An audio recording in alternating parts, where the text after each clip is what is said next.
I got this feeling in my bones, things will work out. Nothing's gonna keep me back or turn me around. Hey. I just know it'll turn around somehow. These good vibes never run out. 'Cause I'm feeling alive. 'Cause I'm feeling alive. 'Cause I'm feeling alive. Watch me do my favorite dance, 'cause it's all good. You would do the same thing, I promise you would. Oh, got me feeling so high, never come down. These good vibes never run out. 'Cause I'm feeling alive. 'Cause I'm feeling alive. 'Cause I'm feeling alive. And they can't take my shine. This feeling is one of a kind. It's the best day of my life. 'Cause I'm feeling alive. And there's nothing you can do. I'm feeling brand new. And even when I'm down, I'm still cool. There's no way I can lose. I feel invincible. That's just what I choose. Yeah, feeling good's the choice. Now scream it out with your voice. Yeah, my time has arrived, 'cause I'm feeling so alive.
Yo.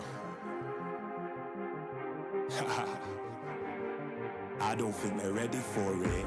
On the loose, on the loose, on the loose, on the loose. With the beast, on the loose, say the truth, on the loose. Off the chain, it's all the gauge. Yeah, getting wild, shot me out the cage. It's getting wild out here. One by one we watch them all falling. It's getting wild out here. But I'ma be the last one standing. You can't stop what's begun. You can't stop a revolution. Come in, come in. It's getting wild out here. It's getting wild, it's getting wild. Eating them, beast, eating them, feast. Fire the most, tire the least. See them admitting defeat, and they so useless. I'm so ruthless. New phone, who this? Give no reply to excuses. Got no bite, man, I'm toothless. Living a lie and the truth is, got this power, bringing it. Play my anthem, singing it. Every mountain, ringing it high. I soar, I rise, reborn. Strapped, I'm back like never before. Taking my final form.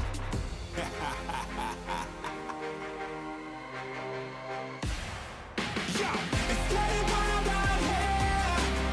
One by one we watch them all falling. It's getting wild out here. But I'ma be the last one standing. You can't stop what's begun. You can't stop a revolution. It's coming, coming. It's getting wild out here. Yeah, it's getting wild, it's getting wild. For the revolution, Watch. waiting on an evolution. Yo. It's coming, coming. Yeah. If you wanna come and get some, Yo. nothing we can't overcome. Running, running, sure as we rise with the sun. Yo. We will arise and become stunning, stunning. Watch for the revolution. You can't stop what's begun. It's coming, coming. Wait, It's coming, coming. wait, It's coming, coming. Just you wait, just you wait. Yo, yo, yo, yo, yo. It's getting wild out here. One by one we watch them all falling. It's getting wild out here. Yo. But I'ma be the last one standing. You can't stop what's begun. You can't stop a revolution. Come in, come in. It's getting wild out here.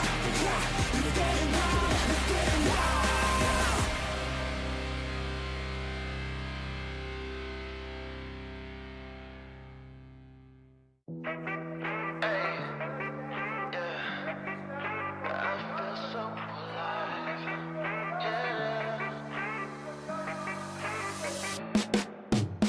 I got this feeling in my bones, things will work out.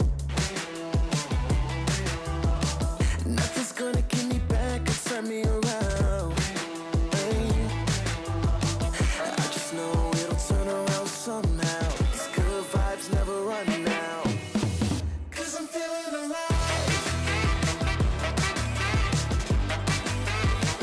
'Cause I'm feeling alive. 'Cause I'm feeling alive. Watch me do my favorite dance, 'cause it's all good.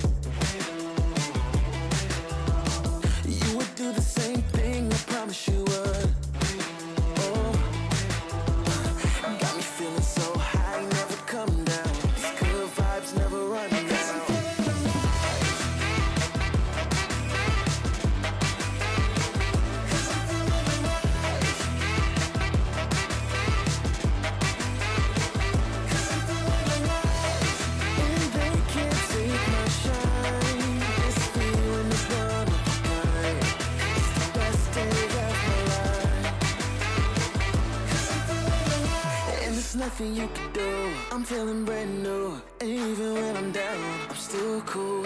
There's no way I can lose. I feel invincible. That's just what I choose. Yeah, feeling good's the choice. Now scream it out with your voice. Yeah, my time has arrived, 'cause I'm feeling so alive.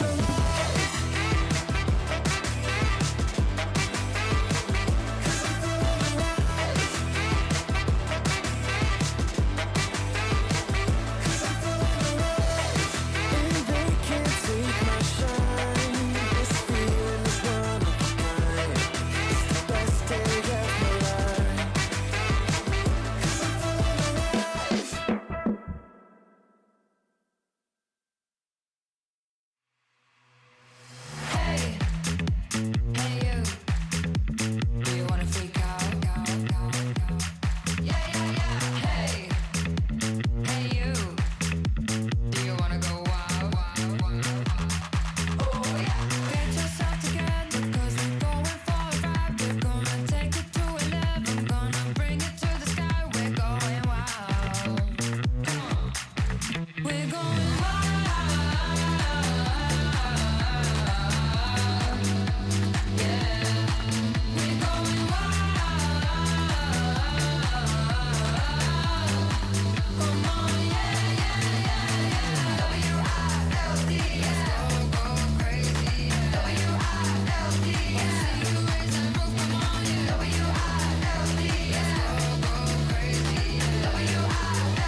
Yo. I don't think they're ready for it. On the loose, on the loose, on the loose, on the loose. With the beast, on the loose, say the truth, on the loose. Off the chain, it's all the gauge. Yeah, getting wild, yeah, we out the cage. It's getting wild out here. One by one, we watch them all falling. It's getting wild out here. But I'ma be the last one standing. You can't stop what's begun. You can't stop a revolution. Come in, come in. It's getting wild out here. Yeah, it's getting wild, it's getting wild. Eating them, beast, eating them, feast. Fire the most, tire the least. See them admitting defeat, and they so useless. I'm so ruthless. New phone, who this? Give no reply to excuses. Got no bite, man, I'm toothless. Living a lie and the truth is, got this power, bringing it. Play my anthem, singing it. Every mountain, ringing it high. I soar, I rise, reborn. Strapped, I'm back like never before. Taking my final form.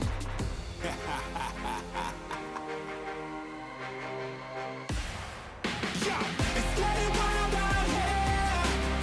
One by one, we watch them all falling. It's getting wild out here. But I'ma be the last one standing. You can't stop what's begun. You can't stop a revolution. It's coming, coming. It's getting wild out here. Yeah, it's getting wild. It's getting wild.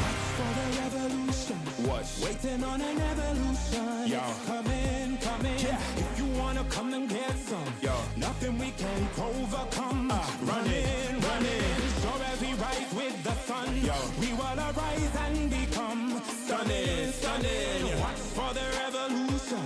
You can't stop what's begun. It's coming, coming. Wait, It's coming, coming. wait. It's coming, coming. Just you wait, just you wait. Yo, yo, yo, yo, yo.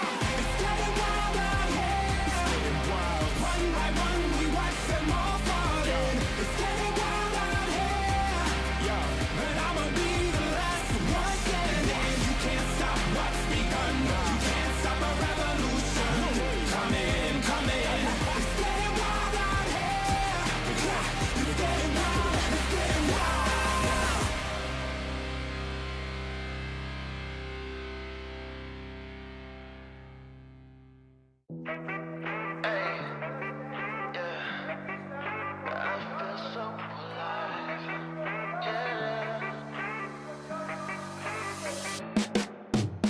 I got this feeling in my bones, things will work out. Nothing's gonna keep me back or turn me around. Hey.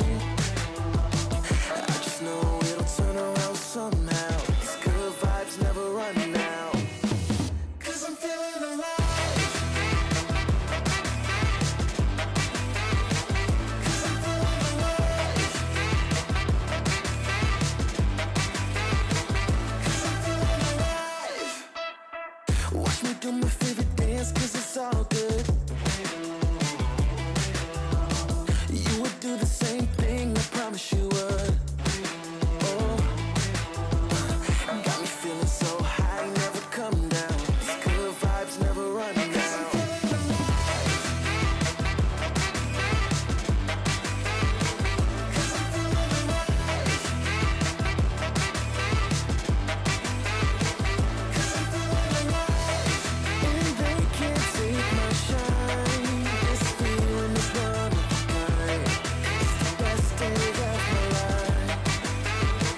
'Cause I'm feeling alive. And there's nothing you can do. I'm feeling brand new. And even when I'm down, I'm still cool. There's no way I can lose. I feel invincible. That's just what I choose. Yeah, feeling good's the choice. Now scream it out with your voice. Yeah, my time has arrived, 'cause I'm feeling so alive.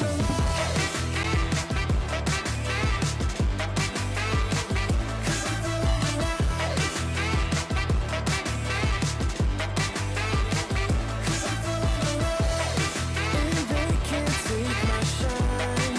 This feeling is one of a kind. It's the best day of my life. 'Cause I'm feeling alive.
We are live! Welcome everyone to one of the biggest international showdowns of the year. This is the PUBG Mobile MACAO Invitational 2026, where 25 of the best squads on the planet have gathered in the beautiful city of Macau in hopes to etch their name in PUBG Mobile history. I am Hot Jukes, and right next to me is my man, Max Man. How you doing, brother? Well, right next to you, the other side of the Atlantic. But you know what? Still That's on right. the same Earth. But yeah, I'm very excited here. Excited to break down all of the action happening in PMMI 2026 with you, Hot Troops. It's going to be very exciting. And we've got an insane lineups of team. And pretty much the way you could put down this tournament in a few words, it's China against the world. Ooh. That is correct, man. Oh my goodness. I can't wait to see all the best teams on the planet going against a heavy studded roster of all these incredible Chinese squads. You can take a look right here at the graphic. This is what we got going on, guys. We got the group stage. This is day number 1, and then we're gonna have those grand finals coming around the corner. But I'm looking at the bottom, Max, man. $440,000 on the line here.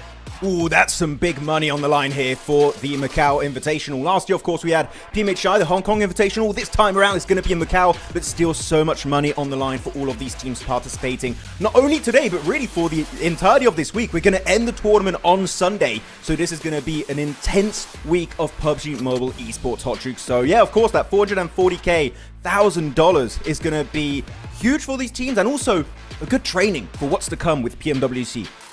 Man, this week is going to be just non-stop action. I mean, you got to give it all you got every single match here. And speaking of, last year's tournament, right? Weibo's here. So, they're going to be really looking forward to making things happen here once again.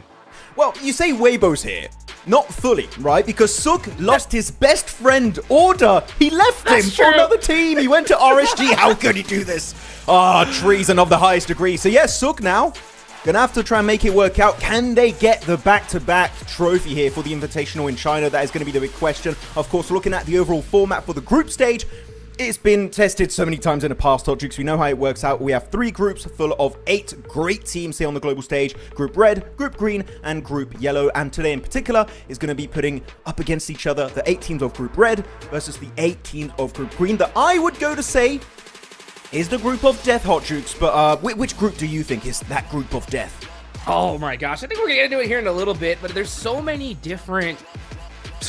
Honestly, they're all the group of death, right? I mean, we got so many the lobby of death, star-studded rosters. I mean, every single one. I mean, I'm really looking, honestly, at Group Red. Group Red has so many squads that already have won so many big tournaments. You know what I'm saying? And that experience is always great. But there are also some other incredible groups as well, Max. And I know you got your eyes on one in particular. Yeah, I mean, Group Green, I'm really excited for this this overall group of 8 teams. You got Aurora, you got Bigatron, you got FURIA that popped off, got a podium finish in PMGO Season 1. DRX also, they're now renamed to KRX. So if we say KRX, chat, it's because they rebranded to KRX. That is why. Regnum Karia also here that this is going to be a big surprise for me in particular, Hot Jukes, because they're playing here on day 1 against the insane squads of Group Red. They didn't participate in PMGO Season 1. They're not going to be at PMWC because they failed in their home region of Turkey. So I feel like Regnum Karia, they have to answer a lot of questions on this opening day. They're going to definitely have to do that. You can see here, they are only going to have... the group stage is 3 days, right? But these teams obviously are only going to have 2 to really put points on the board. But as we get later into this, we're going to be seeing that smash rule come into play once again, Max, man. We didn't see a smash in PMGO. You think we're going to see one here? Oh, yes, most definitely. I feel like we're going to be getting a smash here on that last day on Sunday for the last day of the finals. It's going to be very intense for these teams, right, to make it happen. Because we saw back during PMGO Season 1, we saw 4 Thrives get in that smash zone super early and just unable to actually get that chicken dinner at the end of the line because there's so much pressure on your shoulders at that point. But you know what? We already had one global event done and dusted this year. So I feel like this time around, Hot Jukes, PMMI is the tournament to make the smash happen. Man, I think we're going to see something crazy here because even during PMGO towards the end, I mean, we thought that no team was going to even get close to catching up to 4 Thrives, right? But they got real close. Regardless, 4 Thrives ended up becoming champions. Speaking of 4 Thrives, I think we got to mention Max, right? Unfortunately, not here today. Yeah, the only way you get rid of 4th Thrives is they can't participate.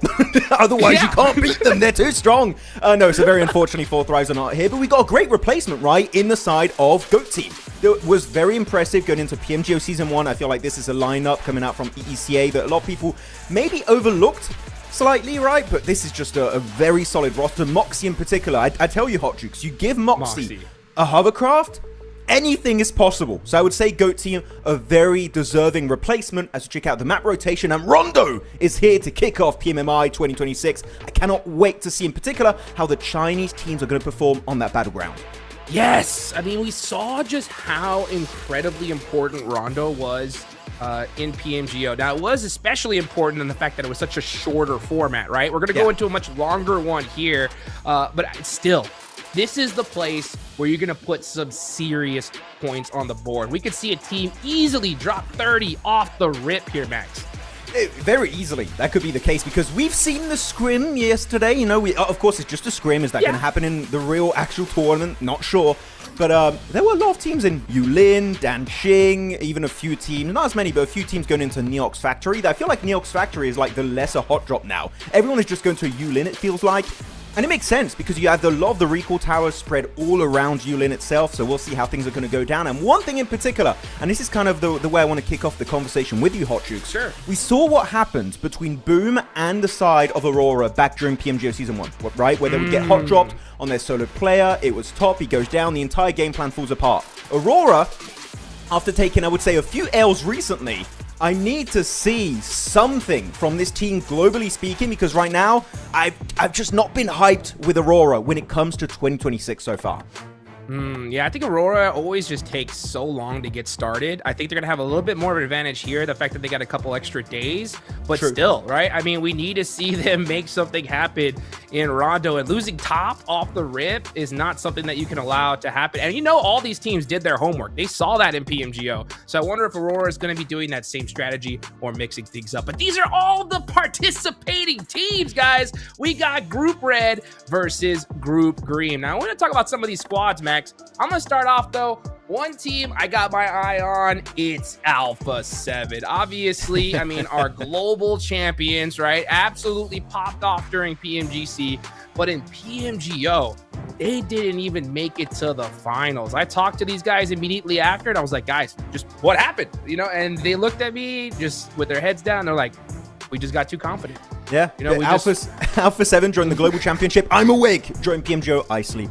Right now, that's what we had with Alpha 7. But yeah, as you said, also very storied rosters going on to Group Red. You got Alpha 7, 1 PMGC and PMWC. You're looking at Yangon Galacticos, 1 PMWC 2025 over in Saudi Arabia. D plus Kia, 1 PMGC back in London 2 years ago, and then S2G won it back in Jakarta. PMGC a few years back. I think it was 4 years back in total. So yeah, sure, the lineups are a little bit different, but when it comes to the orgs in particular, Hot Troops, this is definitely a storied group this time around in Group Red. We're going to the next group, Group Green, my group of death. Like, man, come on. You got so many big squads here. And BTI in particular, I know they fell flat on their faces a little bit, right? Hot Troops going into the PMGO Season 1 finals, but my expectations are so high, in particular for Razy and Razak. I tell you, they're going to come out swinging on match 1. Yeah, they definitely are. And it's so crazy because, you know, you would think Group Red, with having so many trophies behind their belt, right, that they would be the group of death. But looking at this Group Green squad, I don't blame you, bro. This squad, this is stacked with teams that are so hungry. You got previous MVPs winners here, even like on the sides of other squads, like, you know, FURIA, tons of potential coming from them. They've won multiple tournaments via Smash Rule. You know, they're going to be hungry here, but it's literally anyone's game. I really do feel we're going to have a big surprise coming out of this tournament. For sure. I mean, you need to be top 15 if you want to qualify, because as you can see on the right side of our screen, all gamers already qualified directly through to the finals as they became your, I think it was Spring PEL champions. And all gamers, I know, like, since Nova Esports, we haven't really had a big Chinese win. Like, sure, you could say Weibo won PMHI last year, but all gamers, oh my goodness. I don't know if anyone has watched some of their gameplay, because it's a bit hard to watch the stream sometimes. But the level of gameplay they put on the table is absolutely ludicrous. So all gamers, Liu, XZZ, Flower H, Maple, and AG Huang, all those guys are a menace, and I would not be surprised, Hot Troops, if these guys not only do well in this tournament, but also possibly at PMWC over in Paris. This team is looking cracked. Man, I can't wait to see them there in the finals here. But, you know, we're in the group stage, right? So we got Group Yellow, still also filled with some incredible squads, right? We got I'd say, without a doubt, the second best Brazilian team in the world here, Influence Rage. They're all going to be sitting, just watching here and analyzing these different squads. I'm really interested as we go into Rondo, just seeing how teams are going to approach it, right? During the scrims, just to kind of give a little sneak peek, we saw everybody just hot drop, right? Which kind of makes sense. It's a scrim. You're just trying to kind of, you know, make sure everything's working. But at the same time, I'm always wondering, right? Like, why not? You know, you have those revive opportunities. That could be a great place to get some instant eliminations. I want to see which squads are going to really go hungry for it in such a crazy format, or are we going to see teams just kind of head off to their side? I feel like it's very likely a lot of teams are going to want to get involved in that early conversation in the hot drops you just mentioned, because you need to be top 15 out of all these groups. Literally one rondo over the course of 3 days. Well, technically 2 days, right? Because you have a group rotation, so you have 2 days per group. That could be your one-way ticket straight into the grand final. So Rondo is just so important. I know we keep rehashing how important it is. Of course, you don't want to overlook Erangel or Miramar, because I know we keep referencing PMGO Season 1 a lot, Hodgix, but because it's so fresh in our minds, that if you look back at PMGO Season 1 grand finals, day 2 of the finals, Ulf, it was not because of Rondo they came back. It was because of Erangel and Miramar combined. Yep. So sure, Rondo's there, but the other maps, if you do well, whoo, man, you could become the champion purely off the back of those maps alone. Yeah, and that's what it's all about. You know, having that consistency on Erangel and Miramar is going to definitely net you a whole bunch of points for sure. It's just Rondo is such a threat. The fact that it's the only map here where teams could be revived, it just adds that little extra spiciness here. Man, you know what I'm also hoping, Max? We see a double playing path off the rip. You know, just let's get crazy. You caught me as I was finishing my drink, sorry. Aha! Unfortunate timing. But no, double playing, we did have it during the scrims yesterday, actually. So you know what? That could be a way to kick off the tournament in a very, very hype fashion. I always like a double playing because it just throws a bit of madness into the lobby. But yeah, no, I mean, Rondo's going to be important. I'm especially looking at Yulin. And again, I want to rehash the point I made about Aurora. They have shown a big weakness during PMGO with Boom, where they got hot dropped on top as the recall player. I do wonder if teams are going to expand upon that, but not just on Aurora, but on other teams that we know how they split up and where they like to go for their 3-1 splits. If you could do so, you can instantly wooden teams that you think could be a threat later on in this tournament. Like, you got big names like Alpha 7. You brought out their name earlier. That sure, they did not do well in PMGO Season 1 at all, but we all know this team could become a global champion again. They did it last year in PMGC, so if that's a team you like, then a very weakened drop, we could send it on one player and instantly wound that roster. Why the hell not? We could send it. They could. We could totally send it, and we could definitely see some serious things happen. But man, we got that match 1 of Rondo coming up really, really soon, guys. I hope you guys are so excited for this. I know I am, especially as we go ahead and see China versus the world. And just to remind you guys of all the different Chinese squads that are going to be playing here, we're going to see all gamers in the finals. Here in the group stage, we're going to see Thunder Talk, LGD Gaming, Weibo, KSG, Tianba, and K1. You know they're going to be coming out swinging here, Max. I'm very excited to see all these Chinese players, because some of them is going to be actually their first global event, right? And it's really hard, that transition for any player that plays in China, of course, no different game version and such. When you go to the global version, it's always very tough as a transition, because you kind of need to relearn how to walk in-game, which can be tough. But I feel like some of the teams, they've done their homework, they've done their prep, they've checked the hot drops, checked the rotation, see what the global meta is looking like, and hopefully getting ready to go on these matches today. 3 Erangels, 2 Miramars, and of course 1 Rondo to kick off the day. Actually, I want to ask you in particular here, Aldrix. Okay, which team from China in particular are you excited to see play and you think could be the best performer from that country? Man, honestly, there's so many different squads. I mean, one team that I just saw and I was so excited to see was Thunder Talk. You know, just such a storied squad. especially when it comes to PEL, right? So I want to see what they do here. I was definitely missing them in some previous tournaments. So Thunder Talk Gaming, I think they're going to come off the rip really, really strong here. I agree. I mean, AJ's a great player in that home region. I remember the first time I saw Sitting play a global event, I was like, Sitting, that's an interesting name. Oh, he's probably not going to do much, right? And he just wrecks the lobby sometimes. He's like, he sat people down. Yeah, he's like, that's why he's called Sitting. He's like, okay. I'm sorry for doubting you, Sitting. He's really good. So now I fully agree with Thunder Talk. I feel like they could definitely bring the heat this time around. But K1, some players that I'm not going to lie, I'm going to be honest here. I don't know how they're going to perform here. So this is kind of a big question mark in this lobby. How they're going to drop, how they're going to rotate. Are they going to play edge? Are they going to play center? Are they going to play adaptable, aggressive, passive? So many questions that we need to answer quickly. Because otherwise, a team that you just don't know how they're going to perform could be the dark horse to take it home. Yeah, and I think that honestly, I'm really feeling it here. I've kind of felt the shift in the air, especially after seeing, 4 Thrives with PMGO, that these other teams, the level of competition across the board, Max, has raised exponentially this year. Before, in previous years, we usually see like a good, solid, like half the lobby that was just a cut above the rest, right? Yeah. But I think every team here, they can make it happen. Literally, they just get a good rondo going. They get some solid matches, some solid zones. They can easily win this thing.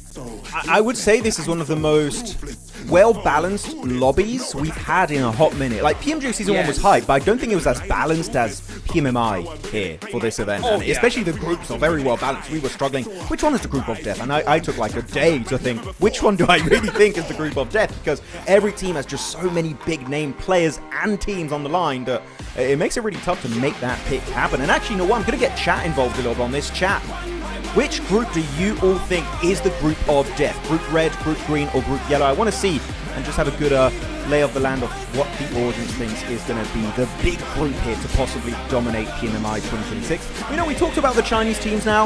I feel like we kind of hyped them up enough. I kind of want to go back to the global teams here for a second. Okay. You already mentioned, like, your Alpha 7s, FURIA doing really well. Are there any other teams globally here that you're kind of excited to see playing this event? Man, you know what? One team I really kind of want to see something out of is Yangon Galacticos, right? We saw them win, PMWC in 2025. I do think they're a legitimate threat here. I think they really need to kind of put their stamp on 2026. This is a huge opportunity for them to do it. I agree. I mean, especially just before PMWC, this is a good way to see, do they have the chops to do well at PMWC again and maybe get back-to-back trophy? Because I believe we can all agree, right, that Yangon Galacticos won PMWC last year in a very unusual fashion, which is it was very macro, rotationally focused gameplay. Not like IHG a few years ago winning in Turkey for PMGC, where there was just aggression. It was the complete opposite. So Yangon Galacticos, I feel like, have to set up their storyline for PMWC. Like, do we have what it takes to do well in another global tournament, or was it just a flash in the pan? Because I feel like a lot of people might say that was the case. I disagree. I feel like that team has a lot of potential, and it's here that they need to showcase what they can do on the international stage. Yeah, I mean, it's crazy. I always tell people, like, when it comes to the roadmap of, like, hitting the pinnacle of PUBG Mobile Esports, like winning the trophy, right? Getting the top performance, it's almost impossible, right? It is very, very difficult. But once you get it, maintaining that title is so dang tough. So Yangon Galacticos, we can hopefully see that happen. But we got match number 1 ready to go. We're going into Rondo. Let's get it going here, Max. Come on, give me the double plane on match 1, day 1 of PMMI. Okay, well, asked for a little bit too much. But you know what? The 3 main hot drops are going to be in reach, Hot Jukes. Yulin is there, Danching is there, and so is Neox Factory. So really, this is a really kind plane, I would say, for all of these rosters, all of these players. But Yulin in particular, from what I saw back during that test match, Hot Jukes, it was getting a little bit hectic. You had everyone dropping in that area, trying to get those early eliminations. And hopefully, everyone is going to go in a 3-1 split, because going as a 4-man in Yulin is just not recommended at this point. Yeah, definitely not. And it looks like that's exactly what we're seeing. We're seeing a lot of different players spread out, but those are single players just trying to go ahead and hold on to their recall tower while the rest of their squads are looking to get some good, solid eliminations.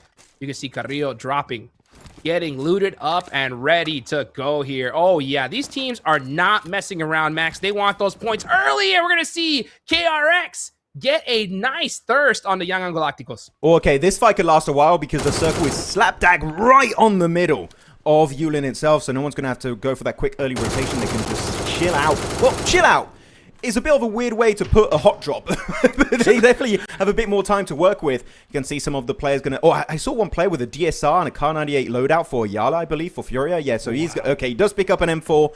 Lucky, because otherwise that double sniper loadout would not be it in this hot drop. But here we do have this LGD, S2G, Aurora, Furia, KRX. I think there's another team I can't even see because there's too many bloody squads here, Hodgix. There's too many. Way too many squads here. We can see Silence keeping an eye out right now, trying to catch this play from LGD. As we can go ahead and see... Oh, as a matter of fact, there's Top. AK in hand, but getting caught by Kami. Why is Top here?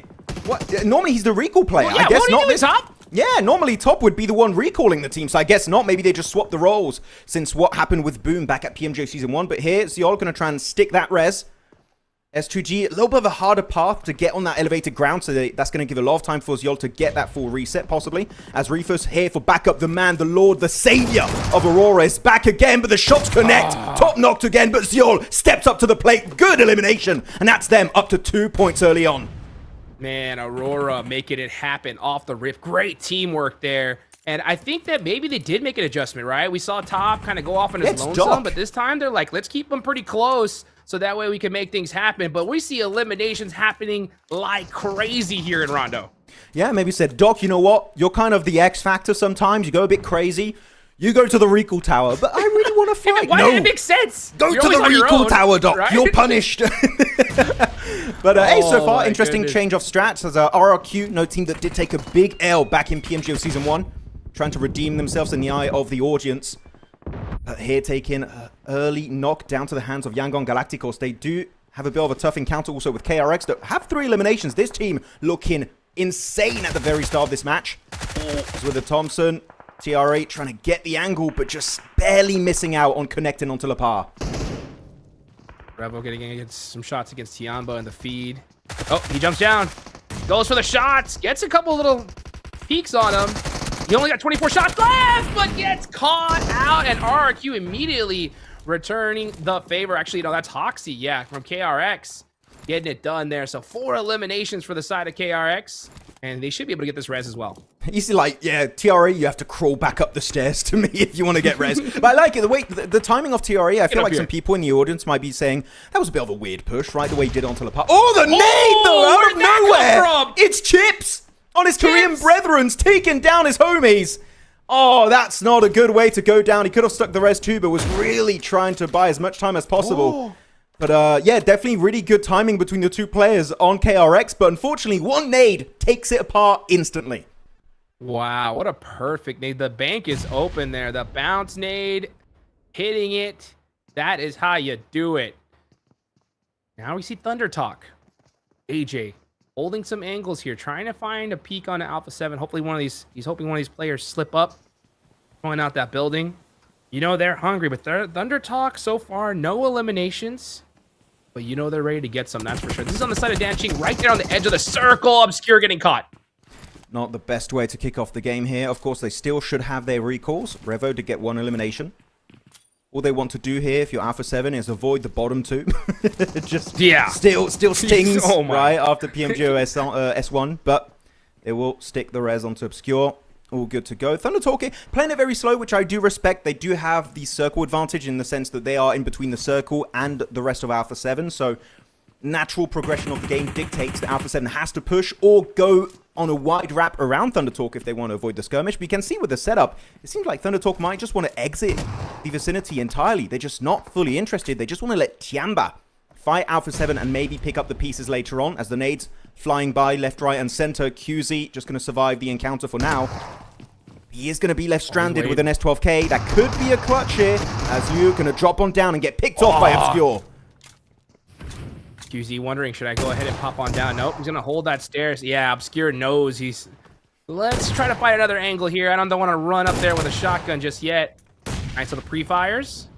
Good nade going on in. Great teamwork. Alpha 7 trying to catch him slipping.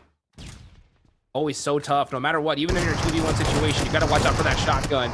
Peaks are quick, and they get it done. So Alpha 7 clearing out TIANBA. They start this one with 3 eliminations. Yeah, and the rest of TIANBA were in Jadina City, so that's going to be very quick recall. They are going to be in the blue for a little bit, but it's phase 1, so genuinely just not an issue. Well, how did that cover flare drop on the roof? All right. We're building a new level to this building, apparently. That's right. Trying to make a skyscraper. Super coverage. Ooh. That's still what they're trying to go for. Here, going back over to the fight in Yulin. So, yeah, already a lot of teams taken out of the equation entirely. That's going to be G+. Backstabbed by K1. It's going to be Zez. And he's going to try and secure that elimination. As Chips just confirms himself. He's like, you're not going to get me. Confirms himself out of that one. And that's going to be still K1 then. Again, big surprise. Not sure what to expect from this roster. 5 eliminations on their first hot drop in PMMI. That's a pretty decent start, I would say. Yeah. That's a great start there. Yeah, 5 elims. They got everybody up, and they are in a great position in this zone right now. So we're going to see some other teams outlying, trying to push their way back in. We saw some squads, as I take a look at the map feed here, like KRX. They res their entire team way out in the blue zone, so they're going to be pushing into this circle. Oh, but there's Zez!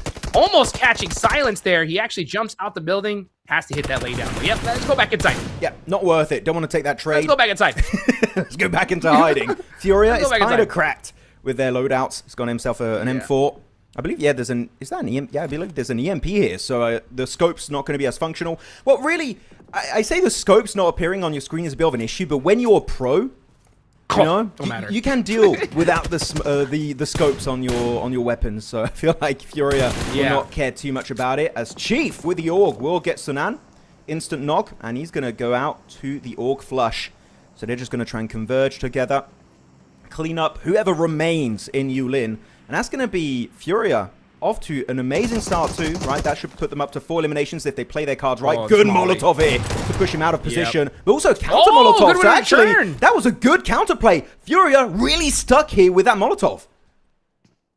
K1 buying himself a little bit of time here. They have a great start with 5, but this single player is in huge trouble. Ayala's got that nade, trying to figure out where he's at. That's looking in the wrong direction, though. He moved. Little does he know.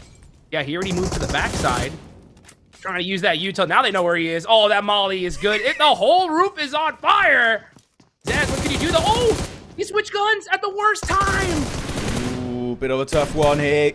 Gonna have to go lay down on his belly, hoping that he doesn't get spotted. Ayala sending it solo here. You got to be careful. That's one knock. Can he pull off the 1v3? It's just not meant to be. Zez will get put down, but it doesn't matter. K1 still have that recall strat available, so we'll see him later on down the line. But Furia, I would say that was a great display, Hot Jukes, of utility usage. The grenades, the Molotovs, the timing to reposition, in particular for Zez, was just a thing of absolute beauty. So, like, tip of the hat to you guys. That was just some great utility usage from start to finish.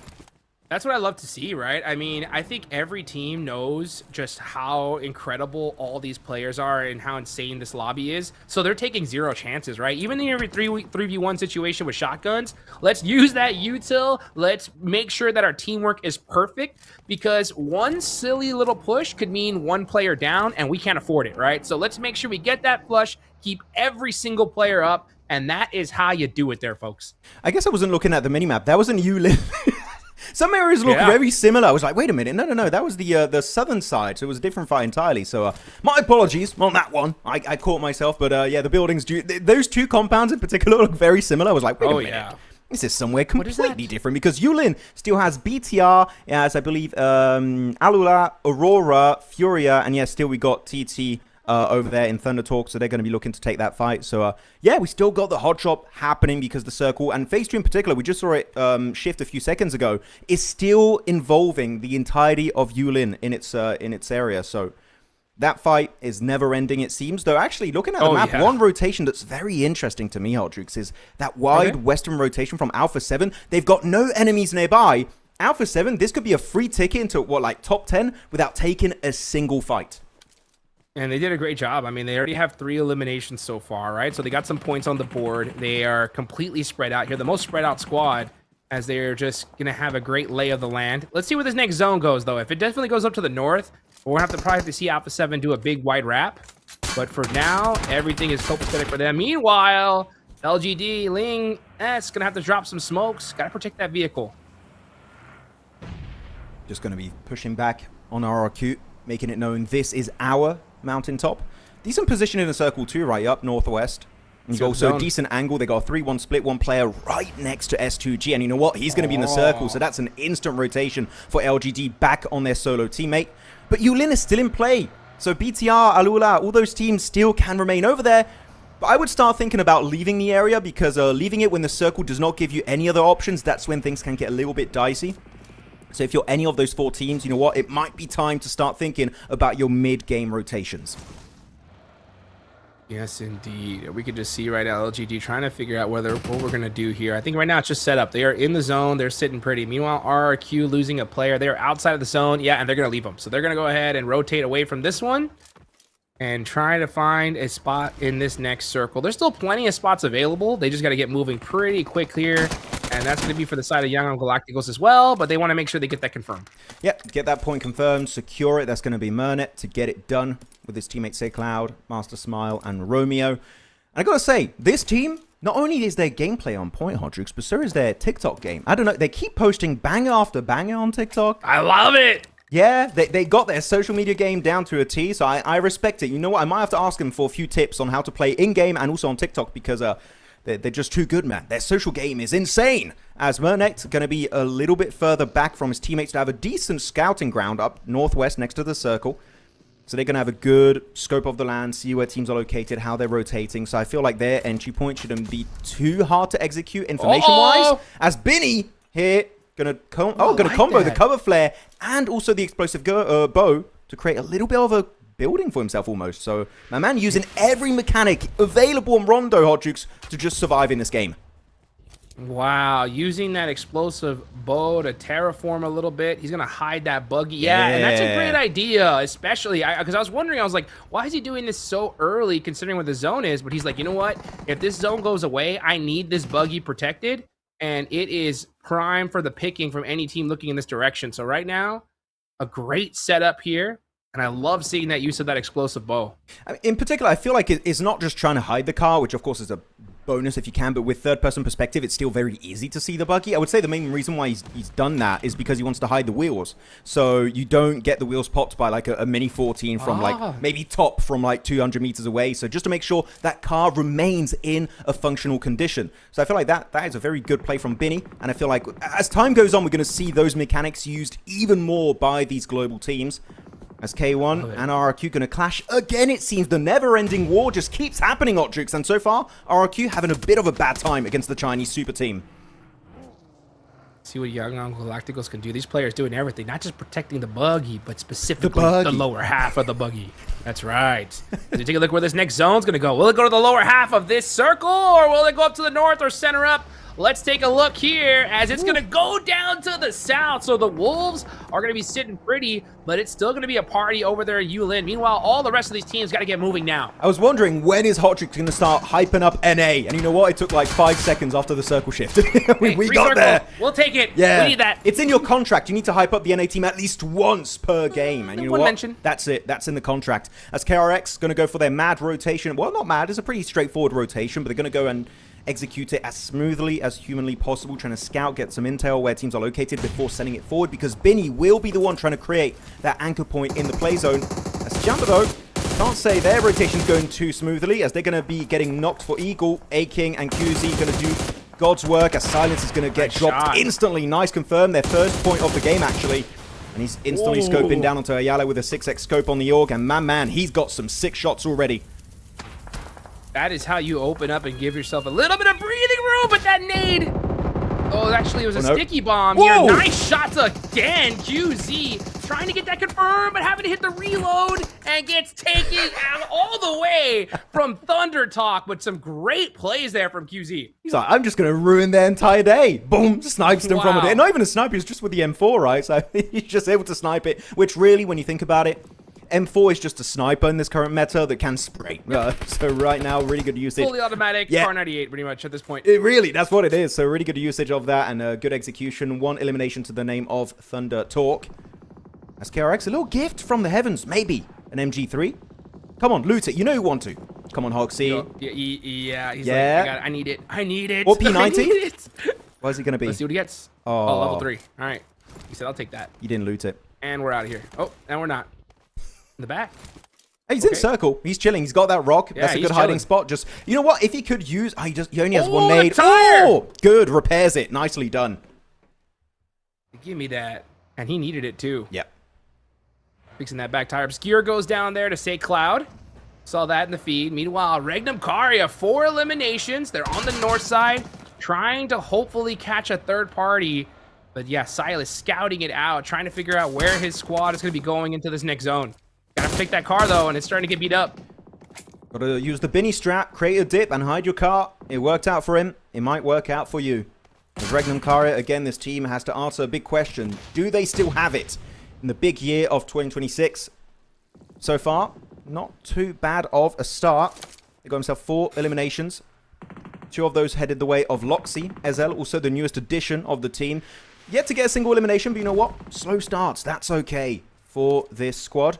As D plus Kia are going to be slowly but surely closing that gap. And there's a big issue that even if they do win this fight, Hot Jukes, there's a team right in the circle ahead of you, which is KRX and RRQ. So you need to win this fight, and you need to win it quick. Yeah, you gotta try to keep everybody up while you're at it. And that's gonna be pretty tough here. You can see Loxy. Oh, some great angles. Applying that pressure. Making sure not to get naded here. Oh, but that nade was quite good. Blue zone is starting to come on in and put some pressure. Nice shot from Nobu. That's going to open up things for his squad. And Loxy getting a knock as well. Regnum Karia, though, getting beat up on the way in. Well, nobody wins that fight. There's literally one survivor. It's Silas, the IGL of Regnum Karia, and the circle shifting down south once again. What do you want from this squad? Furia just shuts them down. Sit down. It's game over for you. Really good pickup again, Furia, trying to show why they were on the podium back during PMGO Season 1. And Regnum Karia, not the start they were hoping for. Still decent fights, but the blue zone really just added that extra ticking time bomb factor to the equation, and it just made it so much harder for them to pull off that dub.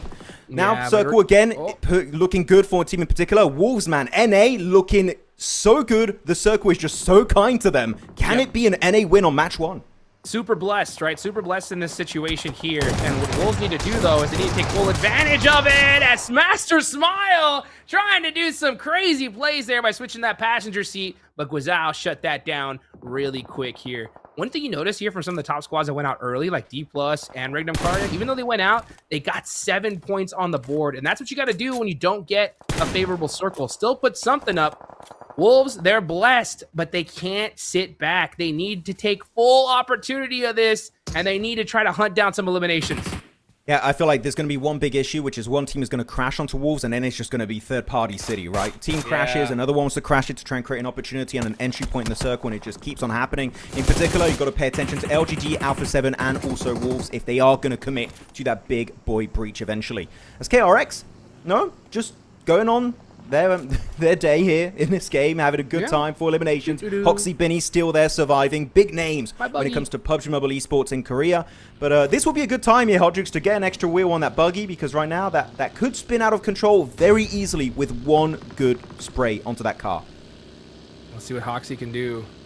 On the move now. Trying to find a spot in this circle, getting pieced up. Oh, and that tire does go out. So now he's going to try and coast it into a spot. Going to have to pick this one here. Yeah, explosive bow. Oh, and that's not here. That's Binny. Oh, yeah, maybe. Yeah, but they do have one explosive bow in one of their loadouts. I was like, maybe they could use it to create a bit of a dip and survive a bit deeper in this game. Maybe get a few cheeky placement points if they can reach top 8. But as of right now, it's not looking good. Sunam with the nade. He has no information on where they exactly are. And he gets the knock onto one of those players. It's looking good. Furia struggling to survive, though, as RRQ getting absolutely demolished. And KRX also not having the best of times.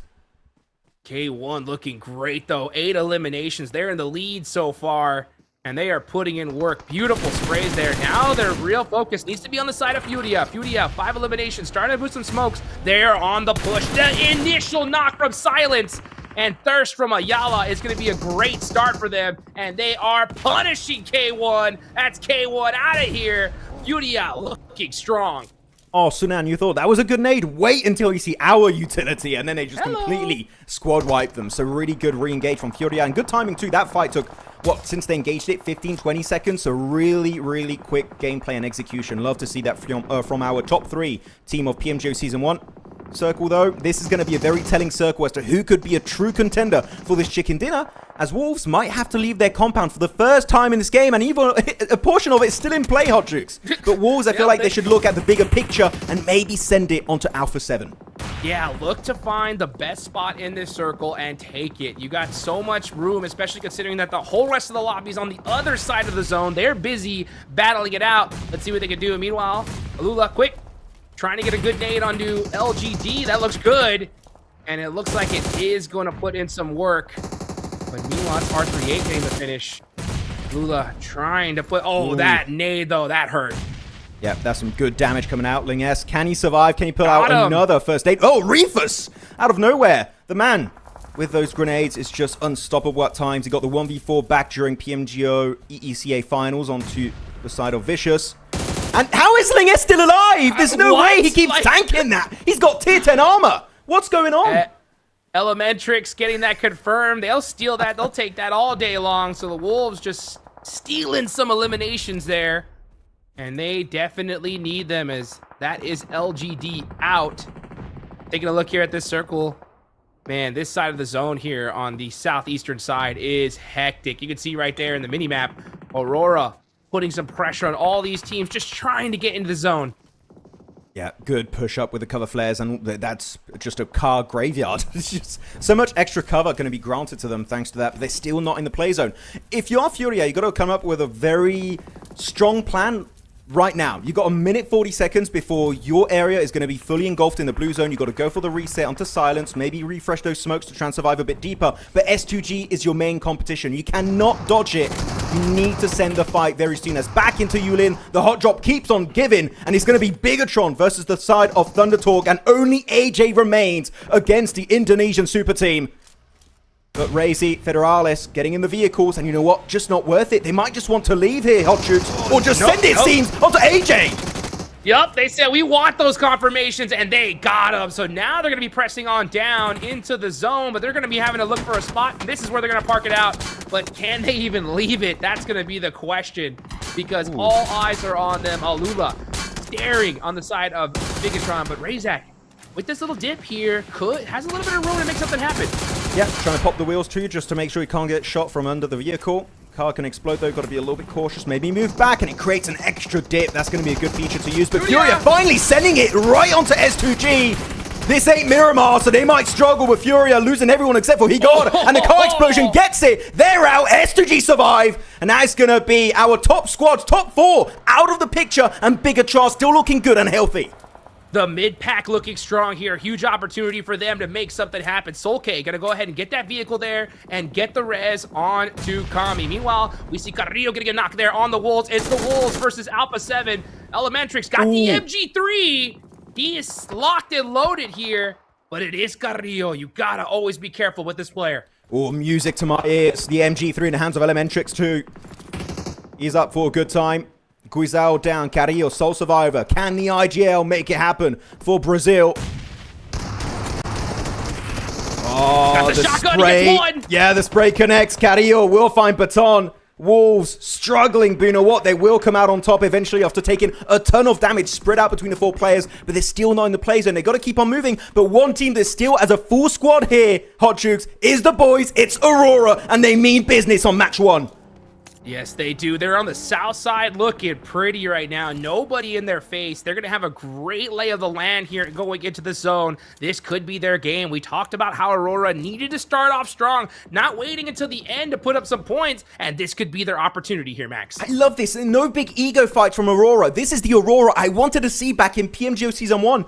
And to be blunt, they were trolling massively back in that tournament, but this is the Aurora I wanted to see. Reb, good off angle from Alula. We'll be able to eliminate the rest of S2G. Still a good finish here. Again, this is not a Miramar. So a good performance for them on Rondo to kick off PMMI 2026. But now only 3 squads remain. Uh-oh. Wolves, Alula, and a full squad of Aurora as they get the pickup with the Roadster, and Wolves make it straight over to their teammate on the low ground. Talk about a quick pickup there. That was beautiful. Reb gonna go ahead and get into that little dip there. Aurora gonna have the high ground though. And let's see what they could do. Man, PMGO Season 1 just seemed to be a big like learning tournament for all these top squads. Just saying, you know what? It's time to lock in, and it looks like they are definitely locked in going into the PUBG Mobile Macau Invitational. Yeah, Wolves, they got this dip. They are in the zone here. This is going to be really huge. This next zone is going to be so important. This is going to be the last zone shift here. Will it center up? Will it go to the north or south? That's going to be huge for these squads. I really like that Alula left claws on the ridge just to make sure Aurora don't peek over it, because if Aurora get control of that ridge, Alula are just straight up dead. They can't survive. Really good shot like from that. Baton with the Org. And now they're going to be on the back foot, having a bit of a tough time. Baton instantly confirming that frag. It's down to Doxiol and Reefus. The 3-man from Mongolia, can they make it happen against North America as Doc trying to send it? Some Hail Mary push onto a duo of Wolves. He's now in nade range, but who is it dangerous for Wolves or maybe for Doc himself? Man, we'll see what happens. I love what Wolves are doing. They got a 2-1-1-1 split doing here, and we could see one of the players from Wolves have a great opportunity to get some shots, but he's peeking back so quickly. Can't afford to get knocked because he knows if he does, he's thirsted. So just hold the angle, apply pressure, don't get knocked is the strategy. Let's see if they can be able to have some success with it, because Aurora, oh, and such a star-studded squad. We know what they could do. The problem is all eyes are on them. The entire lobby is focusing right on that high ground. Oh, use of the C4 for Reb. I think he's got 2 more C4s. Good angle onto Necessary. Doesn't hit that one, but you know what? Still going to damage that potential vest. So making sure they're going to be in a weakened state. Extra dip created for Quick. So that's going to allow them to just inch their way forward into the place. And as you said, that was the last circle shift. So here, these teams, they need to make their way in. And Wolves and Aurora need to move in. Alula are already set up for success. Well, now I think the shift's going to shift onto Alula. And so now all eyes are on them. Wolves got to find a way to take them out. Aurora needs to find a way, but we could see Aurora focus on the Wolves too. No, they're not. Yeah, both these squads are now looking at the team that got blessed with the zone. Alula going to have to play off a good defense if they want to win this game. Yeah, if you're Wolves or Aurora, really, you got to try and be the last team to fight and not get third-partied, because otherwise that is going to be your downfall. And Wolves, though, still having some cars in very healthy condition, so that Roadster in particular for Slonic, that's going to allow them to just inch closer and closer to phase number 9. As Claws, the fact he's still able to get value from this high ground is insane to me. He survived for so long. If they win, I would say Claws is one of the main factors as to why they could secure that chicken dinner on game 1 on Rondo. But Xiol, no nades in hand. That would be such an easy elimination, but the lack of utility really is making it hard for Aurora to get that win. Claws getting the thirst onto Reefus as well. He is just a thorn in the side of Aurora. That single player on the high ground putting in so much work. Claws cannot afford to get knocked. Elementrix, here's the shots going on. He's like, this is our opportunity to third party.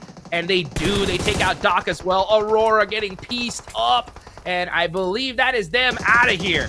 Yeah, that is going to be it. Now it's going to be down to a 4v4. Well, technically a 3v4 now, as Quick going to get knocked on down. But that's going to be 2 players. Reb also in the scope of Elementrix. And he still has his MG3 as a secondary. Hopefully still has a bit of ammo to work with. But 2 players of Alula, Claws and Yasa, going to try and survive. Here you go, the MG3 spray. None of the bullets connecting yet. He's just trying to scare them off with that sweet, sweet sound of the MG3 as Slonic gets taken out. So does Baton. It's down to Elementrix unnecessary. It's falling apart for North America, Hot Shoots. 1v1! Claws with the shots, and it's Alula to win the game! 3v4! That is how you win a Rondo match! It was looking so good for the side of NA until they just took 3 knocks back to back to back, and they just couldn't recuperate and get back up and lick their wounds. Really strong showcase from Alula, able to get himself that first chicken dinner of PMMI 2026. And really, every player did a great job, right? Reb, Quick, everyone did fantastic. But Claws in particular, if he does not hold that high ground position for the entirety of that late game hard shoots, that was not going to be a win headed their way. It would have possibly been for the side of North America or maybe for Mongolia. So Claws in particular, the unofficial MVP in my eyes for this first game. Man, what a clutch play there towards the end. Especially, you're going 4v3. You got Elementrix with the MG3 in your face, and to be able to hit those shots, clutch it up.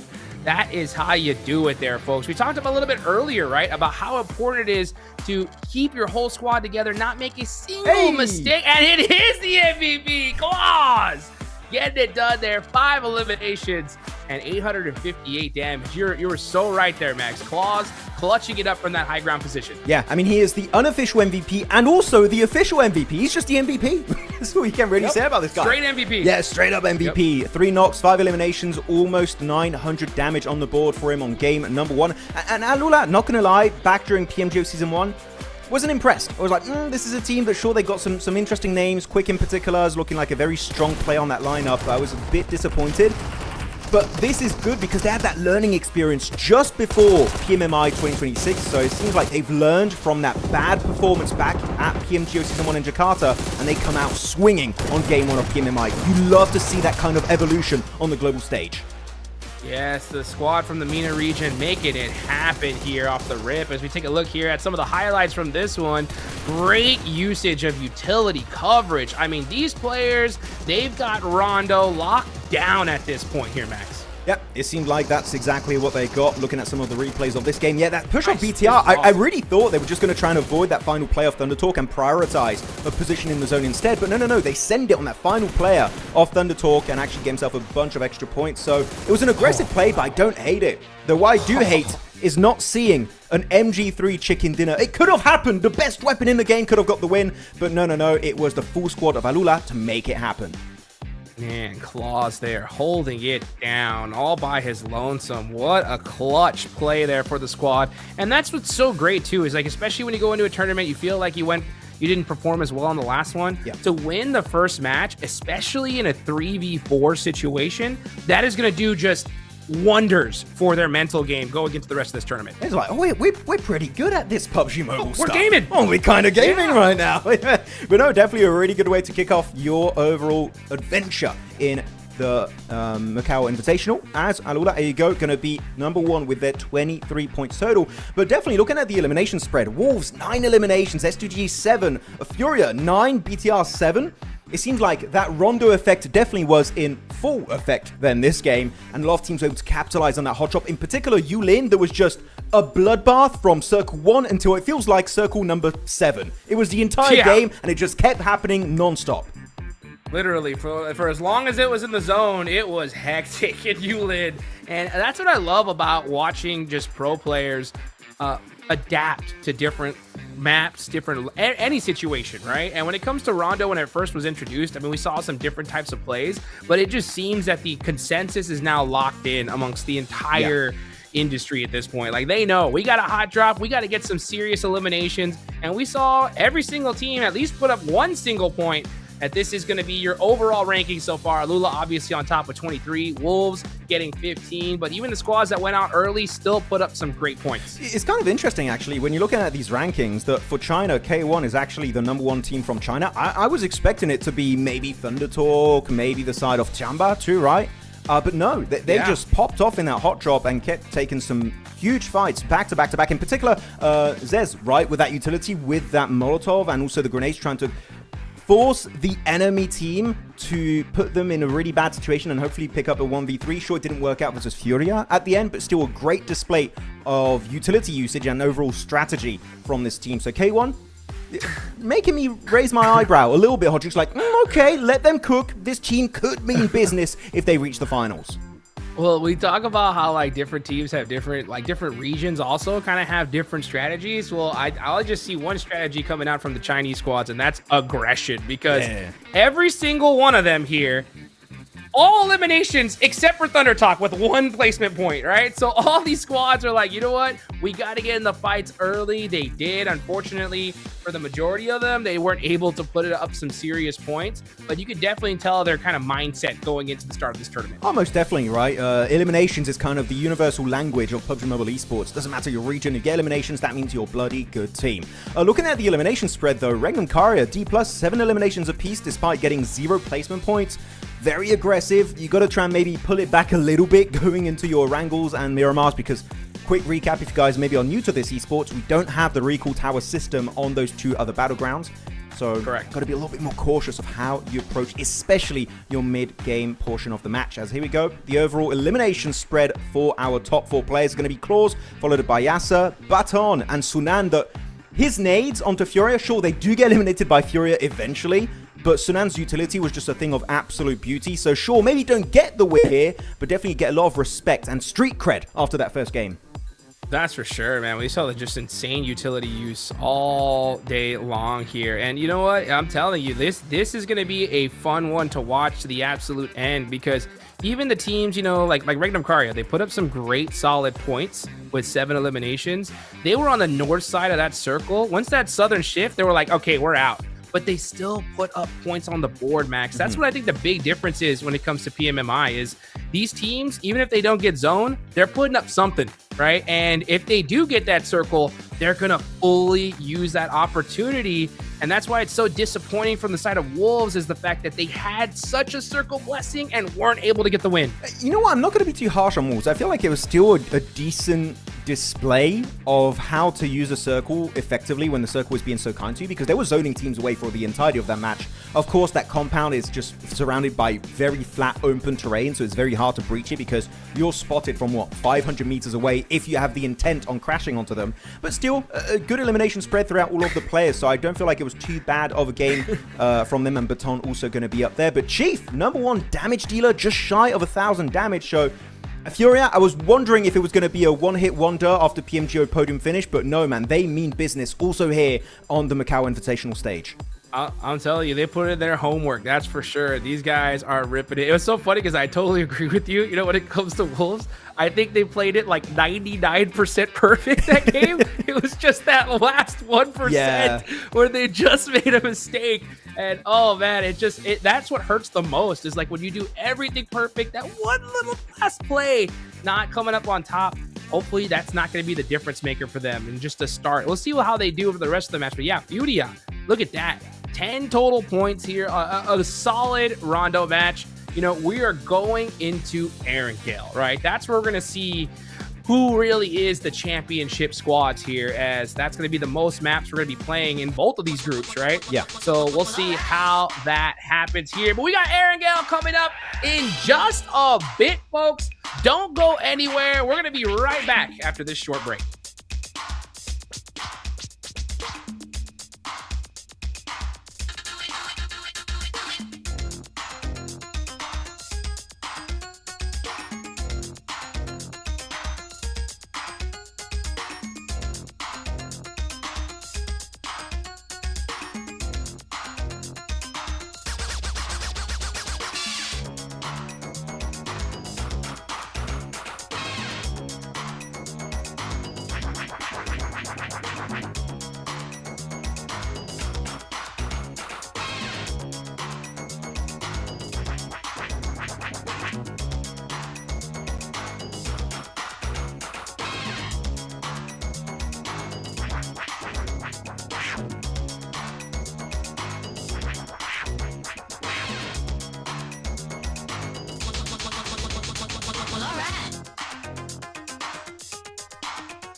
Yo.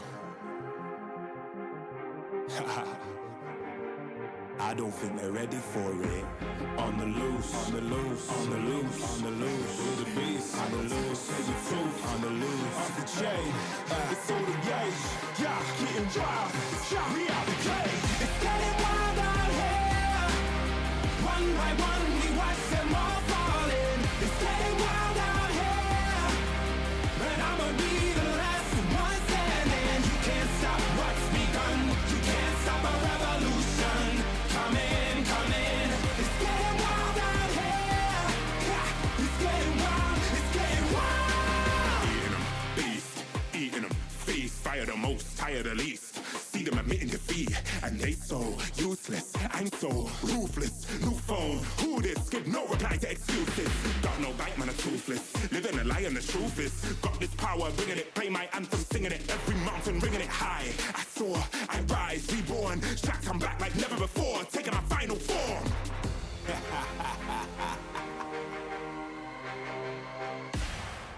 Yeah, it's getting wild out here. One by one, we watch them all falling. It's getting wild out here. But I'ma be the last one standing. You can't stop what's begun. You can't stop a revolution. It's coming, coming. It's getting wild out here. Yeah, it's getting wild. It's getting wild. For the revolution. What? Waiting on an evolution. Yo. It's coming, coming. Yeah. If you wanna come and get some. Yo. Nothing we can't overcome. Running, running. Sure as we rise with the sun. Yo. We will arise and become stunning, stunning. Watch for the revolution. You can't stop what's begun.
We are back. Let's get it going here as we are back in the PUBG Mobile Macau Invitational.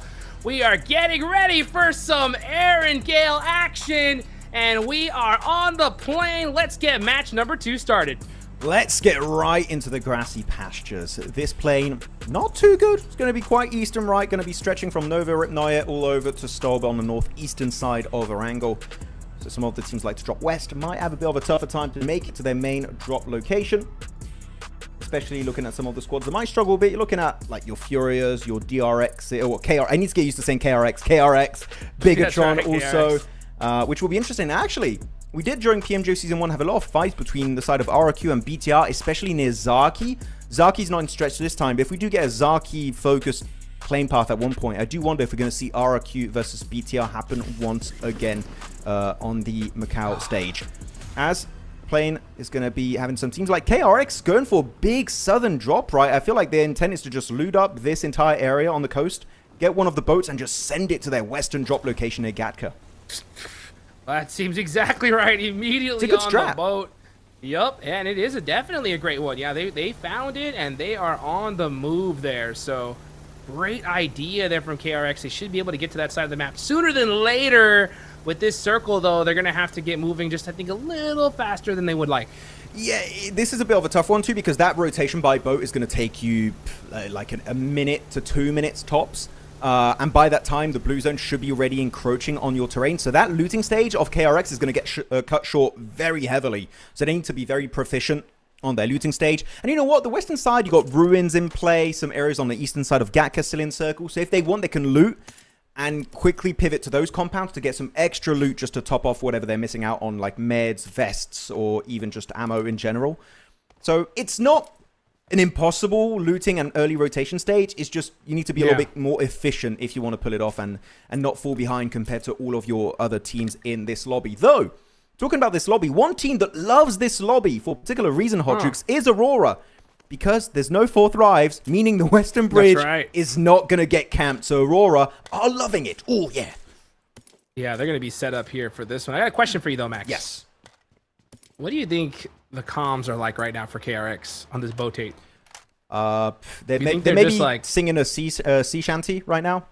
Right? Yeah. You know what I'm saying? Like, it's so much time together. They're just like, I mean, they all know the strategy, what to do, right? So at this point, it's just kind of like, you know, like, I don't know. It's just so funny because they got so much time on that boat as they head on over to Primorsk. We'll see how they end up playing it off here, though. You're right, though. Aurora, you know, no fourth thrives here. Going to have a good opportunity going into this next zone. You got RRQ kind of holding that ferry pier location, at least looting it up. But we'll see them, you know, scoot and loot here pretty quickly. The scoot and loot. That is the game plan. A loot and scoot. Ooh, yeah. By the way, quick update. Oh, okay. Trying to make it down to the extra loot down below. I'm not going to continue those. Like, okay, that one shot didn't happen. 2 shots? I give up. No. Oh, there we go. Actually, TIANBA going to get the loot truck. Wonder what they got. The airdrop weapons are kind of rare on the spawn. P90s, right? You can get yourself your FAMAS. In particular, you want to try and get an MG3 if you can. So I do wonder if they could get one of those airdrop weapons. But yes, back to my update. I went on a bit of a tangent there, Hot Jukes. I did see in the hands of a player the JS9, which if you guys know, JS9 until update 4.4 was a Rondo exclusive weapon. One of the best SMG, if not, in my opinion, the best SMG in the game, even beating weapons like the UMP. And it is now in Erangel, meaning we are officially in update 4.4 when it comes to PUBG Mobile Esports. So that means a few things, right, Hodrix? Meaning we do now also have the buff to bolt action and DMRs, and also the nerf to shotgun. So the weapon meta is surely changing significantly in this game. Yeah, it's gone from 100% AUG to like 95%. You know what I'm saying? Yeah, okay, you know, that's kind of fair. So we'll see. Just a little bit less. Hey, a little bit less, right? I'll take it. You know, I've had so many different theories on how to make like bolt actions like actually relevant in esports. And one of the theories I had is imagine if the AWM on headshot instant thirst. Well, like imagine how much that would change. So you're not knocked. You're just walking about. Gone. You're full HP. Headshot with a norm. You're instantly out of the game. Could you imagine? Bro, you're crazy. Dude, that would be so sick. Because imagine like a team, an esport team, that sees the in a drop, right? They're like, you know what? Let's take it. We're outside a zone. And they are trying to find a way in this circle. And if the other team that's holding them out just hears that AWM, they're like, we can't peek. If we peek and one of us gets shot, we're done. Right? That'd be crazy. We peek, Wheeler dead. Yeah. Yeah. You know what? This is actually such an interesting way for you to make the ORM meta. I kind of want to get chat involved. Chat, if you agree with Hot Jukes on making the ORM a one-shot insta-elimination in the head, put 1. If you disagree, put 2. I just want to know because I want to know if I'm alone in thinking that is crazy OP if you do that for the ORM. But after, it is a rare weapon, right? You might not even get in a single game if the loot ratio is just really not working your way. So, I don't know. We'll see what the chat thinks as S2G is sending it right onto Museum, trying to get those cars and actually just going to ditch it because Alpha 7 is just a bit of a menace here on that position. Yes, they are. Come on, chat. Make my dreams come true. Make my dreams come true. Is Alpha 7... Their dreams already came true when it comes to PMGC. They were the champs, but, you know, we're trying to see if they can continue to hold on to that title as they are looting up, all 4 players up. There's such a difference in pace when it comes from Rondo to Aaron Gale, right? Teams now just say, let's slow things down, let's get looted, because there is no revive towers here.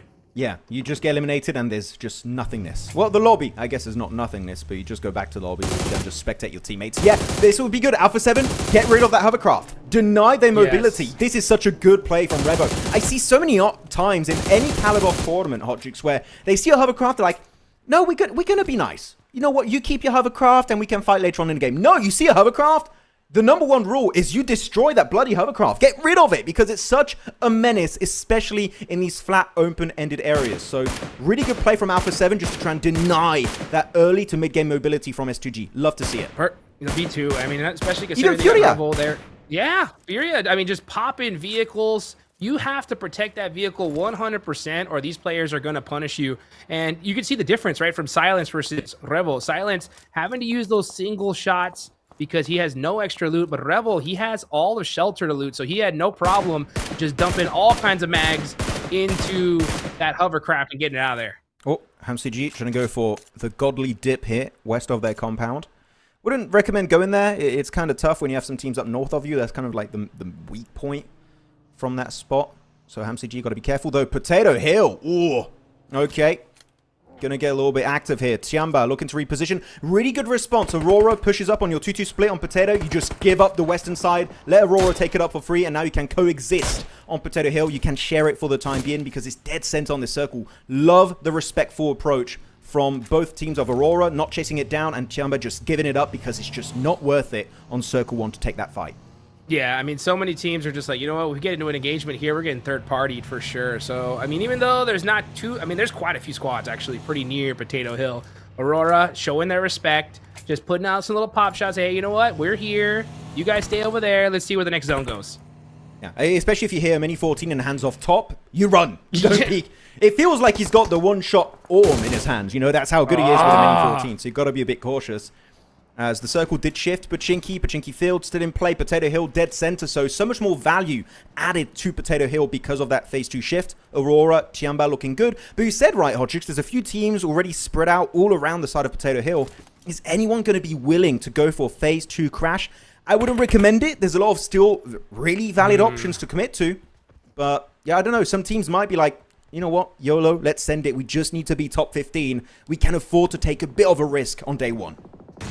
Yeah, I mean, especially for the first Erangel, right? You could definitely afford to take a little bit of risk. The side of Pachinki is completely open, so somebody can wrap and try to hold that side here. But most of these teams are all trying to set her up as much as they physically can. You can see S2G. This is where you're going to park it up right here towards shelter. This is a great position because regardless of where the zone goes, they're going to have a great opportunity to rotate. But where that UAS was parked, they're not going to be able to get it, but at least they protected one of their vehicles. I do wonder how SGG is going to try and make their way out of there without their hovercraft. Oh, Carrillo! Spotted out by Solke. That's the IGL picking up. The IGL warfare. The 1v1 is happening. Solke beats out Carrillo. But still, if there's anyone that's okay to lose, right, First Blood, you even get a graphic when... Oh, I like that. I like that. That's really cool. If you lose an IGL, I'm of the opinion that it doesn't matter that much, right? Just because you can steal IGL from the grave. You can look at your players' POVs, and you can still tell them where to go, what to do. So...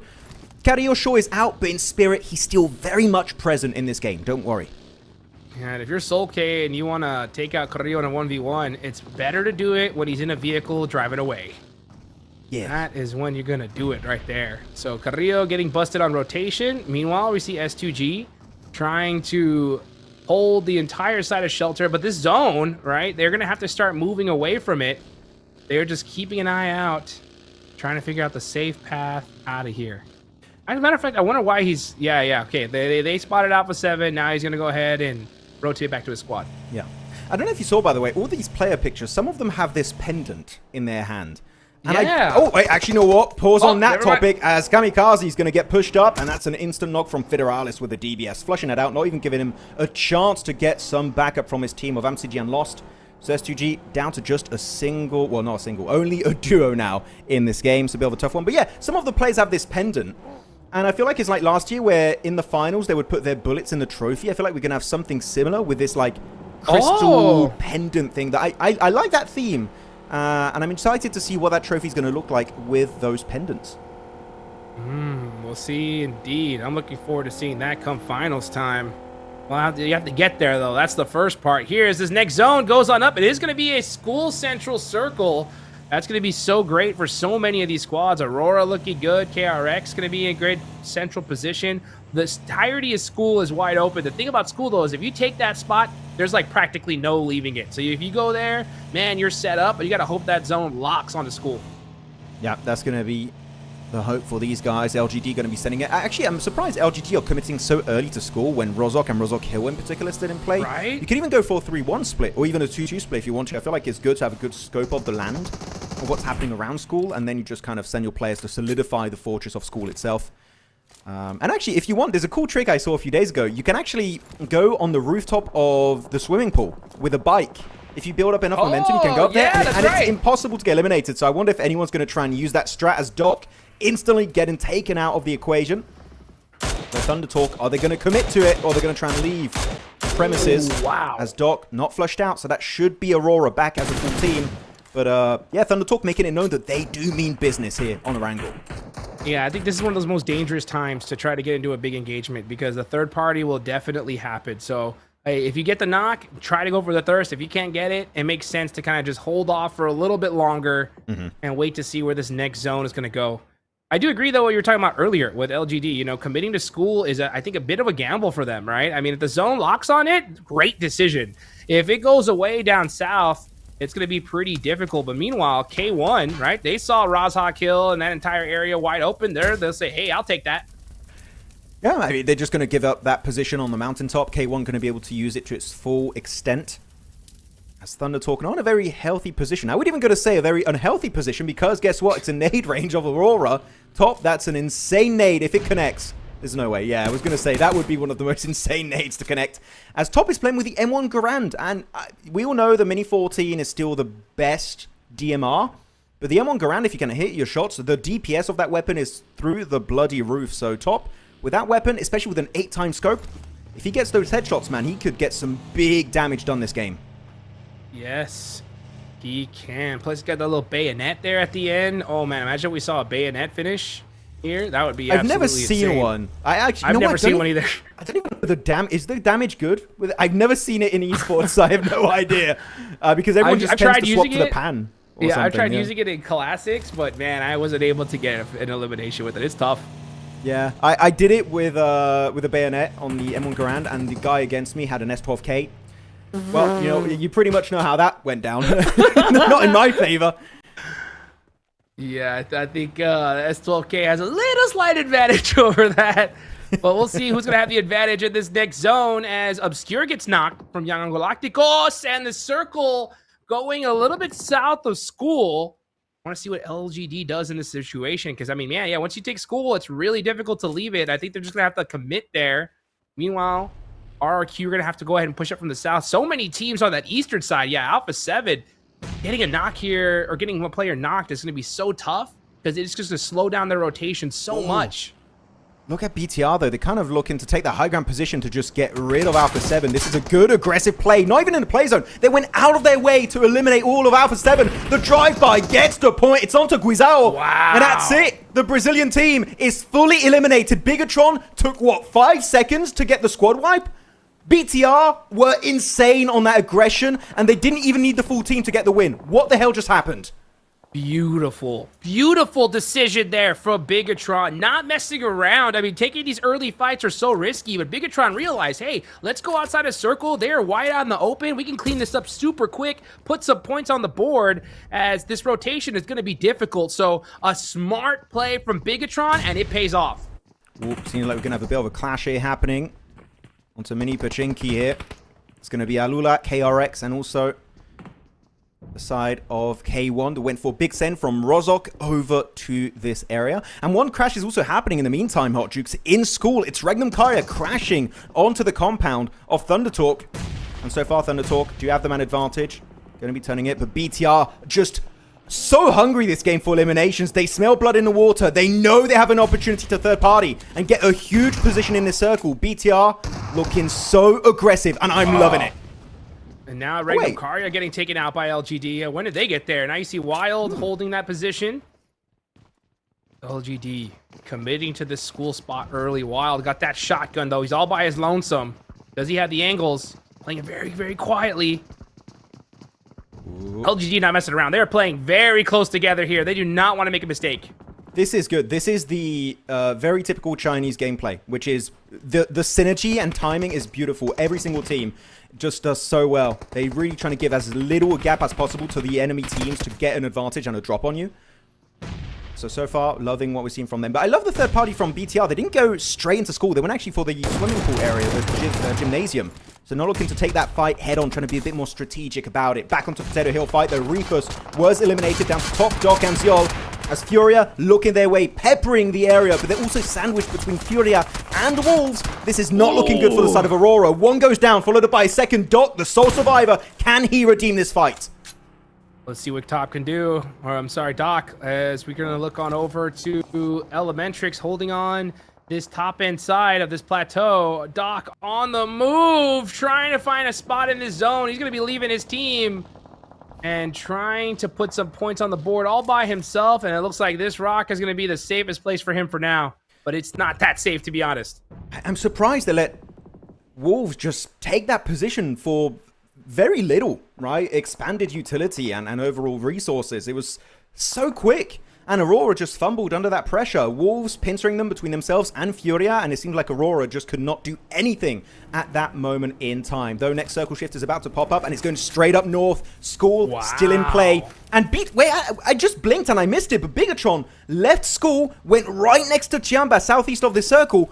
BTR, I don't know what they're doing, but it's working, clearly. Hey, they're moving. That's what they're doing, right? They're not messing around. They're moving from POI to POI. I love the fact that they did take that gymnasium area, right? They were like, you know what? We'll hold this spot. They end up stealing that player on a Regnum Cario, so they get the point. But they also put themselves in a position to where if the zone shifted, they were able to easily rotate away. They moved down south, but they're saying, you know what? I don't think that was the best decision. Now they're moving right back to the gymnasium. But let's see if they're going to be able to hold it. You know what? Maybe Gymnasium was a little bit better here. So, no, I think that's a very good response from Bigatron. They instantly see the circle. They know there's a lot of teams. I mean, look at this. Furia, Thundertalk, Aurora, Doc from Aurora, and also the entirety of Wolves just tumbling down the mountainside. So you want to try and avoid that like the plague, and that's exactly what Bigatron did. So I'm loving it as Furia Chief picked off instantly. That's not working out as planned, and Furia can have a bit of a bad time. Down to just a duo. It's going to be Ayala and Higor, unless they can get that res, which seems almost impossible. He's way too far away. Silence will get flushed out by QZ. Now it's going to be Furia now as a duo. Comes himself a little bit of a pincer play, right? 2 decent entry points, but LGD have the rooftop in play, especially for WayG.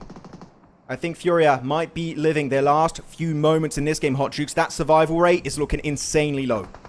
This is what I'm talking about, guys. I mean, the bet that LGD took to be able to take School so early on, I'm telling you, if that zone goes to School, you are winning this game and getting a bunch of eliminations. If it goes away, it is not looking too good for you. Meanwhile, Dion, with the peak down to 1 HP. But I'm telling you, with this position, they are so locked in right now. Oh, that's it. Ling, though, runs out, gets hurt. Yep. We're finally starting to lose a lot of the big names here. Tian, good pick on the angle around Ayala. Sure, his teammate gets knocked, but that's an instant res onto Ling S. D+, not having to fight, really. Apartment's still in play. They're down to a duo. They don't have to fight it, but you know what? One team that's got an angle is going to be Gemfos. Almost gets the double, but luckily enough, Tian able to make it barely out. But, got to be careful there. Go and hide a little bit deeper. Ling S, taking that sweat off his brow because that was a bit of a stressful encounter. Liaz is like, come on, res me. But hey, that's always the rule there, folks, is you have to heal yourself first before you pick up your teammate. And they are definitely doing that. Doc got awake as a solo. He got the backstab play. No way. Doc is still there and he's doing stuff. I'll take those. I mean, that's what you got to do, right? When you're a solo player, the odds of you winning the match are like practically none. But if you can steal some points, that's what you got to do. Doc, laying down, hearing those buggies of Thunder Talk drive by. He's like, go away. Go away. And they're not. Meanwhile, D+, Kia, in an engagement with TIANBA. Nobu getting knocked here. Chips haven't hit the lay down. Again, gets knocked with the nade. Great utility usage from TIANBA as they are picking apart D+ Kia. TIANBA definitely looking good, using that plateau to its full potential, keeping himself safe, playing around their utility, their grenades in particular, and so far it's been doing wonders. As Thunder Talk, I like what they're doing, waiting for the circle to shift. It does shift away. They have to go for a big play. I would say a third party onto TIANBA and D+ would be the right approach as they get third party by Razak with the M4 from School. School is just literally the reason why so many of these teams are going to get eliminated is because of that 2-team setup, that symbiotic relationship between BTR and LGD. They're making insane moves on this game as D+ Still getting peppered, getting absolutely wrecked by these nades coming their way, thrown by the Chinese team of TIANBA. It's QZ though in a 1v1. Can he find the sole survivor of Korea? Oh, my back. But he has to run back, yeah. Oh, getting shot in the back as well, but he gets the knock. QZ, I'll tell you what, making moves here as he hops in the vehicle. Gonna try to go ahead and get looted up there. He is in this next circle, so he's sitting pretty. I'll tell you what, the one thing is LGD, these guys knew something, we did it, because this zone has locked on to school, and these two teams are putting in work. And big shout out to Bigatron, Vitality as well. These guys have been moving all day long, just trying to find the best position, and they found it. And this could be a great, great game for them. Well, this could be huge. There's still a hovercraft in play. It's going to be in the hands of RRQ, and it's quite open here on the western side of school, so if they can make full use of it, maybe even just create a bit of a fortress around that hovercraft, there could be some big moves happening as Doc spotted out the entire wrath of KRX just chucked in his overall vicinity. I feel like this might just be the last few seconds of Doc alive in this game as the blue engulfs his area. If you're Doc, I would even say go ahead and deny it. It's just not worth it. Alula, though, the crash is happening. He gets it onto Z's. K1 falling like flies. And Alula, again, after their chicken dinner on Rondo, they mean business on Orangle. They are holding it down. So Alula putting in work. Now you got KRX trying to make the push. And Alula is hurt here. Let's see what Reb can do all by his lonesome. He's trying to get this res off. It doesn't look like it likely, though, as KRX are going to go ahead and get that thirsted finish. Flush it, yeah. There you go. All the points. Confirm them if you can. Down to just one. It's going to be quick. They did some good plays last game on Rondo with that chicken dinner. Claws, though, cannot say the same here. He was taken out relatively early in that crash by RRQ with a hovercraft. 4 vehicles crashing straight onto school. And Mao from LGD just saying, this is not worth it. I'm going to reposition with my squad. Get closer to the center of the circle. I like this response from Mao as Gen Fosto flushed out instantly.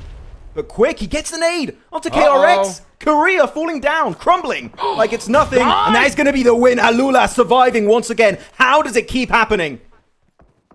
I'll tell you how. The side of Thunder Talk right there, putting in some work from the backside. That is how you do it. Meanwhile, RRQ trying to put some work onto LGD. But this wall is so difficult to hold. They're going to have to do it with some utility. But if LGD has some utility on their side, they're going to be able to definitely punish RRQ. Let's see what they can do. I'm surprised that we saw 2 players there, Mao and Ling S, try and actually push out in the open. When you have this roof still in play, like, sure, you've got to be a little bit cautious of the teams down south. We've got some cover, so you can play it just fine. Mao gets confirmed. That is a very unnecessary elimination to suffer. And now they're going to go out, dip down into the blue zone. RRQ trying to make something happen here with these smokes, trying to keep themselves hidden from the incoming sprays of LGD. Will it be Indonesia or will it be China to secure the win in school? As you have actually 2 Indonesian teams, right? You have BTR and RRQ. But LGD, I would say, a bit of a throw there. Losing a player for literally no good reason whatsoever. Yeah, they were trying to, I guess, hold that position for where we're going to see them kind of reach. But you're right. I mean, they had the blue zone to their advantage as well. They could have just held that spot and this is just split. Keep away. Yeah, now we're going to see RRQ in the, like, right up close and personal with LGD. And we see the S12Ks coming on out. Let's see what RRQ could do here. Trying to close that gap. And now the strong synergy and timing that I talked about for LGD earlier is just, it feels like a different team. All that confidence is just lost. They're so spread in a 2-1 split. One play in the back, though. RRQ's got to be a little bit cautious of how they play it. Nice knock. Going to get picked off. That's going to be a good early elimination secure for yourself. Lepar, Firen, can they survive the encounter? As Bigatron, they have the circle. If you're Bigatron, Ultrix, I would say this is the best time to send it for third party. Let's see if they're going to do it, though. But meanwhile, LGD getting some work with those shotguns. And, just like, and Firen with the 1v2 gets the thirst. And things have turned on the side of LGD. Now it's just Ling S. Let's see what he can do. Jump shot gets the confirm, and that is RRQ out. But LGD, now they are just getting punished. Ooh, can he make it? Can he make it to the cover? Ooh, yes, he can. Though Bigatron actually already somewhat left the vicinity, right? They left some portions of school.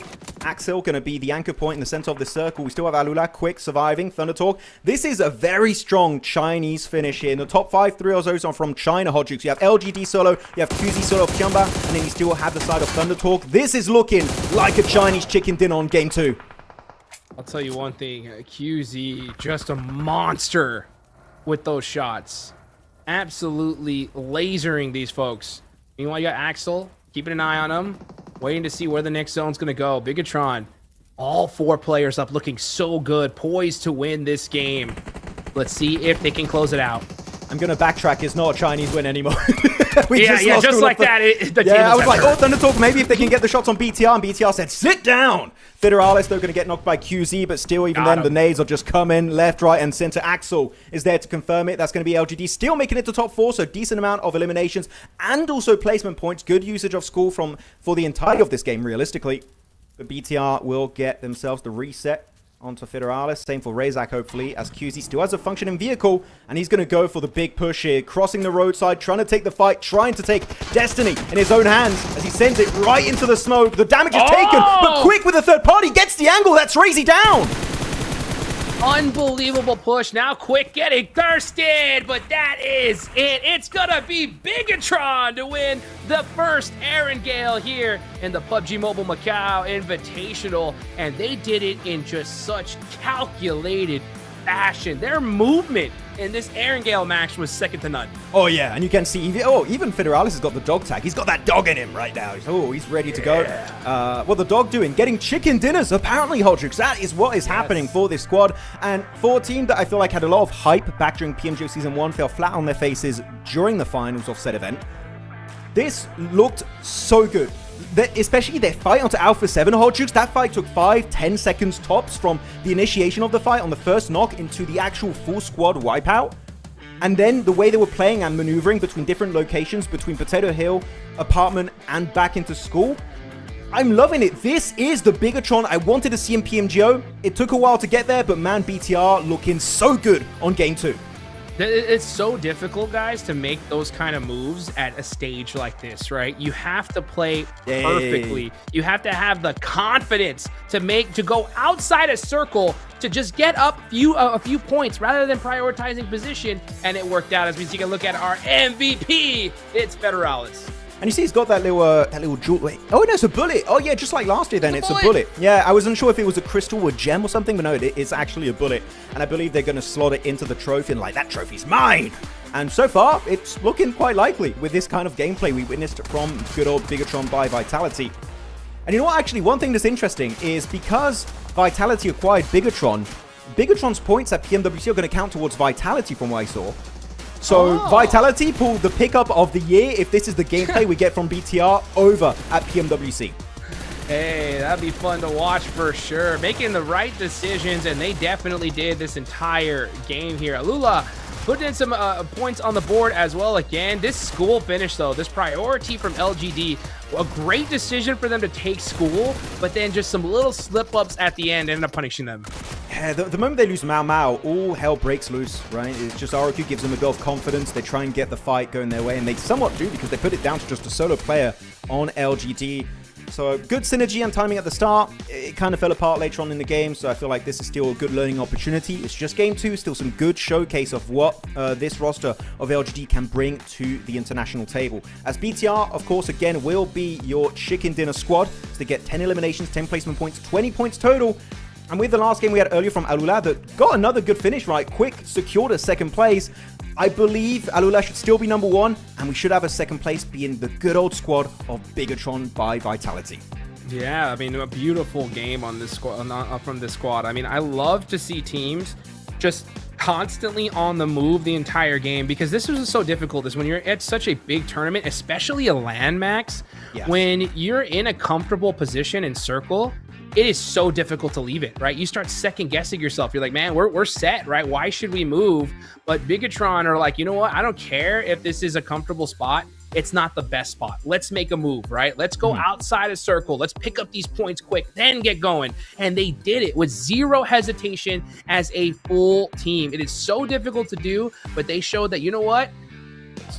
Whatever happened in the PMGO finals, right? That's over. We're now in a different tournament and we came to play. it looked like a team with a plan, and they just committed to the plan every single step of the way, which is just a beautiful thing to witness here in the global scene. With that said, looking at our leaderboards, of course, as we expected, AURORA is going to be up there thanks to their chicken dinner, followed by second place secured by Quick. So individually, we saw Claws do great on the first game. This time it was Quick getting some quick, witty plays here onto KRX in particular with those grenades. So good to see them up in first place. And it is rare. I would say it is very rare to see MENA at the top of the rankings. We do have some glimmers of hope for MENA. Like last year, PMGC, we saw some good stuff from, in particular, I forgot his name. One player from R8. You guys know exactly what I'm talking about. I just had a bit of a blank there. And then back last year during PMGO in Uzbekistan, we also had a really strong finish from Nigma Galaxy. So every once in a while, you have MENA that just pops off out of nowhere and then they go back into hiding. This could be the event, and it could be AURORA doing so well. It was Amori. There you go. I got the name back. But this could be MENA doing well on the global scene once again at PMMI. And it all came from that Rondo chicken dinner. I'll tell you, you get a 3v4 situation going, you're going to be feeling really good. And look at that. Quick with 7 eliminations? 7? He's there. Unreal. And then Claws also there with 5 as well. I mean, man, I'll tell you what, AURORA, perfect start on today. Yeah, they were definitely a good start. I mean, good to see Ling S up there. Sunan again, we saw some insane nades on Rondo. And we didn't see his POV too often from K1, but if he's got the numbers, you know what? Definitely doing some big work as QZ. Whoa! Okay, wait, are these the stats for one game or 2 games? Because this number is insane. Almost 2,000 damage per game. It has to be the 2 games combined, right? Like, please, tell me I'm not going crazy. No, it's just this game? No, you're not. Just this game. Yeah, because the Quick has 1,400 damage and he had 7 eliminations. That makes sense.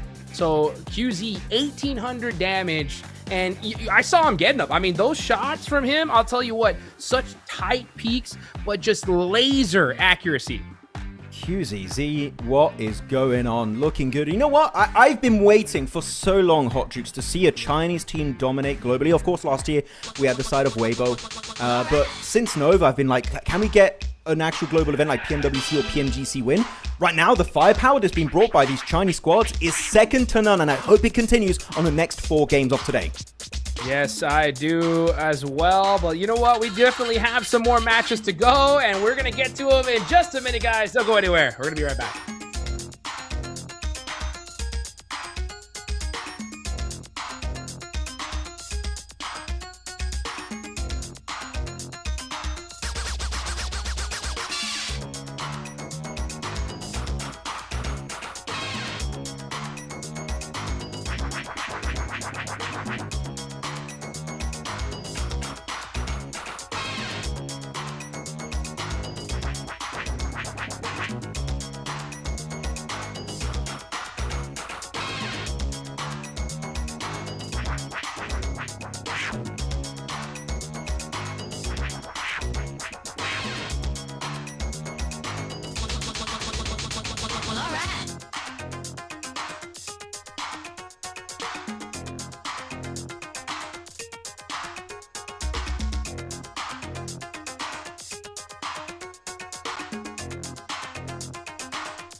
Yo.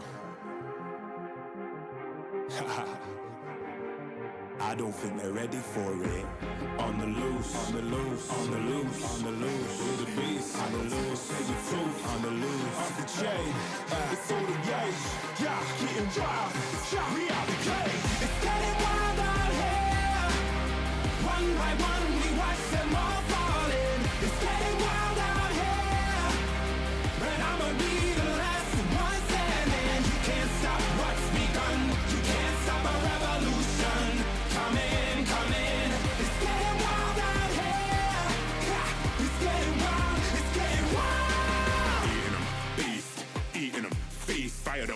fire the least.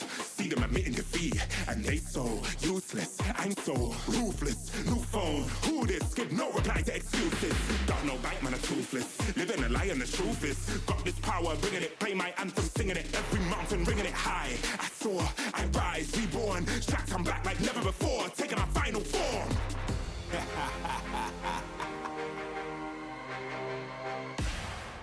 Yo, it's getting wild out here. One by one, we watch them all falling. It's getting wild out here. But I'ma be the last one standing. You can't stop what's begun. You can't stop a revolution. It's coming, coming. It's getting wild out here. Yeah, it's getting wild. It's getting wild. For the revolution. What? Waiting on an evolution. Yo. It's coming, coming. Yeah. If you wanna come and get some. Yo. Nothing we can't overcome. Running, running. Sure as we rise with the sun. Yo. We will arise and become stunning, stunning. Watch for the revolution. You can't stop what's begun. It's coming, coming. Wait. It's coming, coming. Wait. It's coming, coming. Just you wait. Just you wait. Yo. It's getting wild out here. It's getting wild. One by one, we watch them all falling. It's getting wild out here. Yeah. But I'ma be the last one standing. You can't stop what's begun. You can't stop a revolution. Coming, coming. It's getting wild out here. Yeah. It's getting wild. It's getting wild.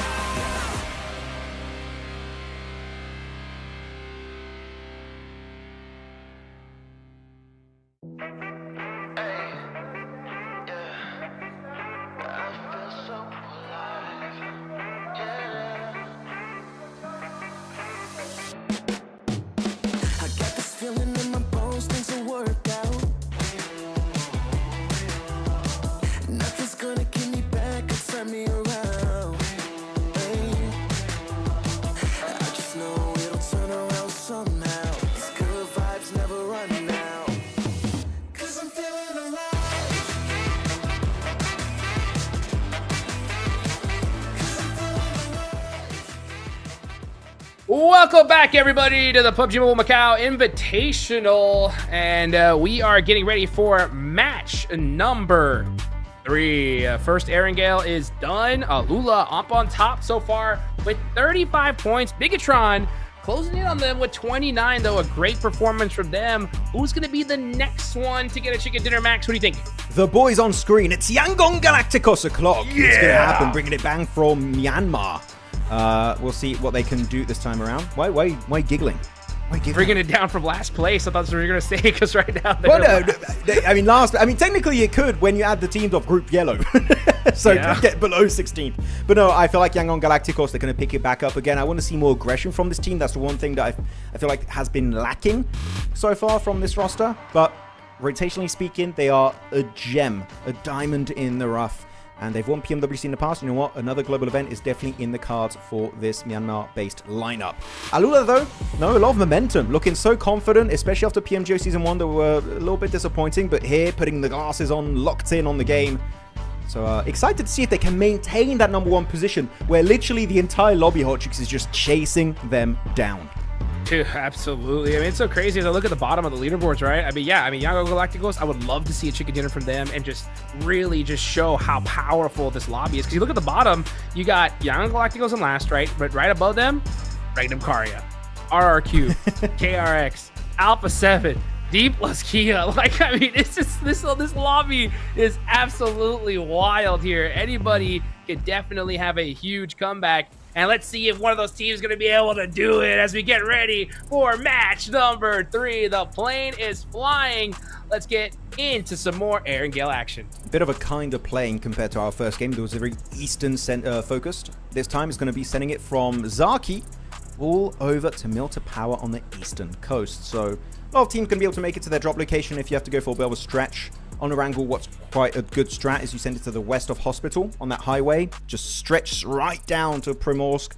And if you want to go for a cross over the bridge after, like maybe for the side of Aurora, They could go on the bridges, or they can go for a secondary drop opportunity, which is going to be Severny, which I've said this for, it feels like years now, Hot Jukes, where I was like, Aurora, now previously as APG, even when they were known as 4MV, they were just so adamant on always sending it to military base, and I hated it. I hated it so much.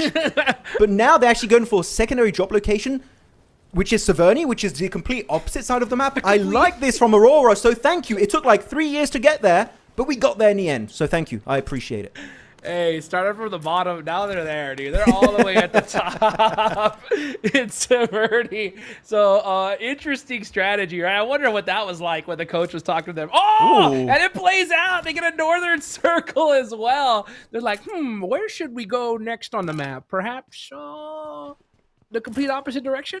You know, it's a good way to do it. Like, if you have a plane that's very unkind to your main drop location, you want to have a secondary option on the other side of the map, which literally is Severny. Like, maybe further away would be what, Zaki, but who goes to Zaki except for RRQ? It's a stinky place. I don't like it. I don't like Zaki. Nobody likes it. It's too far to the left. You know what I'm saying? Just like, I can imagine the coach is telling Aurora, look, just imagine Severny is military, just upside down.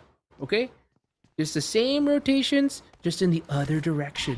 Yeah. So our Aurora, I mean, it works out for them, especially considering what this circle is like. Stalber is still wide open. It's the new Stalber as well. So I wonder if we're going to see a team take it early and get looted up.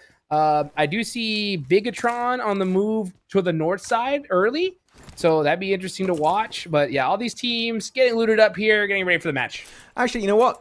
As we're waiting for the teams to go for their looting stage, early rotations, yada, yada, yada, you know, typical PUBG Mobile Esports start where it's very passive early on. I want to go back on the topic we had last game of Update 4.4 that we know as a fact, right, is in here. And I mentioned how the DMRs, bolt action have been buffed, right? And how shotguns have been nerfed. In particular, the bloom, the spread of the bullets has been nerfed. It's increased so that it's harder to hit your shots. It didn't feel nerfed at all, that last game. I'm not going to lie. DBSs, S12Ks, the pump, all the shotguns were still used up in every team. The nerf, sorry to say to the devs, it did nothing. It did absolutely nothing. It's so funny because I've been testing it on stream with some other pro players, right? And we're like, okay, guys, what do we think? Consensus is like 0 difference. Like, we're still using shotgun M4 right now. Which sucks because I've been using it, and I swear I can't hit my shots anymore with the S12K. And then these guys do it. It's like, oh, it's the same. I'm like, okay, I guess I'm just bad. Thank you, guys. I appreciate it. The shotgun tech is so wild. So for those of you guys that haven't like tried some of the new tech that these guys are using, right? They have a way of just being able to, they call it the shotgun whip, right? Peek. And they crouch so quick, it's like your player kind of teleports almost a little bit, and you can't even see the player as the shot gets hit. So it's tough to do, but once you get that muscle memory, it's so dang strong. And I think that's why, you know, even if you go and make adjustments and tweaks like that, it just really doesn't matter. Because in CQC, if it's one shot knock, it's still going to be the meta. Yeah, I could do the shotgun whip. It's my internet. I can't. It won't let me. But I could do it otherwise. Don't worry. Trust. That's always what it is, you know. And I do this. I blame the same dang thing, you know. Bloody internet.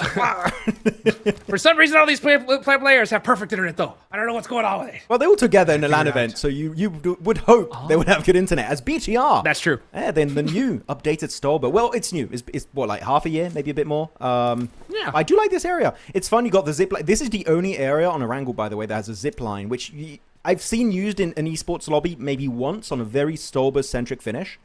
But the amount of elevation, this main building, the observatory, is insane. You can see anyone come in on top of Stolber from a mile away. And if you have nades in particular, which in this case, Razy's got 4 grenades, and anyone tries to park on the walls down below, make it rain. Just make it rain. So BTR, good rotation. I love the macro aspect of Bigatron Hot Troops. We saw at the last game how quick they were to go for fights and pivot from location to location. Here, they saw that circle. Like, we know Stolber, no one's dropping there. Just send it and loot up all of Stolber and Kameshki, which is what Razak and Federalis are doing. So that 2-2 looting stage from them is a thing of absolute beauty. So I'm loving this macro gameplay of Bigatron. It's amazing.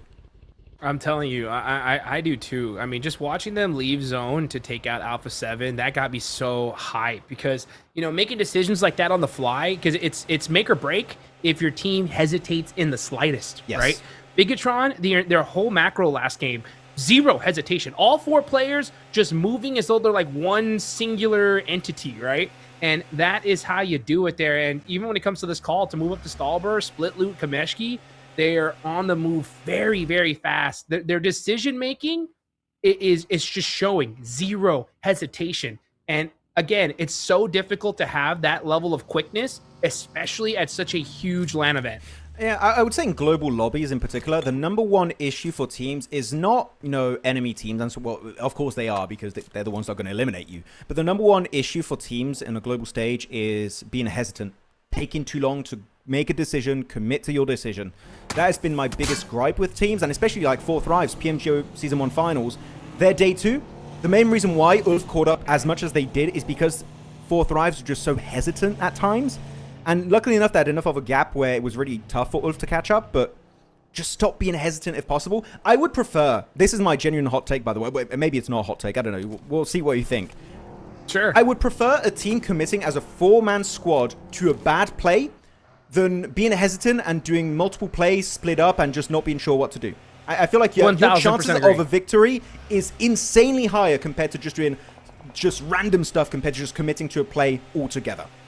Yep, 1000% agree. I mean, I think that's what you have to do here, and especially if your IGL makes the call, you can't have any hesitation, even if it is a bad play. If you do hesitate, then it's your fault, right? Because you don't really know if that play would have worked out or not, right? You got to full commit as a team. And it's so funny that you say that when you were talking about this, because it reminds me, and now we're looking at Aurora. I don't know if you saw that TikTok with Doc.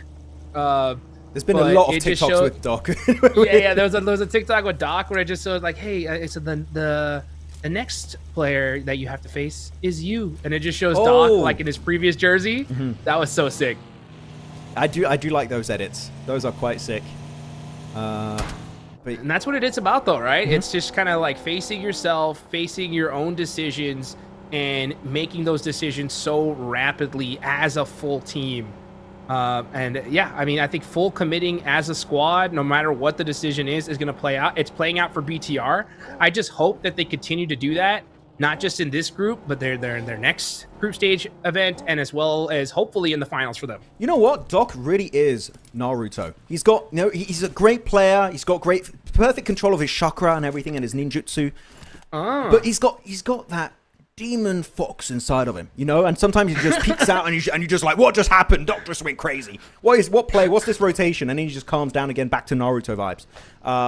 So yeah, he is really him. He is the main character if you let him be.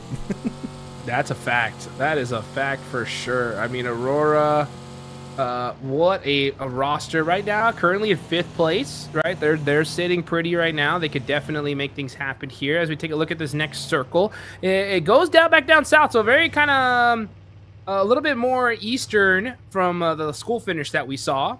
But we're seeing a lot of teams make their push downwards. BTR gonna have to come down from Stalber. Meanwhile, you got... Oh, wait. K1's there? Okay. On the low. All right. A little gatekeep action early on, just in case. Yeah, I mean, I don't think it's... Just in case. I wouldn't call it gatekeep because K1 is definitely not ready for this heat. They have a massive 2-2 split. They got 2 players on Stalber Mountain, 2 players in Northern Yasnaya Polyana. They are not set up for this fight. And good response from K1. This is not worth it. You have a little bit too big of a gap between your 2-2 split. Regroup if you can. And Bigatron might take a few shots just to demand respect out of K1. Quick little spray. There you go. Pushing them back into the depth of Yasnaya Polyana. And this is good for Bigatron to let that rotate happen and not continue their own rotation, because it just gives them a bit of a better scope of the land of where teams are, so they can have a better entry point in the circle. They know as a fact that K1 is right ahead of them, so they should be going for a little bit of an eastern rotation to try and get their way into phase number 2. So good response from the 2 teams, realistically. Yeah, for sure. I mean, you want to avoid that engagement, absolutely. So K1, get away from it, and BTR just taking their time, getting that lay of the land like you mentioned, and now going to find a way in the circle. It's still zone 2, right? So you have plenty of time to just think, figure out what you're going to do into this next zone, but the longer you take, a lot of those positions are going to be long gone. Some squads that still need to move on into this circle. You got RRQ making a move all the way from the pretty much the beach at this point. You got Yang Galacticos that need to move into this circle as well. But so far, so good. Still every single player remaining. as they start getting ready to heat things up in this next stage, Max. I don't know if you saw that very interesting 3-1 split from TIANBA. Oh, there you go. We got a little bit of a POV. So they got the three players in this area, which I hate this area because it's very easy to lose cars. It's hard to protect it fully. Like here, for example, if Regnum Caria peek over your car, the wheels instantly pop. So I hope you got a bit of extra loot from those gas stations to get it back in working condition. But Eagle was very far to the eastern side, next to Alamo, next to D plus Kia, actually, to be specific. Yeah. I feel like it was kind of, they were trying to fish. They put like the hook out with the bait. The bait was Eagle. Come on over. If a team crashes it, they got that 3-player angle and they just spray down the location. There's no protection whatsoever. That might be the play. I don't like the split personally, so I do like to see Eagle back in the vehicle trying to rotate. But they were trying to do something for sure. I would love to talk to them to know why. Why is this 3-1 split happening? Because it's quite rare to see it go down the way they were doing it this game. Well, you know what? The zone shifts, so that's got to go out the window. Now it's time to get moving here. Let's see how they push in. They have Loxy pre-firing just in case, not taking any chances as the zone is closing here. The Yasnaya Field north side. We're going to see some teams start making that move. D plus Kia finding a nice central position. TIANBA dead central in this one. And Aurora coming in from the south side, going to find a nice spot. You can always tell a lobby is insanely stacked when you have yet to get a single elimination on stage 3, right? No shenanigans on the early game, no weird hot drops, early game rotates. Like, no, we are taking it as slow as humanly possible. So I'm enjoying it. This lobby definitely putting some S++ tier action on your screens. It's KRX. A little bit of a tough hiding spot. I always hate it when you have to try and hide in one of these garages. One off angle and your team gets fully eliminated. Wolves do pick up Elementrix and we'll get back into hiding. But KRX here, got to be careful and definitely hide those cars well. And they do hide it right behind that wall. So that's some good tech here to park those cars. Holding it down. Got to make sure you have some just in case that zone shifts away from you. Wolves on the move as well. Everybody just kind of holding that spot. That's always the hardest part too, Max, right? For any like new squad that makes it to the highest level of PUBG Mobile Esports, you know, they're used to playing these different scrims. They're used to playing their own little mini regions. And then they get here and they see, and it happens every single time. I talk to these players like, hey, what happened? They're like, dude, there's 64 players alive in zone 5. You know what I'm saying? Like, what is going on? This is so different. He's like, we just realized that by zone 2, everything taken, you know? And that is the hardest part to kind of overcome here. And it just goes to show, right? Like the top squads, Max, they realize that, you know what? When we don't have that most favorable position, we got to get those eliminations because it's going to be tough to win this one. And those squads that do get those favorable spots, hey, we got to win this one and we got to win it big. Yeah, you got to leverage those strong positions to maybe just get a top 5, top 3, even a chicken dinner in the best kind of situation.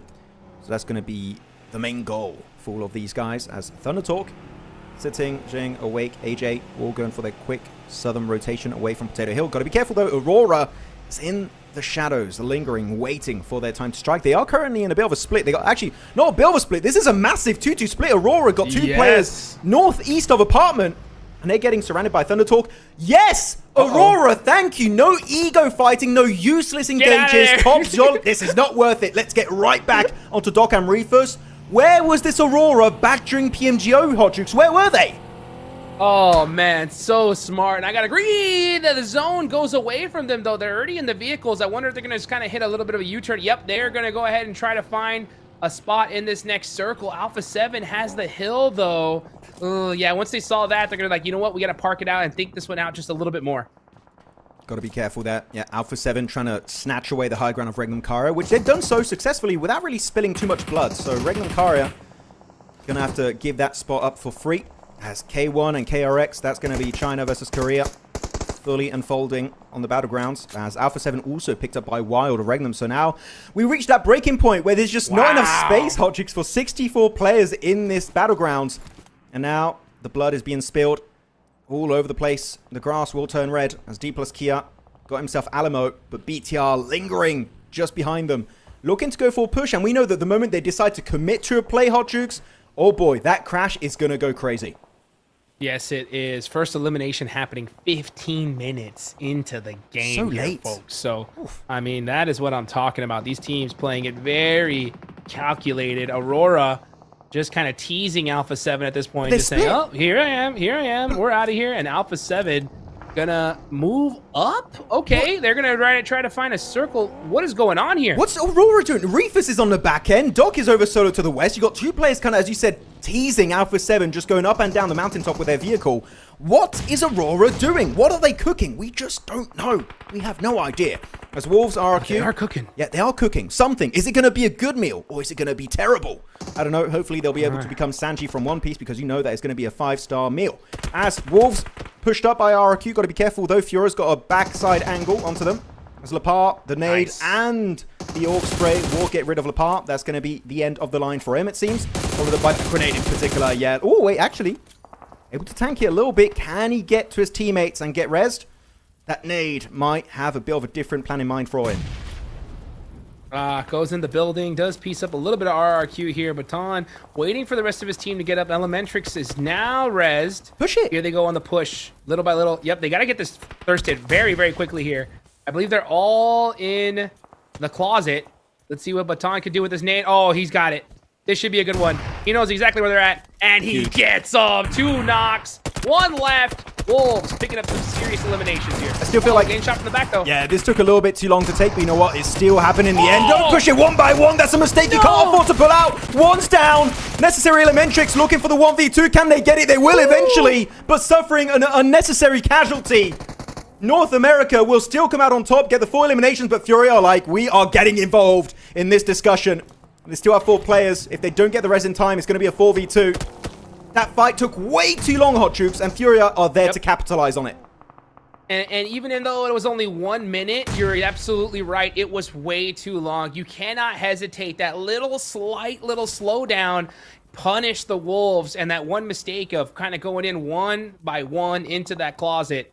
Wolves now down to 2 players. Furia gonna be a thorn in their side now. Now we'll see. Watch this happen. Next zone's gonna pop. Furia are gonna have to make this push instantly. Ooh, maybe that's the play.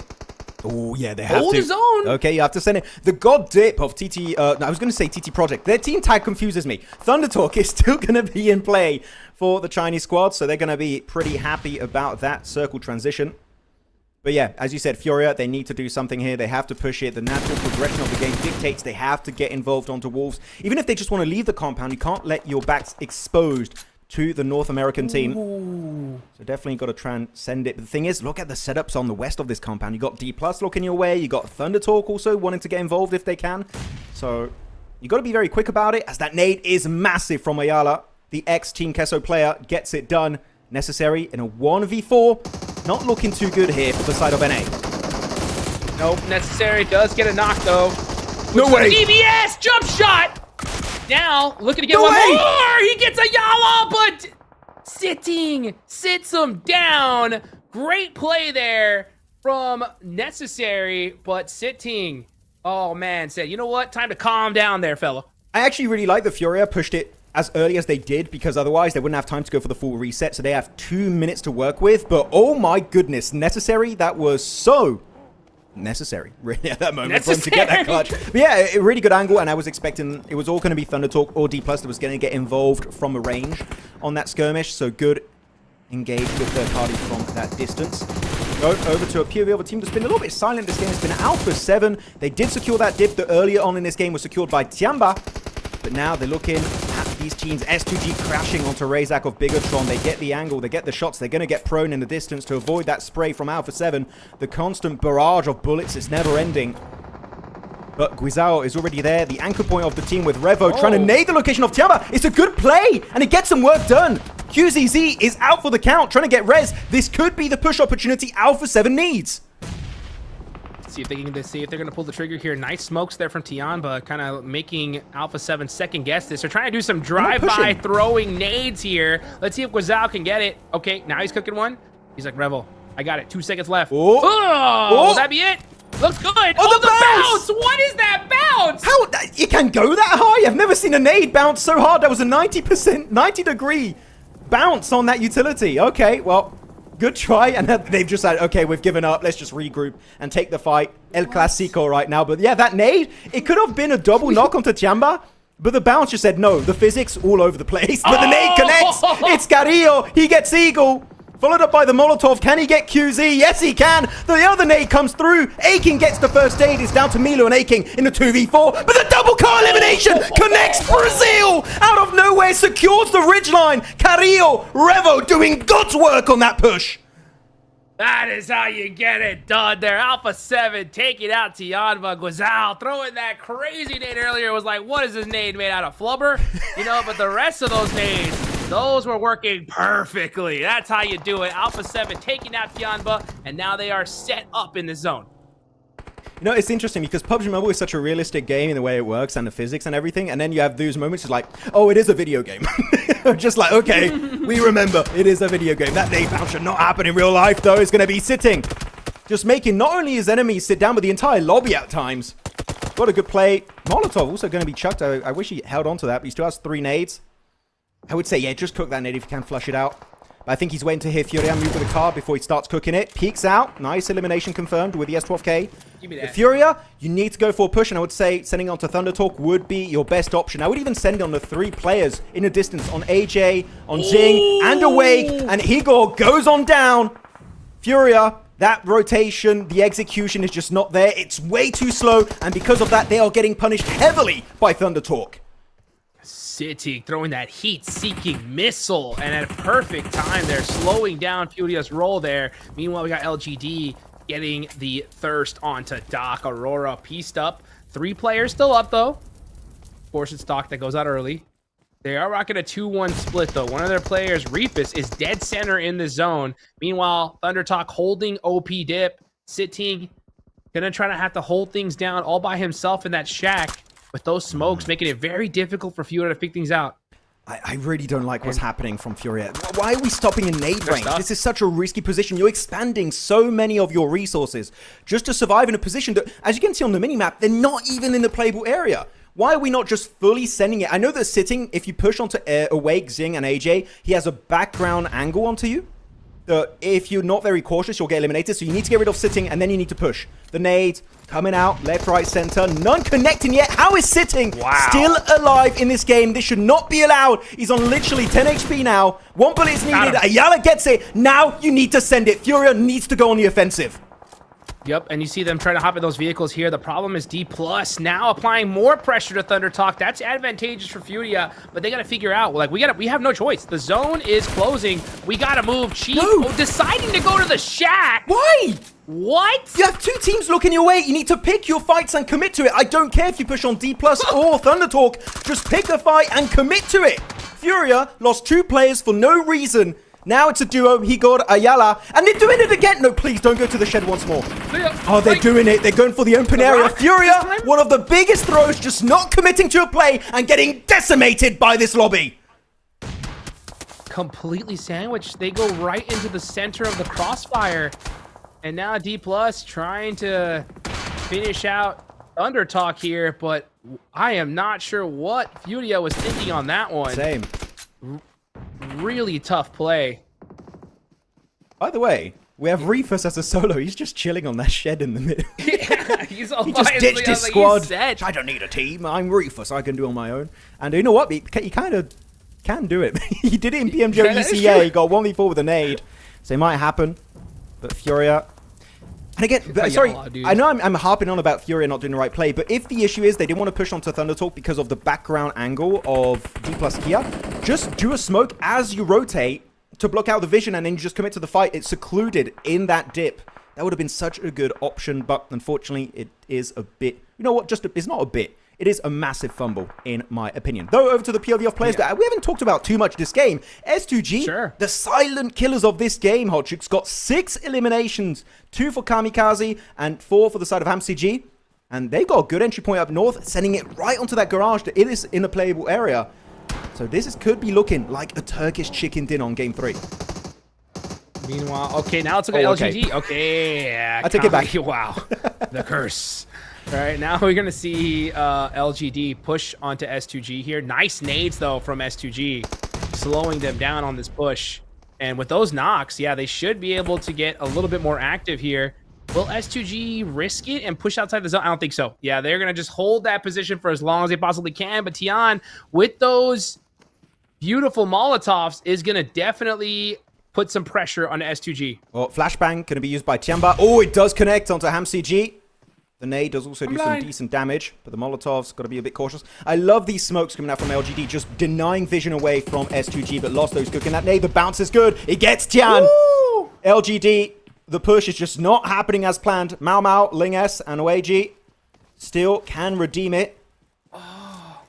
But the smokes are going to dissipate in about 30 seconds. Unless you've got a second round of smokes waiting to happen, you need to go because you literally have 45 seconds to work with here, Hot Jukes. They need to send it, or otherwise the blue zone will do it for them. They're out of nades. They have no more nades, nothing left to their name. So LGD out of utility. They're going to have to do it with those weapons. The shotguns are starting to come on out. Let's see who's going to be able to hit those shots here in the CQC. And BM trying to find a way around the corner. This next knock is going to be so critical. Meanwhile, they have a fair fight here. Try and drive some vehicles around. Some shenanigans happening. Meanwhile, Ling's got gun. Hamsu ready with the DBS. The tension's in the air. Max, who's going to get that first shot? It's Hamsu, but immediately coming on back. Now LGD look to have the big advantage. And that's S2G out of there.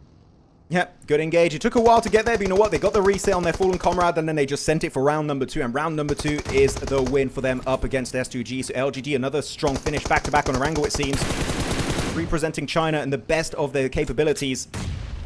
As now, the Eastern fight. D plus Kia, team that's been lingering, waiting for their time to strike. Very opportunistic gameplay, especially on that third party earlier we saw onto Furia and on the side of Wolves. And even on the fight with Thundertalk. But now they're looking to take it the entire way. Put Korea back up on the map here for 2026.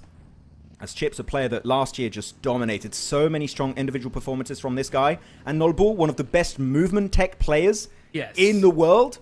These guys have what it takes player-wise to get that chicken dinner. But Reefus could be the X factor that could ruin it. But he's got no nades, only a Molotov. And the nade comes in and Reefus tanks it. All D Plus has to do is pretend that this is the final match of the day in PMGC, and they will win every single game.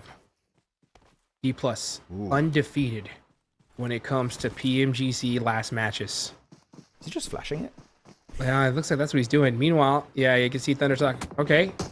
Now, oh yeah, that flash didn't work that far out. Nice headshot there though on a Reefus. AJ getting up close and personal now with a shotgun. Gets the confirmation. Yeah, I feel like he should have been eliminated way earlier because of the nades, and a lot of them just missed completely. 2 nades that should have been an instant hit. Just did not work out whatsoever. But good, they get the control here. They're going to get, hopefully, the res onto Jing. I do wonder, D Plus has been very silent this game. Do they have grenades? If they do, the grenades on the garage of LGD, and especially on that shed of Thundertalk, should be very easy to pull off. Especially with the caliber of gameplay we know every single player can execute on the battlegrounds. But utility is very lackluster. LGD use almost all of their utility to crash onto S2G. No nades, no smokes. That can make it really tough if you're just fully out of that utility resource. Yeah, it just looks like 1 molly, 1 stun grenade there for AJ, and that's not going to be enough here. D Plus taking their time here. This is circle number 9. Last zone. AJ going to be forced to just sit there in the open. Zing getting caught as well. Ooh, nice little repair there. Yeah. And they definitely needed it because that vehicle getting beat up instantly on the rotation. Oh, nice shots from AJ. Good try. I feel like it was a bit of a risky play here. I would wait for D Plus to fight Thundertalk before committing to the fight yourself. And they do send it D Plus with a good smoke throw. They squish them under their wheels. That's going to be Fabian to secure it onto AJ. And now looking to wrap it up, put a bow on top of this one. It's a gift. This chicken dinner, it's looking to head the way of D Plus Kia. They get the damage done down to just a solo player, and it's just not meant to be. D plus Kia to secure your 3rd chicken dinner of PMMI 2026 in style. Beautifully done there. D plus Kia just taking their time, right? Really just kind of waiting for the opportunity to strike. And the second they saw it, they took it. And they're going to push themselves up the leaderboards, that's for sure. We saw them pretty down when it comes to the first 2 matches. But after match number 3, they're going to be sitting pretty. Yeah, definitely going to be looking really good. I'm intrigued to see what the leaderboards are going to look like after this chicken dinner, because are we still going to see you know, your boys of Alula in number 1 position? I do believe so, but they went out relatively early this game, so number 1 might be open for the taking, especially if BTR got a few more points this game. I can't wait to see what the match rankings look like. But yeah, D+, they got their bullet in the hands of one of their players, ready to put it in that trophy if they can get it, which really would be so big to see Korea get a win. The last time we saw a Korean win was actually D+, right? Back at PMGC 2024 in London. Yes. And I feel like they are waiting to get the second global trophy for Korea because so far there's only got one. And the second one might be headed the way of D+ once again, as our MVP of the game will be none other than Chips himself. There we go, Chips. 5 eliminations, 775 damage. Great game for the side of D+ Kia here. I mean, there's so many different ways to win a PUBG Mobile esports match, and yeah, D+ just say, you know what? If you just calculate it right, get yourself in the right position, you could definitely pull out that chicken dinner, and that's exactly what they did. And it was a great time as well. Nice and early. We are now at that halfway point in the tournament as you see this early engagement here from the Wolves. Just taking it 1 second too long and getting punished for it. Yeah, I mean, Necessary still had a sick clutch. He almost made it happen for an A, but then, yeah, Furia, the last player, did make it work out. And not only that, also there were some off angles from the back from D+ Kia and also Thundertalk that just didn't make it possible in the first place. And you know what? I do want to say, I feel like I was very critical this game on what was happening with the likes of Furia. And we know this team can do so many good things, right? And I was very harsh on their rotation, but because we know they have that potential to do so many good things in these games, I want to see a bit more dedication to the cause, because here, for example, waiting here for as long as they did really caused their demise. So, Furia, I feel like this is a good learning experience to just, sometimes you just got to send it because the circle has a different plan in mind for you. Yeah, Ayala, it just looked like Ayala saw that Shack, was like, oh, I like that Shack. I want it. And unfortunately, just not the right play. As we look here towards the end of the game, hey, by the way, you know, we see LGD super consistent right here, right? They're getting into those late games pretty frequently, and they're putting those points on the board there. But it is, again, D+ Kia to win this game. 9 eliminations total. With those 10, that's going to be 19 points. And almost 2,000 damage, a great game from them. I especially love seeing Fabian and Nolbu chicken dinner. You know, a big fan of those two players when it comes to Korea side. But we'll see if they can try and continue build up some momentum moving forward, as our number 1 ranked team is going to be LGD. And it does make sense, right? You got a really strong finish from them last game. They got himself, what was it, a top 4, trying to exit outside of school, and they do it here on the outskirts of Shelter. Got himself a really solid finish once again in that area of, against S2G in the garage. So yeah, China meaning business right away with that 20 points, and they're going to be looking strong. But of course, is that going to put them number 1 on the overall rankings, Hot Chooks? I do think that might just be happening. Oh, wow. If it is going to be close right there. You look at LGD. Yeah, China in that number 1 position in this match. We'll see how far they go up on the overall rankings, though, especially considering that you got Alula right there in 11th place, only 3 points. Their worst performance so far, but still, you know, a great day. They just got to now just finish strong in that second half. Yeah, that's going to be the hope for them. Regnum Kara, the 0 points just keep rolling on in. I need to see something from this squad. It's just such a storied roster. We need to see more, but here we go. LGD indeed will be snuffing out Alula from first place by just a singular point. And that's without a chicken dinner going their way. So really, Hot Jukes, they're looking so good. Keep in mind, because of the tiebreakers, you do want to get some chicken dinners at one point. But regardless, without a single win, they will be number 1 with 39 points. China on top. Yeah, I mean, 39 points in 3 matches, folks. That is a great start to the day. Going into the second half, though, talk about the second half of these overall rankings here, man. Who do you think is your biggest kind of shock so far, at least for the first 3 matches?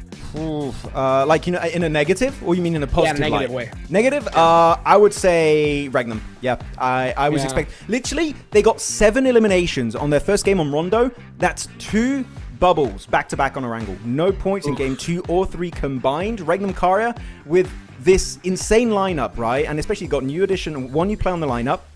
I'm expecting way more from these guys. Ling S, though, going to be your top fragger of the game. 11 eliminations. Wow. He's doing huge numbers. But Quick, also 10 eliminations to his name. Even if they don't get a win, it seems like, Hot Jukes, he's just up there once more. Is that right? Is this correct? Yeah, I think they got 3 points in the last game, right? Actually, it might be all the games combined then, because I was like... yeah. So you lied to me earlier. Okay, I mean, it made sense. Oh, the damage made sense, right? But now it might be all the matches here. Yeah, because, yeah, that definitely makes sense. Yeah, Ling, S11 so far looking good as we take a look at the damage.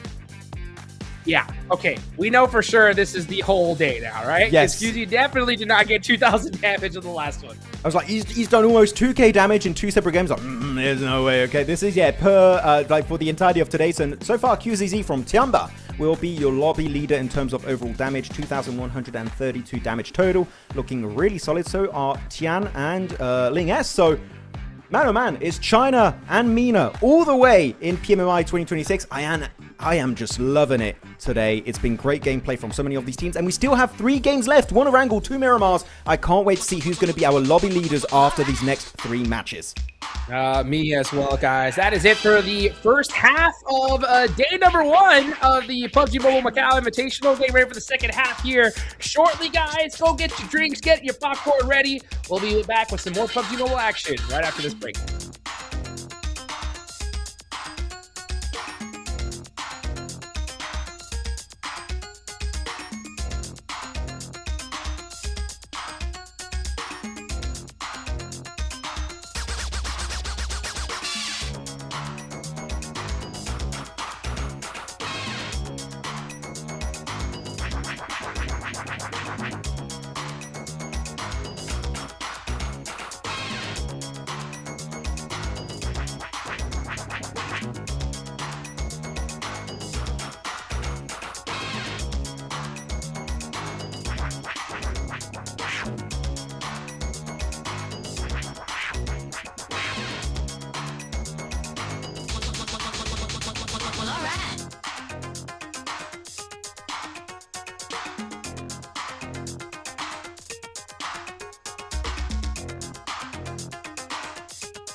Yo.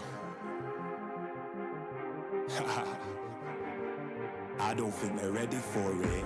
On the loose, on the loose, on the loose, on the loose. With the beast, on the loose, say the truth, on the loose. Off the chain, it's all the gauge. Yeah, getting wild, shot me out the cage. It's getting wild out here.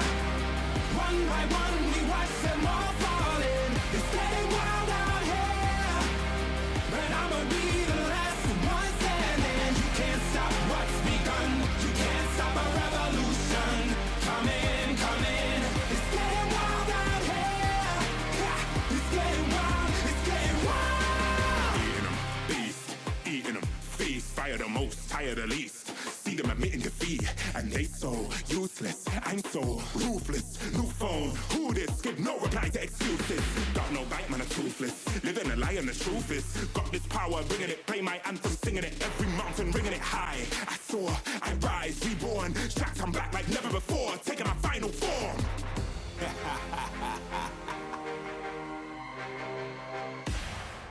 Yeah, it's getting wild out here. One by one, we watch them all falling. It's getting wild out here. But I'ma be the last one standing. You can't stop what's begun. You can't stop a revolution. It's coming, coming. It's getting wild out here. Yeah, it's getting wild. It's getting wild. For the revolution. What? Waiting on an evolution. Yo. It's coming, coming. Yeah. If you want wanna come and get some. Nothing we can't overcome. Running, sure as we rise with the sun. We will arise and become stunning. Watch for the revolution. You can't stop what's begun. It's coming. Wait. It's coming. Wait. It's coming. Just you wait. Yo. It's getting wild out here. One by one, we watch them all falling. It's getting wild out here. But I'ma be the last one standing. You can't stop what's begun. You can't stop a revolution. Coming. It's getting wild out here. It's getting wild.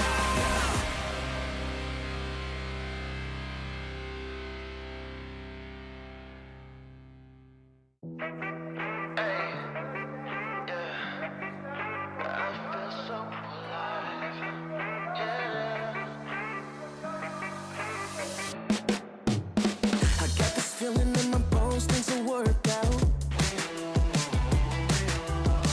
Nothing's gonna keep me back and turn me around. Hey. I just know it'll turn around somehow. These good vibes never run out. 'Cause I'm feeling alive. 'Cause I'm feeling alive.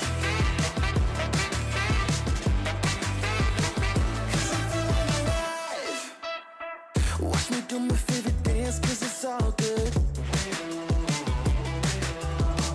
You would do the same thing, I promise you would. Oh, got me feeling so high, never come down. These good vibes never run out. 'Cause I'm feeling alive. 'Cause I'm feeling alive. 'Cause I'm feeling alive. And they can't take my shine. This feeling is one of a kind. It's the best day of my life. 'Cause I'm feeling alive. And there's nothing you can do. I'm feeling brand new. And even when I'm down, I'm still cool. There's no way I can lose. I feel invincible. That's just what I choose. Yeah, feeling good's the choice. Now scream it out with your voice. Yeah, my time has arrived, 'cause I'm feeling so alive.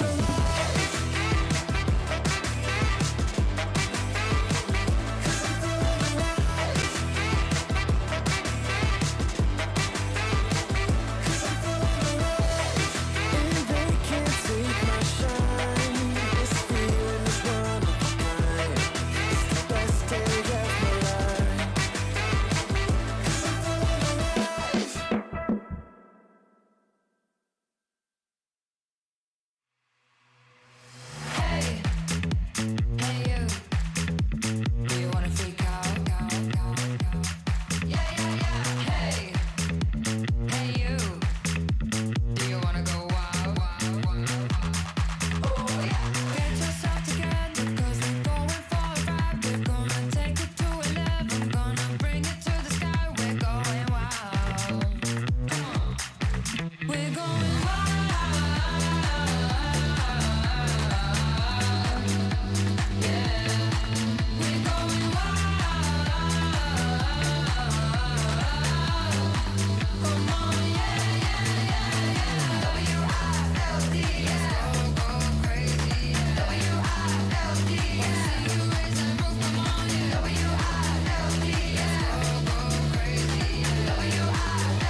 Welcome back, everybody, as we go into the second half of the PUBG Mobile Macau Invitational. All these top players from all over the world have gone to the beautiful city of Macau to compete in this insane tournament. And we'll see who is going to end up on top here for these two groups, as we are now facing, just a quick reminder, this is Group Red versus Group Green. And as we look at these different team names and looking at the top of the leaderboards, are you still feeling that Group Green is the group of death, Max? What do you think? Yes, I still believe they are the group of death. I mean, do you think it's another team after how things have gone so far? I mean, it's honestly, it's pretty dang close, right? I mean, we got Bigatron in third place. You got Furia, Alula in second. Yeah. I mean, Thunder so Talk? definitely, yeah. So we got a lot of the top squads from Group Green there. You know, just so happens first place is from Group Red. That's LGD with a great game in this last one. But honestly, I think we're going to see some definite changes in leaderboards going into the second half. I mean, this lobby is so stacked, Max. It just looks like whoever gets that great position, they're going to win the game, and they're going to win the game big. Yeah, most definitely. I feel like these games are definitely going to try and build a lot of momentum for these players, for all these teams. But yeah, Group Green is just looking insane. Bigatron's looking so decisive with their plays. Furia, sure. You know what, again, I was very critical in the last play when they didn't send on to Thunder Talk. But overall, if you look at the entirety of today, condensed into one sentence, it's pretty damn good. So very happy for them and the side of Brazil. And then Alula, just blowing out teams from the water in game 1, game 2 also a really strong finish thanks to Quick in particular. So I wonder if they can keep it high on the rankings for the entirety of MENA. And I'm seeing Silas yawning on screen, which not a good sign because they're also sleeping in game right now. I've seen Hot Chicks, yeah. Yeah, they definitely are. I mean, they're in last place right now. I think he needs to diet back. You know what I'm saying? Mix things up here. Fortunately, not going to be able to do that here in the second half of today.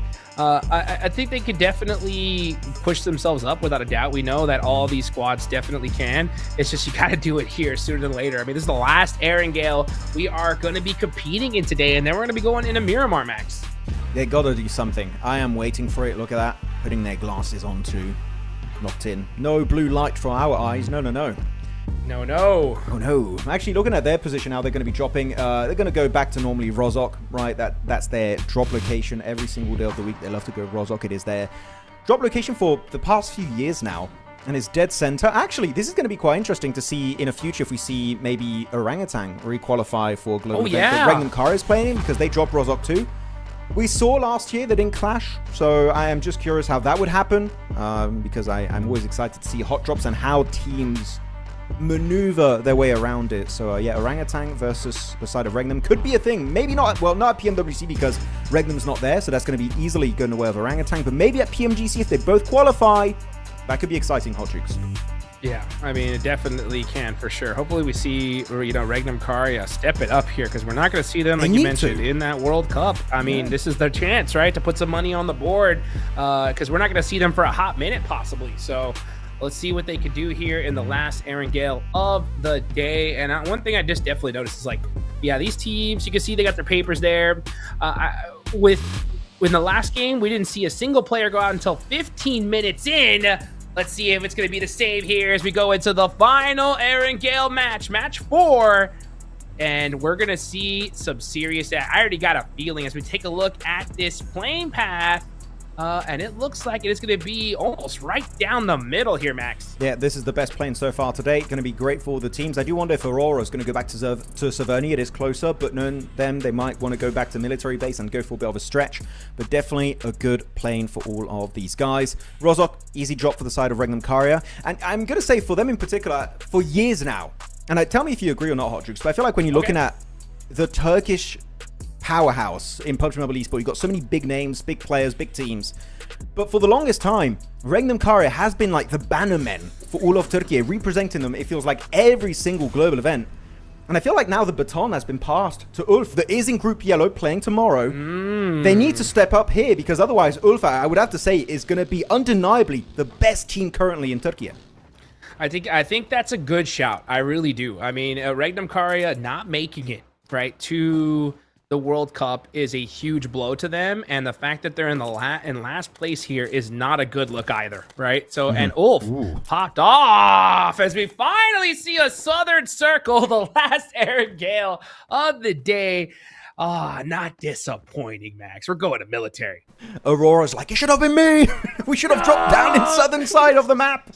But they didn't do it, unfortunately. Actually, we did see for a few seconds there something on the minimap that was very interesting, very insightful. Yangon Galacticos has got a 3-1 drop. They got 3 players in crates in George Pole, 1 player, I believe it's Romeo, in Boatyard. So he's way out of the way. That's what, an extra 1,000 meters, 1.5k meters away from his squad. So hopefully he doesn't get caught with his pants down by the likes of maybe Regnum, D plus Kia, even the side of KRX that are just lingering around Gatka Fields. So just got to be a little bit careful. And same for Alpha 7. For a few seconds there, they had 1 player to the east near Box Compound and actually just got up a car from the garage and regrouped with his squad mates instantly. So Alpha 7, that's some good early pivots. I do like it. And that's a good, juicy hovercraft. How can a hovercraft be juicy? I have no idea. But it is juicy. That's all I can say, Hot Troops. And it is going to the way of S2G. Yes, and they'll take that here as they're heading down south. They're going to be the first team, well, pretty much actually kind of tied with Alula as they are on the other bridge right now, heading into Sosnovka. So they are going to be set up trying to get to that military base sooner than later and get looted up. Because you can see right now, Quick, he's got nothing on him. Nothing at all. Furia also going to be looting up good old prison itself. Look at the rotates here, because it's a very high likelihood. There's still a chance, I would say maybe 15% chance it goes to mainland this game. Yeah. Very precise numbers, by the way. I know, but I was gonna say 14.99, but you know, I agree. I think you're actually right. Sorry, my math was all over the place. By the way, Wild eliminated by Chips very early, so we don't hit the 15-minute mark with 64 players. It's just not happening, and it happens on their pivot right to the east of Potato Hill, actually. So that's kind of unfortunate. As Razy also using the hovercraft. Man, people are getting very experimental with their rotations, and I'm loving it. I like what I see. Mix it up, right? Razy say, you know what, guys? I'll find us a spot into this next circle as he is gliding on in. But man, you know, Regnum, we just talked about them, right? Losing a player, the first player in this match, is another terrible sign for them. So, they're going to have to make something happen with 3 players. Actually, I have a very interesting topic. I don't know how much you watched of PEL, but in PEL, they have this very interesting rotation that they do mainly when you have a military island circle shift. They take horses and puts them on the wings of the gliders. It's a very China rotational focused thing that they do. Okay, I don't know how to word it. It's just a way they cross the water. Are we going to see any of these Chinese teams try and do it? Because I actually do not know if it's possible in the global version of the game. I've tried it and I failed. I don't know if it's because I suck or something, but I was not able to do it. And I wonder if they're going to give it a shot and see if it works or not on the global version. That would be quite insightful to witness. I wonder what kind of carrots you got to give the horse to make that commitment, right? To fly on the top of a glider. That would be the most insane play. We're going to see Thunder Talk. They're taking a glider. Where are the horses? No horses here. That would be insane. Oh my goodness. I love it. Honestly, I love to see innovation. I love to see esports players pull out any possible thing from their bag to get an advantage in this game. Oh, most definitely. I mean, you got to. And it's cool, too, because gliders are... I would never recommend anyone to use a glider unless it's on a very early game rotation where you know as a fact there's not many teams that are going to look to kind of damper your rotation and shut it down in any way, shape, or form. They're going to do it here. Easy rotation in the glider on the eastern side for Thunder Talk. Western side, we had Razy with a glider. He did it literally before Phase 1 started closing around them. So you are sure 100% no one's going to be there to shut down your rotation in the sky. So yeah, good timing. If there's a time to use the glider, it would be now. And those 2 squads in particular did it perfectly. Well, speaking of timing, right? One team is now, a few teams are not too happy about it, right? Alpha 7 going to take their sweet time on down south. Aurora as well, just kicking themselves because this is usually their spot. They're usually locked in now, but they're on the opposite side of the map. RRQ still in Zarky too. Man, they're eating blue zone.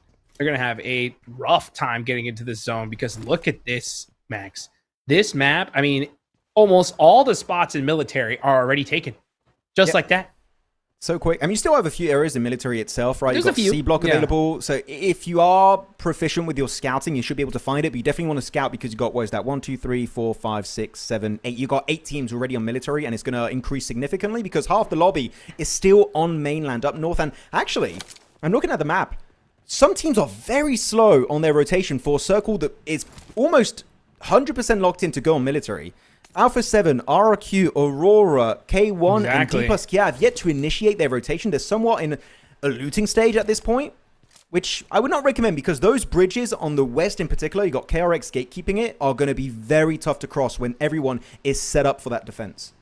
That's exactly what I was saying earlier, man. I mean, you know, this is such a late rotation from them. And yeah, there are some spots that are kind of available in military, but trying to get to them and keeping all 4 players alive is going to be so dang tough because, I mean, we just seen just how proficient these guys are at just shooting you out of vehicle. If they even spot one, they are going to make sure that they pop you out real quick. Young Galacticos getting a nice knock there onto LGD. They'll take that all day long. Right now, we're going to see actually Alula and LGD tied for first place. Right below them, Bigatron and D plus Kia as well with 30 points, looking solid. I love this. The rest of these teams in the mid-pack need to have a good performance. Teams at the bottom got to clutch it up here now. Just like Yangon Galacticos. And I love seeing Yangon Galacticos showing aggression. I want to see willingness to commit to fights when you create an advantage for yourself, which so far they've done successfully onto the side of LGD. Confirm that elimination. Gateway G. Nicely done. Romeo with an aid will get that juicy point. I don't know what it is with me and the word juicy. I just want to keep saying it today. The trend is every day I get a daily word that I just love using, and today's the word juicy. No idea why. I think it's because you just saw that big, beautiful hovercraft, and you were just like, man, it looks good. And I get it, right? Especially in a military circle, it is a juicy play, that's for sure. I just opened a crate actually, and I got a skin on the hovercraft, so maybe that's why. I'm just like, wait. That's what it is. Yes, it is definitely. The glider blown up, so that play is definitely out of mind. It's way too dang late to touch that thing, that's for sure. So they are in the vehicle, Young Galacticos. So let's just take that point and get out of here. I think that's a great play, right? Prioritize zone, and this zone. It's going to be a bridge circle. So that actually is a great opportunity for these teams on the north side to buy themselves a little bit more time here and try to get this next circle. But look how many squads are on the north, Max. You got so many teams. You got 5 teams up on the northern side of the circle. We still got a few squads on the western side on the bridge. Yangon Galacticos, LGD. LGD already initiated their cross over the river. Tian and also Mau Mau already made the cross. They just got to get regrouped on by Ling S. But that's going to be a clash happening as Furia, once again, he got knocked out. Silence instantly eliminated in this game. It was them versus North America versus the Wolves. So it just keeps on happening. It's a bit of a rivalry in PMMI, it seems, Hot Chicks, that Wolves and Furia have to fight every single game. And Wolves so far suffering the brunt side of it. Let's see what Wolves can do, though. Baton, gotta get this knock onto Ayala. Get some pieced up, but Ayala switching over to that side seat. I like that to make sure that he doesn't get popped out the car. Instantly busts out that nade. Baton has one loaded up as well. Both of them kind of almost piece each other up. Now it's up to the shotguns. Who's gonna hit that shot? Ayala gets it and gets the thirst on the Baton. Why does Baton send it when you have backup just behind you? Necessary. You wait an extra 5 seconds. It's a 1v2. Your chances of success are so much higher. The nade, good damage onto Necessary. Can he get the 1v2? It's so many shots just missing. How are they still alive? I'm so confused. But you know what? Trying to get the shot able to hide right behind that vehicle. The spread. How does it not connect? What? This is the longest 1v1 in history. Backup joins the fight. Eventually, Furia looking for the 1v2 onto Necessary. He gets an extra elimination with the M4. What the hell is going on, Hot Jukes? Necessary, even trying to pull off some vehicle switch shenanigans. What is going on is right. Now you got Hoxie and the rest of KRX say, hey, we'll clean up all these eliminations. Give me that points. As now he's got that nade locked and loaded. Chief getting pieced up. Hoxie, got to be careful here. Don't make a mistake. He's got that nade. Does get pieced up a little bit, but that is... Oh, actually, never mind. Chief gets the knock, but oh, Vinny able to clutch it up there. What a crazy turn of events.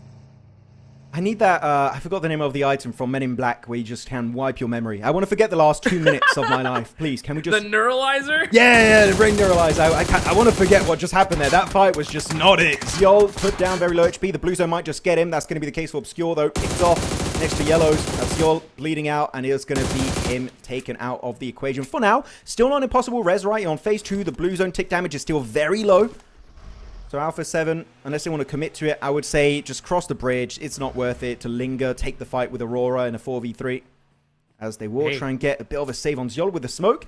It's good reset. Top might just get them back up as a 4-man team. Maybe that was that S12 K nerf right there. Hey, in action, right? Who knows? Maybe the devs are like, oh, it does make a difference. See? We like that. As we can take a look at Aurora. Man, these guys are fighting in the blue zone. Okay, the zone now going back down to military base. Full military circle here. Yeah, Aurora and all the rest of these squads need to abandon this and probably go down that western bridge and try to find a way into this next zone. But it's going to be tough. As we look at Rebel putting some points on the board for his squad. I would even say just take your cars and send in the water, because this fight is going to take ages between Alpha 7 and Aurora. By the way, we saw in the circle a team that was in a great spot is actually S2G. They had a 3-1 split, one play on top of Observatory, which is the mountaintop to the east of Military Island. If they regroup over there to solidify their defenses, hey, Turkey could be looking to get himself a chicken dinner here. So we'll see if they'll capitalize on that opportunity.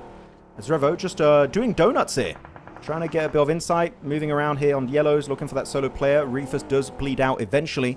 And Aurora just going to abandon ship as a 3-man. Ziol, top, Doc trying to make the crossover on the bridge. But if you're Alpha 7, you might want to try and chase that down too, because that blue zone damage now, you're about to go into phase 4 in the next few minutes here. You got to be quick on that pivot. Yeah, I think you got to move. I think that if you're Aurora and Alpha 7, the best thing you can do is kind of just almost don't even look at each other. Just find a way into this next zone and then fight it out. And it looks like that's what I think they're trying to do. Aurora, just like, hey, let's get into this next circle. We got to extend our play here. We're in 8th place. We need to put some more points on the board. Alpha 7 are right below them in 10th. So we'll see what they decide to do here. Yeah, it doesn't look like they're going to try to gatekeep Alpha 7 at all. Just try to prioritize position, which I think is the right play. What do you think? Yeah, no, I agree. I mean, the blue zone tick damage is going to start to get a little bit too much to bear. So I like them. If you want to gatekeep them, do it in the zone. Get on the edge of the circle, set up your defenses, and do it. Because right now, actually, we're looking at the minimap. There's still a fight happening. RRQ pushed right into Alpha 7 on the western bridge. And D Plus are near Pachinki. What? They're near Pachinki right now, Hot Jukes. What is going on? This is the slowest rotation. I understand because you're scared of the bridges and stuff. The K1 is on the eastern bridge, western bridge. You've got a fight happening of RRQ versus Alpha 7. But it's taken so long. They might just get fully squad wiped by the blue zone. The damage is going to start ticking way harder very soon. D Plus was like, hey, we played that last one slow and we won it, right? Let's try it again, but this is too slow. I mean, they are way late on this rotation. I mean, RRQ need to kind of do the same thing here. They are just committing. They're making the wrong commitment. Just leave Alpha 7 alone. Get into this next circle. You don't want to take this fight pretty much at all. And it looks like that might be their play. Yeah. Okay. Genfos now going to be pushing the bridge. Yeah. Actually, if you are D plus and you see this altercation happening between these two teams and you know you might get gate kept in the circle, I would go even for wide eastern rotate. But the question, it depends on how many meds they have. If they don't have a lot of meds, commit for the shortest path to the circle, which would be the western bridge. If you do have an insane amount of meds, med kits, first aids, bandages, stims, and everything, goes for the eastern rotate. Because now we're entering Circle 4, and as we know, Circle 4 is when really that damage starts to be too much to deal with. And the circle is going to be right on top of Alula and S2G, and also Regmancaria. And the Observatory of S2G is also in play. So teams in the center looking great. But the fact we still have a fight on the bridge happening at this moment in time, Hot Jukes, is crazy to me. Yeah, it's a terrible play, but honestly, I think that they just, both these squads realize that, like, you know, it's a zone 4. We don't have the util. We're not making it. Like, at this point, we just try to get some points on the board because it's all over. Yeah, this would be a good time to pull the double horse on a glider. Yeah. If you can even fight it. You need a jet at this point to try to get into this next circle, though. Yeah. But look at the HP bars, man. It was just, they're ticking so hard at that point. Tian actually going to be nading Mau, so his teammate got knocked on down. Silas with the JS9 going to try and defend that dip for himself. Very nadeable position, got to be cautious, but they do have the hovercraft this time around. As Loxy, they're trying to set it up, so Loxy has a bit of a better cover. Heal up inside first. You're going to be safe from incoming grenades. And I do wonder if they were able to loot up a repair kit, right? The welding gun? Yeah, it would be great to keep the hovercraft in a very healthy condition. Absolutely. Right now, let's look at LGD holding this little spot here, putting some nice shots on the Jing. Trying to pop him out the vehicle, not going to be able to do so. Oh, this is all by himself too. Yeah, so LGD not going to have the best game here in the final Erangel, but you know, we can see what Ling S is going to be able to do. He can put something on the board for his squad. That's all he's got to do. Meanwhile, D Plus did get away from Alpha 7, so they're going to try to make it on in here. Yeah, as we can take a look at them, But this zone, it stings. And the second, in a minute and 40, once it starts closing, it's going to hurt way too much. But let's see if they get lucky on this rotation. I cannot believe they moved ahead of like RRQ even, or like Alpha 7 players, right? There's still some lingering on the mainland. What? That Western Bridge, I kind of want to forget about the last 10 minutes of my life now, if possible. Get the Neuralizer back on board as top. Going to encroach on the terrain of Regnum Karya. Really good. Silas here, peeking with a third-person perspective inside of the hovercraft. Ooh. Big nade damage. Almost able to get the double knock, but Loxy's going to find top. Regnum, I would say now is the time to push. 2 players in the hovercraft. They're sending it forward, looking for the Mongolian team. But it's stuck. It's stuck on the ridge. I think he can't move. Or is it? I think he's stuck. Back it up. Back it up. Oh, no, he's stuck. Hit the gas. Okay. Yeah, Hit there you the go. Turn. gas. He's fine. Ooh, that was a bit scary. They tried so hard for the push, but it just wasn't enough. Yeah, he's like, get rid of this hovercraft. Let's get some real vehicles and get moving. But now it's a little bit too late. Oh, unfortunate attempt there from Regnum Karya. The hover crash, just too juicy, too heavy. It was. It's just a bit too slippery. But you know what? They will actually get back into hiding in that dip. So they've been able to redeem it somewhat. S2G still 0 eliminations. I would like to see them try and get involved in the elimination feed a bit. But they also, one thing that's very annoying when you're in this position is you know where every team is located, right? Like here, for example, they know where Aurora are. But you can't get access to the death crates. If you eliminate teams, the loot you have on that mountaintop is the loot you might have for the entirety of that game until you have to leave the premises. So S2G, yep. I like how they're being very cautious and not spraying unless they know they can get some value out of that spray. So they're trying to be very methodical and they're still in play zone. So you just got to wait it out and the placement points should just start rolling in easily for S2G. That's a great shout, though. I mean, you're absolutely right. S2G, they almost kind of want to prioritize, you know, almost single tapping at this point. You got to conserve that ammunition. And a lot of players in that position, they just get hungry and they blow through all their ammo and then they're stuck up there with nothing. We don't want to see that from them. But we're going to see Awake get a nice knock there onto Noble. This is D+, finally getting into the zone, getting shot up immediately. Their util has to be pretty low. They got to win this fight, but it ain't going to happen. Thunder Talk putting the punishment on the D+ Kia. I feel like he confirmed himself before getting squashed by the car, just avoiding the disrespect, which you can do now. It's been a few updates where you can actually confirm yourself out of the game sooner if you just know you're not going to survive, which actually can be used in a very interesting fashion. If you want to deny points away from an enemy team, you can just deny that point very quickly. You don't have to self-nade or self-molly anymore. You can just like, okay, I'm out, boom, click the button, and that's 1 point denied. So a very important aspect of the game to remember, as Aurora getting decimated. Top dock, 1 grenade from Silas, and that's going to be a 1v2 happening. As Silas, though, a bit on an aggressive position, and the backstab of sitting is huge. Regnum, though, sending it on to Silas when he just got knocked in that position. It's a bit risky, but at least they are in the play zone. Sitting very tight peaks regardless, not trying to get knocked. They know they're on the south side of this circle. Meanwhile, Lost. Yeah, this is what I was talking about, right? Those single taps. That's what you got to do. Just put those poke shots, but you got to conserve that ammunition. Yeah, he's actually going to bring out the Bison as well, because he's like, I need all that AUG ammo for a little bit later. We'll see what happens, though. Was that, am I hearing some shotgun shots from up top? They're trying. I mean, hey, you know what? After the nerf, that is definitely not going to connect. I would not recommend it. That bloom is making it a bit hard. As Ezel, again, newest addition to Regnum Karya, after Z-Wolf left the team. That was a big surprise, by the way, when Z-Wolf decided to leave. Yeah. Ezel has got some big shoes to fill. As Axel from Bigatron picked up by HamCG of S2G. So it seems like they are going to slowly but surely get involved in that elimination feed. But Jing's got a great nade. And again, this dip is great if you can keep teams at bay. Here, you are surrounded. Aurora got the 2-man reset onto top and dock. They are in nade range, and so are Thunder Talk. Regnum, I feel like it's just a matter of time before they get fully eliminated. Those nades are just too damn impactful. Like Silas almost headbutted that nade. It was so dang close. Is he done? Woo. Oh, Doc. Yeah. Just like that. And now we're going to see Doc put some shots there. Still not wanting to over-peak, not wanting to over-commit. That nade does look good, though. Does it hit? Oh, it doesn't. Yeah, I mean, without that hovercraft, all the damage you're taking, you can't avoid it. You can't go into hiding anymore. But you can use it as hard cover. So if you do move around properly, it might work out. But unfortunately, Ezel will not have that luxury. Silas might be the next to fall. The nades are beautiful. China looking so good with the utility. It's just Loxy now, separating the side of Thunder Talk and this dip that they most definitely want to secure for themselves. Spraying it down with the S12K. That's a dub heading their way. Nicely done. 6 eliminations in the cards. Now the next step should be to fight Aurora The circle's about to shift. We're going to slow it down and see where the play zone is going to go to. Beautiful play there from Thunder Talk, and the perfect time too, because the zone does shift to the center. They're gonna have to get moving, and now they're gonna have to put work onto AURORA, but Ziol on the other side able to steal a point away. That's on to Hoxie. 3 eliminations so far for AURORA, and they came all the way from Severny, guys. This was a long road for them, but they're putting up points regardless. It goes to show, even if you don't get the circle, you can make things happen. Let's see what Ziol can do with top, as they're just down to 2 players. I love what S2G are doing. They keep one player, HamCG, on top of Observatory on the mountain, and they send the 3 other players, Kamikaze, Lost, and Solke, down on the low ground with the dips. They're really good terrain knowledge, trying to get some insight. So I am very happy with Observatory gameplay. But again, as you said, just using the one-taps, not wasting any bullets, right? Just trying to be very methodical and time it right.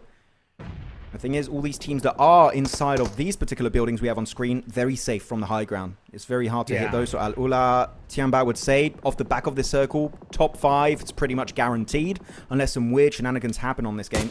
It should be looking good, as HamCG down to his final clip with the AUG, and then he's down to an S12K only. As we know, Hot Trooks, at this range, the S12K is not going to do much. Yeah, I think if you're Hamza right now, you don't even take a shot. You just, unless you know 100% you can get the confirmation, you need every single bullet that you have left for that final push. But he does have that S12K, so I think he's just kind of holding on to that last mag, and if he can get to some CQC, he can definitely make something happen. As we're going to look at KRX taking out Alpha 7. AURORA still in the game. They're in first place with all 4 players up. They're looking to create a good point gap. Hamsu getting shot up a little bit. Yeah, just take your time, buddy. Wait for the next zone and then do something. I mean, happy you bring up AURORA in particular, because LGG out, BTR out, D plus Kia out. So really the only threat to AURORA at this point would be the side of Thunder Talk and S2G, and even maybe you could say AURORA. They have 2 players up, but still got 22 points, so not that far away from AURORA. So it's looking like MENA will be back in number 1 after losing that spot for just a single match on game 3. As oh, okay, big jump here, trying to pick up his teammate of HamCG, and they, as you said earlier, they have to get in CQC, or he just gives the ammo to his teammate. HamCG back up to where he's at, 3 clips on the AUG. He can go back to 1 tapping everyone around him. He needed them, that's for sure. And right now we're gonna see, these 2 guys right now. AURORA, wow, quick with the angles.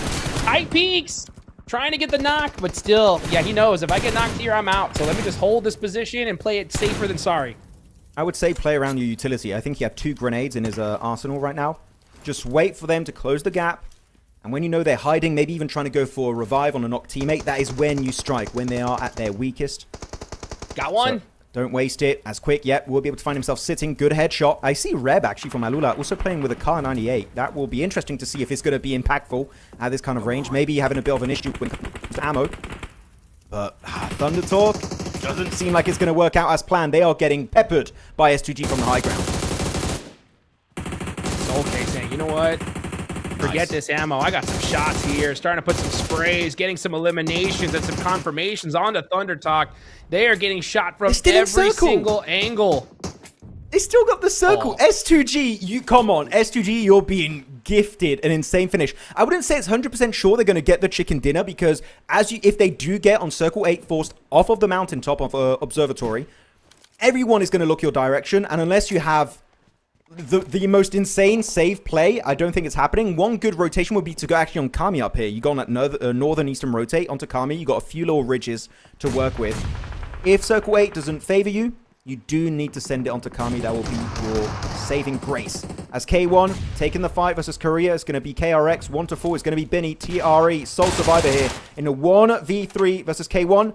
And the FAMAS doing God's work onto Benny, looking to flush out that point. Trying to get it done, and that's the thing, is that there's so much action that needs to happen here on this side of the map. I think this is a lock for S2G. I think they take this with all these other teams trying to fight. Yeah, it's okay. Get on down there. Let's go ahead and put the pressure. Let the blue zone do the work and secure this chicken dinner. Hamsu, gotta be careful though. He needs every single bullet he can get, but he is applying that pressure. He sees passion. He's waiting. Yep, that's what you gotta do right there. Make sure you can get that confirmation. And he is putting in the work on K1. Still has 2 more clips in the AUG. The moment he runs out, he has to get in CQC. He needs to join up on the squad, but you know what? It's not even needed. The nades are huge. That is it. End of the line. K1 fully eliminated, making it to this game. Now it's top 4. AURORA, S2G, Thunder Talk, and TIANBA. two Chinese teams again reaching this finish, but can they actually convert in a chicken dinner?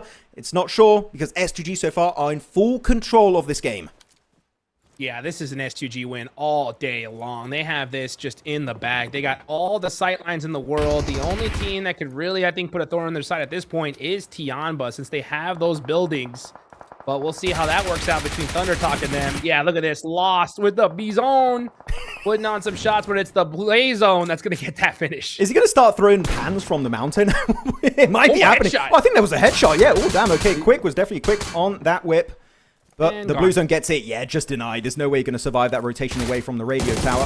TIANBA. No, the off angle is huge. I love this 2-2 split play from S2G. And now they got all the loot from K1. They are looking locked and loaded for this chicken dinner. It is looking almost impossible for them to not secure this win. As now, TIANBA sending it with the car. They've just given an easy double. It's Kami stepping up with the M4. That's a 1. That's a 2. 1 play remaining. And this will be an S2G chicken dinner. They have this one on lock. It's in the bag, and that is it. S2G with the high ground, showing the rest of the lobby who's boss. When you get that opportunity, you gotta take it, and that's exactly what S2G did.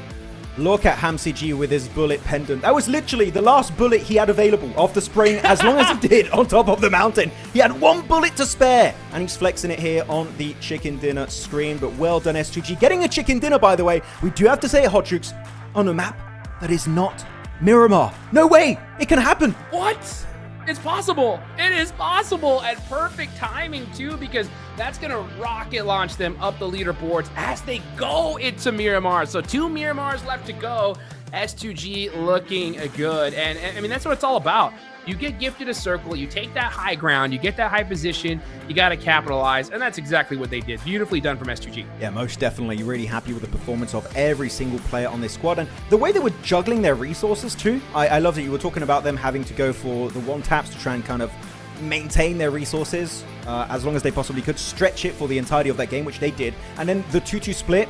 Third partying KRX versus K1 to actually get control of that ridgeline, and also getting the loot from K1 in the process was just so many great steps back to back to back. Sure, was the circle favorable to them?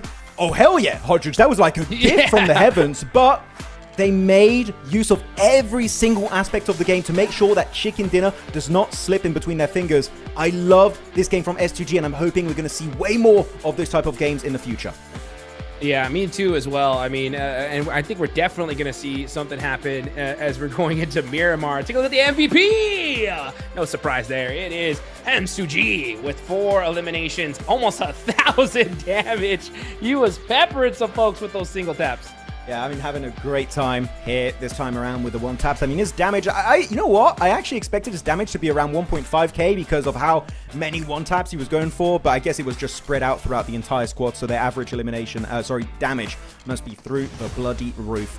As we have, here you go, our replays, our highlights of this game. Don't show me this 1v1. This Exactly. Don't show me this is a terrible 1v1. I want to forget about it. I want to forget about almost the first half of this entire match, man. I mean, we had so many players just taking so dang long to get into the circle. We had crazy 1v1s. Look at this. Here, FURIA as well. And then, oh man, Alpha 7 just not able to get into the zone at all. I mean, this was just... Sorry, guys. I'm going back to harsh Maxman here, but... Terrible. Why are we seeing these ego fights happening? You got Aurora, Alpha 7, RQ. You even have D+ involved in that skirmish. When there are just other options, a wider rotate, maybe look for a hovercraft if there's any remaining. I believe most of them were already looted, like maybe even Regnum Cario, for example, that had a hovercraft very deep into this game. But yeah, sometimes it's just fine to give up on a fight. Even if you lose a play or two, just like, it's not worth it. Let's just leave and try and get some placement points, maybe a few extra eliminations here and there. It's way better than a 0-point game, which is what Alpha 7 kind of got this match this time around. As we go over the match rankings here, of course, S2G up there with those 12 eliminations. I mean, from Observatory, we expected them to get a win, and you know what? They got it in style. That's right. 12 double-digit points and a nice 10 placement points, going to net them 22 total. A great game from S2G. I mean, that's what I'm saying is, like, if you get gifted, you got to take that gift as best as you possibly can, and they definitely did there. So putting up the numbers. A beautiful game for them. They're going into Miramar here. They are set up pretty.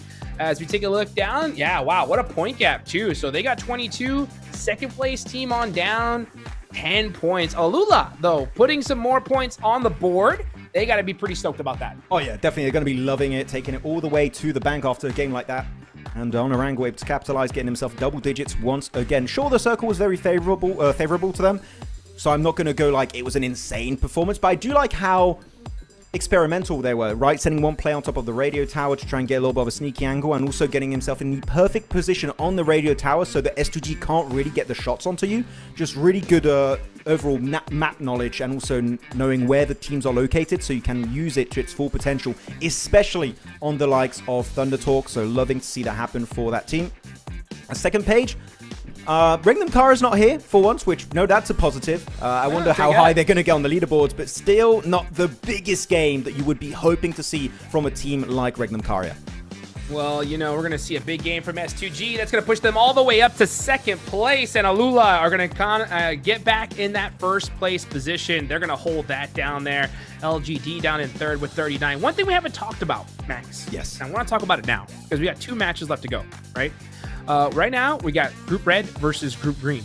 Tomorrow, we got Group Red versus Group Yellow, and that's going to be Group Red's last day of playing in the group stage. So for Group Red, they need to put up so many points that on the last day that they're sitting pretty and relaxing, not having to worry about any team catching up to them, right? Yeah. So for these last 2 games in particular, I think it is extra important for Group Red to put some points on the board so they can feel comfortable going into that last day of the group stage. Oh, okay, this is early.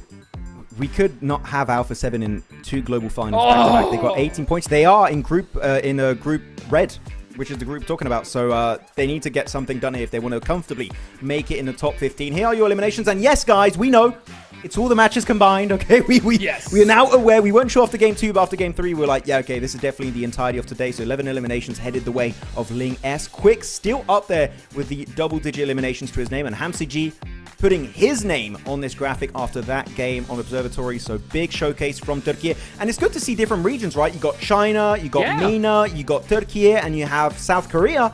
Man, again, highlighting how much of a global esports PUBG Mobile actually is in PMMI.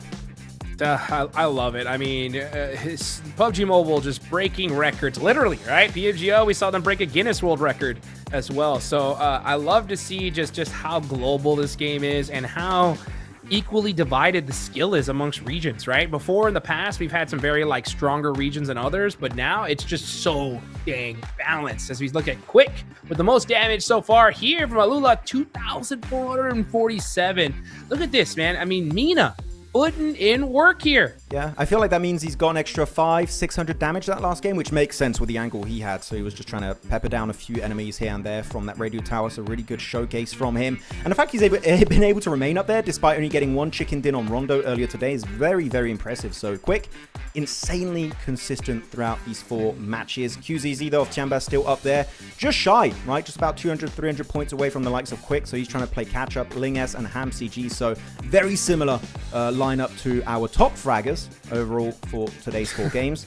But I do wonder, are we going to see any players try and make a comeback on this graphic in the next 2 games of Miramar? Because we've seen these names a bit too often today. I want to see someone else step up to the plate and be up here on the top 4.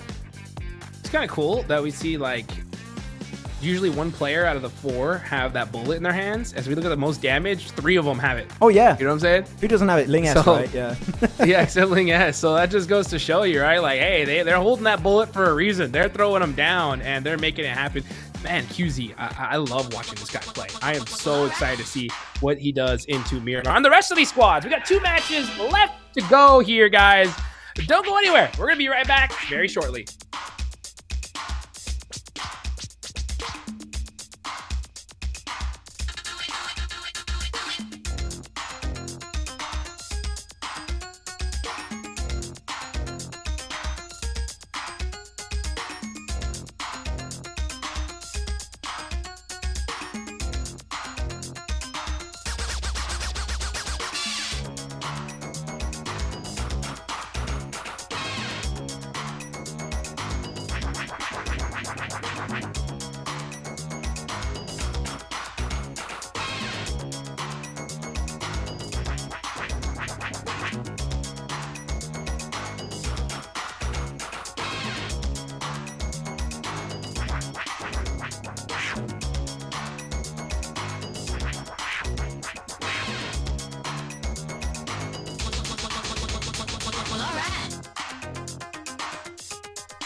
Yo. I don't think they're ready for it. On the loose, on the loose, on the loose, on the loose. With the beast, on the loose, say the truth, on the loose. Off the chain, it's all the gauge. Yeah, getting wild, yeah, we out the cage. It's getting wild out here. One by one, we watch them all falling. It's getting wild out here. But I'ma be the last one standing. You can't stop what's begun. You can't stop a revolution. Come in, come in. It's getting wild out here. Yeah, it's getting wild, it's getting wild. Eating them, beast, eating them, feast, fire the most, tire the least. See them admitting defeat, and they so useless. I'm so ruthless. New phone, who this? Give no reply to excuses. Got no bite, man, I'm toothless. Living a lie and the truth is, got this power, bringing it. Play my anthem, singing it. Every mountain, ringing it high. I soar, I rise, reborn. Strapped, I'm back like never before. Taking my final form.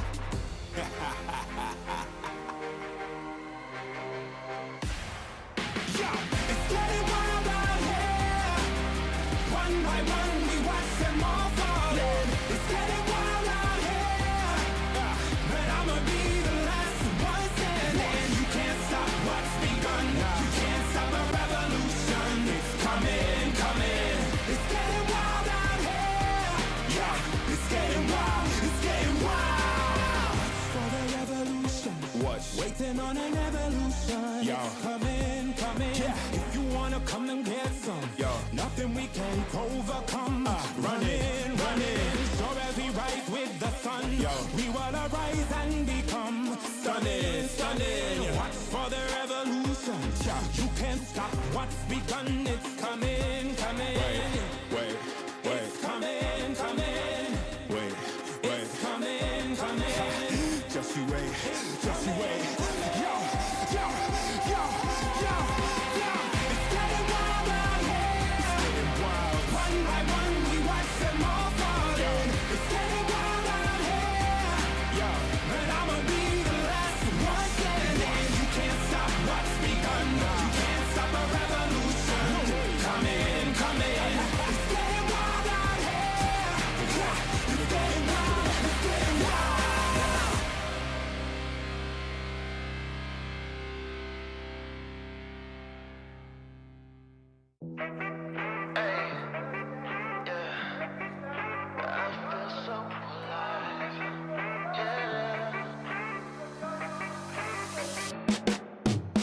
I got this feeling in my bones, things will work out. Nothing's gonna keep me back or turn me around. Hey. I just know it'll turn around somehow. These good vibes never run out. 'Cause I'm feeling alive. 'Cause I'm feeling alive. 'Cause I'm feeling alive. Watch me do my favorite dance, 'cause it's all good. You would do the same thing, I promise you would. Oh, got me feeling so high, never come down. These good vibes never run out. 'Cause I'm feeling alive. 'Cause I'm feeling alive. 'Cause I'm feeling alive. And they can't take my shine. This feeling is one of a kind. It's the best day of my life. 'Cause I'm feeling alive. And there's nothing you can do. I'm feeling brand new. And even when I'm down, I'm still cool. There's no way I can lose. I feel invincible. That's just what I choose. Yeah, feeling good's the choice. Now scream it out with your voice. Yeah, my time has arrived, 'cause I'm feeling so alive.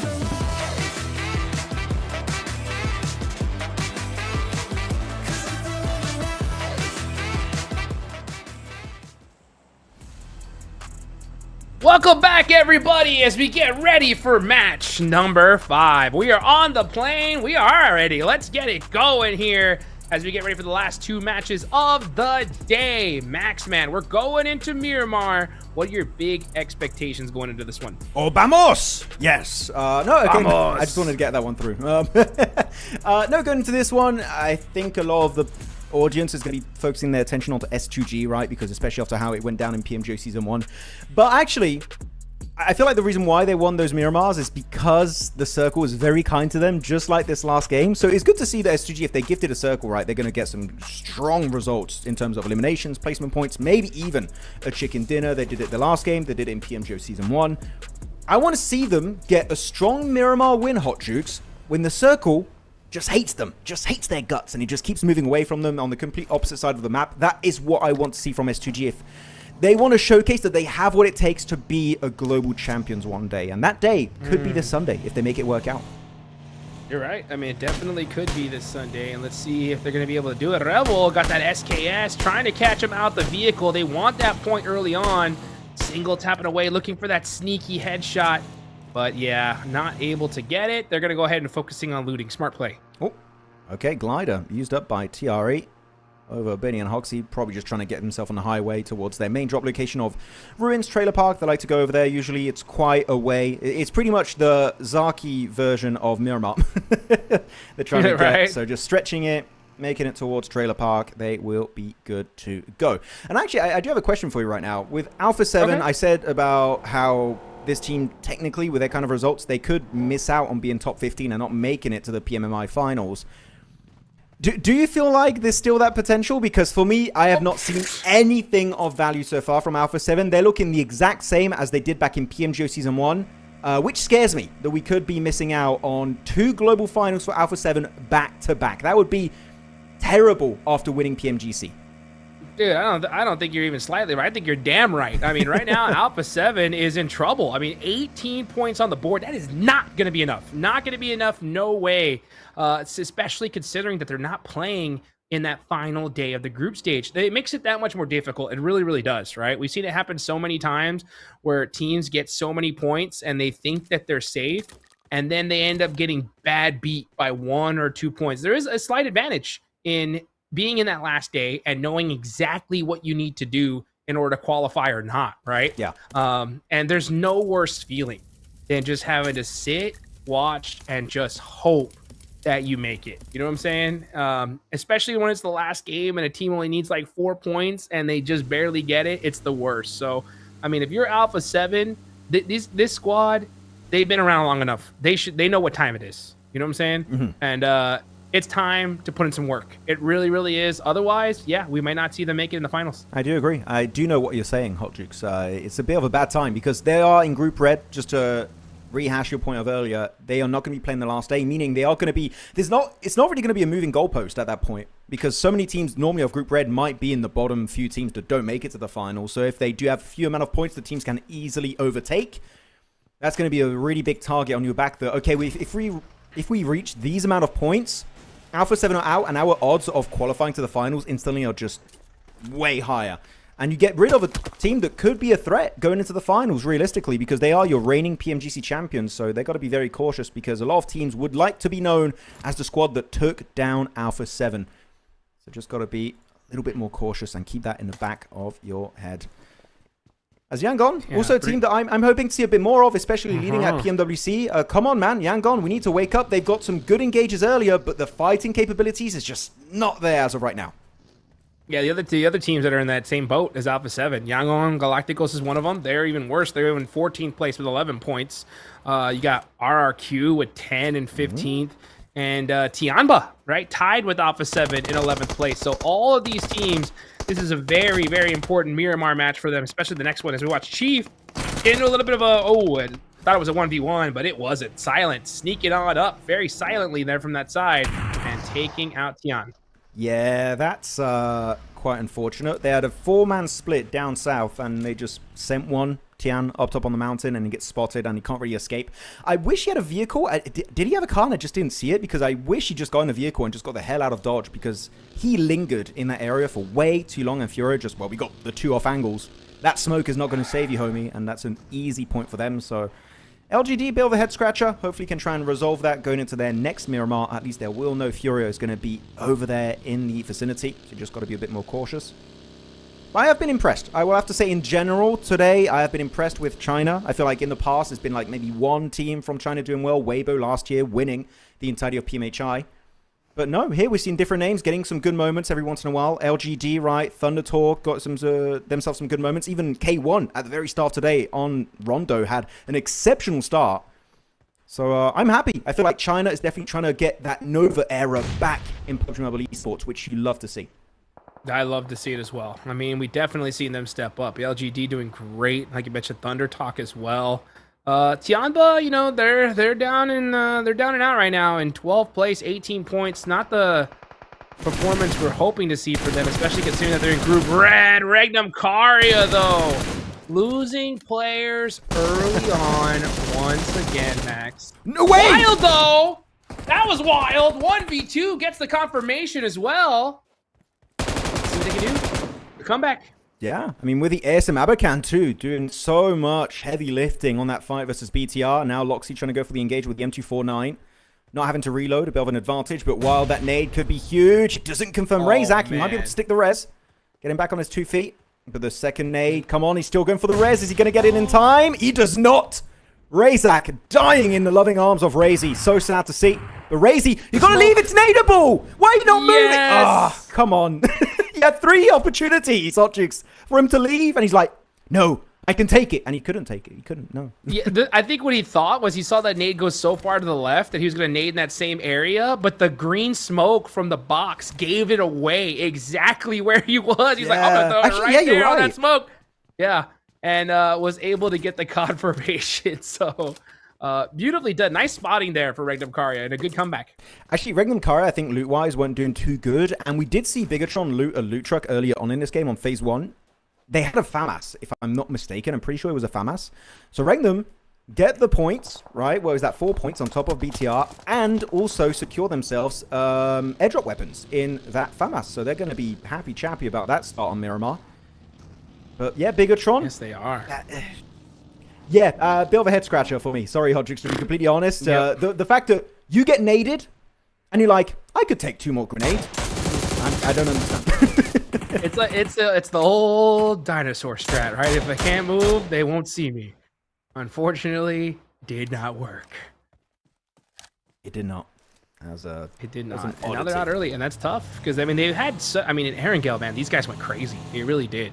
We're looking so great, and then just a little bit of a misstep here. One more game left to go. I mean, they're still in a great position on the leaderboards, but, you know, it's just tough to see them go out so early. Next zone, though, about to pop up. We're going to get a central circle here, or we're going to see some zone shenanigans. Let's find out. Yeah, I like this 2-2 split from RRQ, right? 2 players on the east next to Graveyard, 2 players down south west of La Bandita. And no, it's going to be a big western shift. Most of the teams in this lobby are not in the play zone, so they're going to have to go for a big rotation. You want to see these wide northern or southern rotates, trying to avoid that big clump of teams on the eastern edge of that zone. So teams like KRX, TIANBA, Alpha 7, Thunder Talk, even RRQ and Aurora need to be very quick on that pivot to not get caught on that rotation. Because those western compounds, there's like literally maybe 10 compounds available for free, maybe more. So if you do not make this rotation work out, I just think you were not trying hard enough. That's true. Yeah, that is true. You got to get moving quickly here. K1, though, when they saw that circle shift, they were just like, yay, we are set up. Yeah. Perfect hardship for them. But the rest of these teams, like you mentioned, most of the lobby got to get moving. LGD trying to make that rotation. FURIA, so punishing them. Yeah, when you get an opportunity to get a point like that, you got to take it. Yeah, like instant headshot with the red dot from Silence. You know what? I have a lot of favorite players when it comes to Brazil, right? In particular, I used to love back in the day our boy Rato Boy, but he's still not. Rato Boy. But man, Silence during PMGO, he made me think, oh, okay, this guy, he's doing really well. Maybe a new big name in Brazil that you just need to fear. And he's been having some great moments also here in PMMI. So I'm telling you, Silence is just an absolute menace when the stars align. So just got to be very careful. Steer clear if you see Silence in the elimination feed, because he will make you sit down if he is in that range to get you. As Aurora, also on their own pivot, they did go for a bit of a southern rotate, but actually centering up very quickly on the ridgeline next to Power Grid. Which is great. You know your terrain. You just stay there. You're trying to make sure no team gets a nade range, which actually Zyol kind of is a nade range of Silas. If I were him, if you're spotted, get in a buggy, reposition, because this is just not worth lingering here for too long. Definitely not. You want to put yourself in a good position in this next zone, especially with Miramar being such a massive map. You should be able to prioritize position kind of over these early engagements. Silas, though, just kind of popping some shots off. Ziol, though, is lingering. We talked about lingerers earlier, right? Ziol and Aurora kind of looking like they wanted engagement. They're pushing? Why are we pushing? Okay. Ziol, oh, he's got a P90. Maybe that's why. Gotta be careful, though. Ooh, that headshot. Maybe not. Yeah, they didn't know about RQ's position too. That's a good nade onto Wild. A little bit undercooked, but still a good idea, as Aurora going to keep on peppering down the competition. Wow.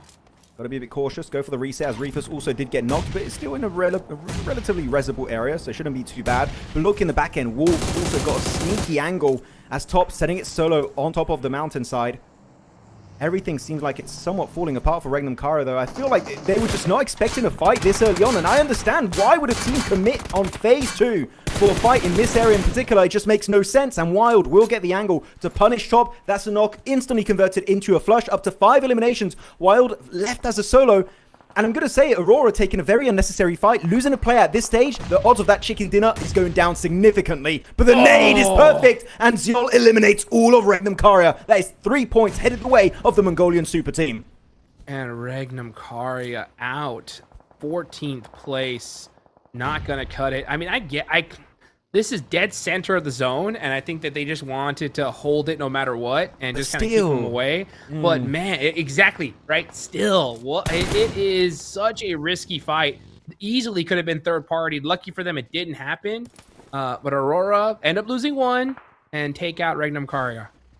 Yeah, maybe they were just scared because of the circle shift that teams are going to push from the southern edge, which actually, I'm looking at the minimap right now. Furia did push up behind what would have been Aurora's previous location, so I feel like maybe they were just trying to avoid getting caught sandwiched between the likes of Regnum Karia and Furia, and maybe even the likes of RRQ and Wolves. But even then, the way they approached it, for me, not too certain. So this will be because we're just theorizing at this point, right? This was the moment where we'd love to have interviews just to be like, okay, what was the reasoning behind that play? Why did you guys commit so early? And maybe they'll say something that was like, oh, okay, no, that makes a ton of sense. If you knew that team was there, you wanted to send it, fair enough. But without that information, I'm left wondering why. And that's it. End of sentence. Yeah, just why? It definitely wasn't clean, right? That's for sure. I think that's why it brings up so many questions. I mean, they were dead center zone, and I think they're like, this is the best position. We want it. But, I mean, they could have easily shared it as well. But who knows, right? Aurora getting the better of them. Another devastating loss for Regnum Karia. They're looking just so rough here in day one. I mean, lucky for Regnum Karia, they're going to play in the last day, so they'll have a chance, but that last day is going to be brutal. Oh, most definitely. It is going to be just tooth and nail trying to claw their way right back into their good positions in the rankings, making it to top 15. And I had some people, by the way, I was reading chat earlier during the break, and some people were saying, oh, it's so easy to qualify. You need to be top 15 out of 16 teams. No. It's 3 groups of 8 teams. you got way more squads than you might expect. So out of that, it's 25. Yeah. Out of 25, you need to be able to. Wait, 25? I believe so. Wrong? 24. 24. Yeah, I was like, I'm pretty sure 3 times 8 is not 25. That's right. That's including all gamers that are already straight to the finals. But no, so out of 24 teams, you need to be top 15, which still is relatively easy for some teams to make, right? But it's not as easy as top 15 out of 16. You do have way more teams in group. Also, Yellow that have yet to play a single game. They will be playing their first games tomorrow on day 2 of the PMI group stage.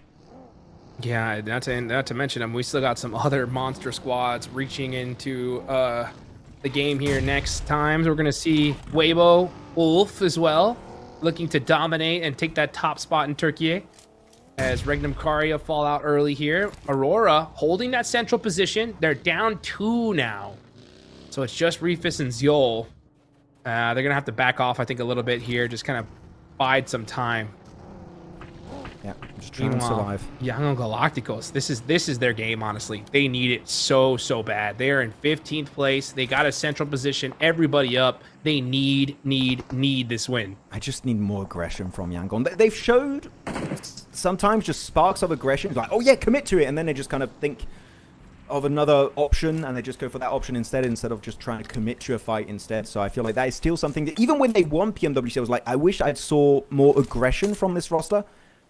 They're playing very passive. They're playing the passive route from Undertale right now. That's what it feels like. So I wish they tried to just send it on some fights, just add a lot of value if you do come out on top. Though Furia are just going to be hugging that cliffside on the mountain next to power grid. And they've got a good scope of the land. They've got a good idea of where especially K1 and TIANBA are. So you've got 2 Chinese teams pushing up onto them. Actually 3. They're surrounded by 3 Chinese teams. It's Furia surrounded by LGD, TIANBA, and K1. It's like a mini PEL where Brazil is also invited. That's right. That's right. Furia. And they don't mind being invited here from this position, right? They're going to have that Pecado mountainside all to their lonesome here for the most part. So they are going to be taking some nice peeks. You got Igor with that mini looking to pop some headshots. See if you can spot some folks. Ayala, though. I don't think he wants to peek. He ain't got no helmet. Yep, not the best. Especially, imagine if you had an orb and you would have had the buff you changed. Dude.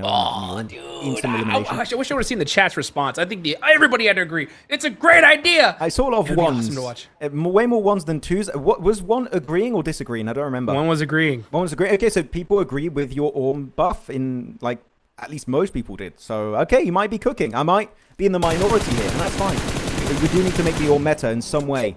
If that's the way to do it, then fair enough. As Wolves, North America, trying to make their push into the play zone. They already got some good dips to play around, so I feel like, yeah, just play it passive. There's no reason whatsoever to get involved in that conversation at this stage of the game. It's phase 4. Wait for circle 5. If then there's a fight that makes sense, that will provide you value, positionally speaking, in the circle, then send it. As right now, don't go for it. As Alpha 7 actually do take the high ground.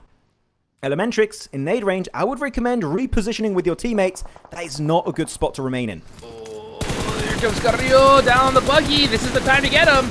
Can you hit those shots? What? Got him.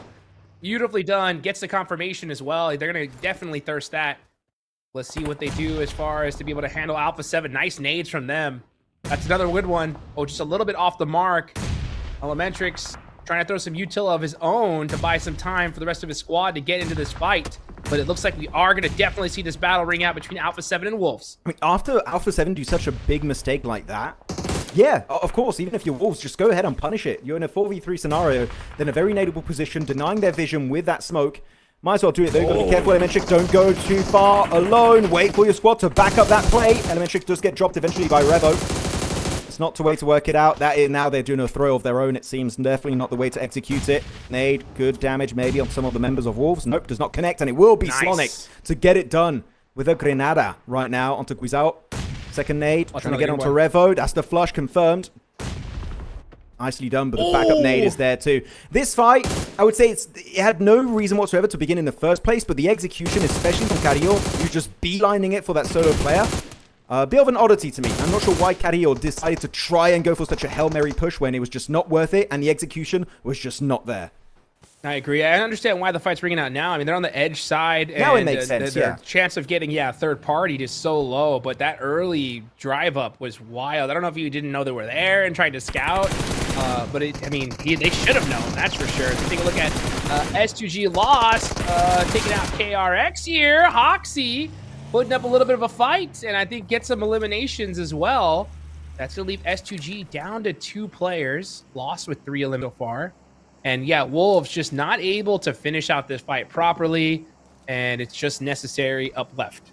I wish you could pick up a death crate and put it in the boot of a car. You can only pick it up and put it down somewhere. Imagine you could put it in the boot of a car. Just like, okay, quickly put it in the boot, move up. That would actually be a great feature. I would love to see that added in the future. Just to really use that to its full potential. As of right now, that is not the case. So they've got to loot up in the blue and be quick, because phase 5 does tickle a little bit too much. They've got to be cautious. As Aurora, okay, this is, I'm starting to get a little bit frustrated, because imagine if Aurora were in this position as a full team. Such an easy hold onto both Alpha 7 and Wolves. The push onto Regnum was just a little bit unnecessary earlier, and down to the duo, if a team decides to commit to the push, they might just instantly go down because they just don't have the numbers to back up a play like that.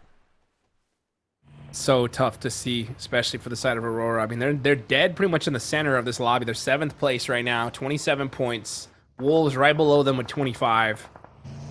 They still got a great position, and they still got 2 monstrous players in the lobby, so they can still put something on the board. But yeah, if they would have had 4, this would have been their game locked and loaded for sure. Looking on the other side, though, look at this. We got K1 putting some nades onto TIANBA. TIANBA, one of those teams in, I believe, yeah, Group Red that need to make something happen here, as they are all the way down in 12th place with only 19 points, but their back is against the wall. But this is that time. This is one of those championship moments, right? You've got to be able to clutch it up when it counts. Most definitely. Silence was taken out earlier this game. But they don't have to take the fight head on. They could just let it happen. Third party it when it wraps up. Just don't waste your resources. Hold on to your utility in particular. If someone hugs the cliffside just below you, that should be an easy flush. Actually, yeah, Ayala's a little bit split away from He God and Chiefs. He's got to be a bit careful because TIANBA are slowly pushing up the mountainside. They are climbing. They got their climbing gear. They're ready to make the push upstairs as the circle favors RRQ. Same for Aurora, meaning Aurora now, they're going to be in a hot suit, in a hot seat. Hot suit, hot jukes, okay. Yeah. So the main focus is going to be Alpha 7 and Wolves. They're going to transcend on their location. So that 2-man defense, it's going to be hard to execute, but they need to come out on top. Oh, Milu getting pieced up. Gonna go ahead and get that heal off very quickly here. Meanwhile, you got Igor with some great angles. Shots through the smoke. Locking them down. I love that. It seems like they were just waiting for them to cross Ayala, so they had just 2 angles to pressure TIANBA. And I like how Ayala was just being so silent. He knew he needed to wait for them to be in a very desperate position where they could just use all of their utility, all of their resources to take an easy fight. But that still gives time for TIANBA to get a reset. A-King brought that up, back up. Not A-King too much after that fight. But the Molly going to push him a little bit more to the left side. Milu, got to be careful there, trying to peek him down with a QBZ. The third party is happening. Sunam with a mini 14 gets that knock. Might just be flushed out as Milu, A-King, no one nearby to get that double res. But FURIA might just have the final laugh. Yeah, devastating for TIANBA, especially considering that the blue zone was closing in on them. Not much they could do here. Wolves are going to be going out as well in 12th place. Let's see what some of the rest of these squads can do, though. You still got those 2 up from Aurora. They're big chillin'. Meanwhile, a lot of these teams on this southeastern side going to have to find their way into this next zone. FURIA. Oh, meanwhile, SoulK jumping out in the middle of the open. Ling S getting that confirmation real quick. Yeah, the circle not being as kind as last game. So no. I understand how you cannot make that rotation happen. Reefers, they're able to pick up a nice knock onto Mernet. The flush has yet to happen. I believe they do have a decent defensive dip up north. So sure, you might get a bit of damage and knocks, but the flush is going to be very hard to pull off unless you go for a full-on crash on their location. Sending it down on the mountainside. The S12K will be mightier than the SMG and will get himself that knock, trying to flush it out instantly. Weiji, final play of LGD though, surrounded by the Korean players, trying to swap on over with the JS9, but it's just not enough. Wow. LGD swept under the rug, and that's going to be 3 points headed the way of Nolbu and Sizzy. Great teamwork there. Deepless, putting them in the blender right there, finishing them out. Meanwhile, you got Thunder Talk. All right, Thunder Talk in 6th place. All 4 players up. Pretty quiet here in the early start of this match. But now they know, hey, it's time to ramp up the aggression. Let's get some of these eliminations. Trying to make a decision. You got Zing there in the back, just trying to make sure that you keep D plus Kia at bay. So this could be a problem for Thunder Talk. They got to make sure that they commit to 1 fight at a time. Yes, look inwards, find out where the next zone is, but you got to worry about D plus Kia. You can't let them sneak up on you.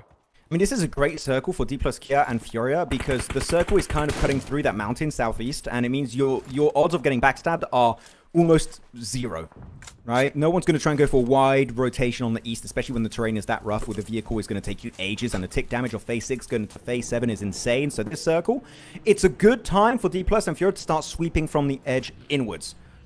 So if they can make use of that, and especially if phase 7 is decent for them, that could be a huge match this time around. And the circle does shift, and it is going to be on RRQ's compound, followed up by also K1. So yeah, FURIA in particular, no one near them down south except for maybe Alpha 7's duo in Revo and Obscure. This could be looking like a solid Brazilian win out of those 2 teams. Yes, and they definitely need it right now. FURIA in 12th place. Young Galacticos, this is one win that they absolutely need, though. They are in big trouble on the leaderboards. They're outside of this circle. They have Aurora to face. It's only a duo, but this is a deadly duo. Zol's got that P90. And you got RRQ applying pressure all the way from downtown over here. Let's see what Young Galacticos can do. We'll have to see. They're really good on Aurora, trying to be a bit silent, denying information, not giving away their location with the footsteps, audio cues. Say Cloud, oh, got to push back, got to be careful. I saw P90 in the hands of one of the members of Aurora. That could be your downfall if you're not careful. I do like how they're trying to use that high ground position, but you got to be quick about it. You got 1 minute to work with, otherwise the circle's going to be starting to shift away. But this is it. Yangon just being too passive. You've got a 2v4. Yep. You've got the man advantage. You need to commit to it. The P90 doing so much work. That's one. Maybe looking for the double. Zeal doing so much damage with that airdrop weapon. Now trying to put his focus onto Romeo. He picks it up. That P90 in his hands is doing so much heavy lifting. Young Galacticos just taking their sweet time. Can't hit the shotgun shot as well. Things falling apart for them. Zeal looking unstoppable with that P90. This is why you go after the loot trucks early game. Oh my goodness. They left. Will make it work. Oh, that's rough. That's a bad sign, guys. 5 limbs, man. Rough. He's popping off. Apparently, they didn't need a full team. You know what? Maybe I was wrong. Maybe they were right to push on Regnum earlier. With a P90 again, he does it once more. It's on to Sunan of K1. Zio, an absolute beast here on Miramar. Up to 6 eliminations as a solo. What is going on? The one-man squad at this point, making it happen. Just a man in his P90 putting in the work. Reefus throwing some great support for him as well. Look on the other side of the map. We got Thunder Talk now having to push into the zone little by little. RRQ using that opportunity to throw some great utility onto them.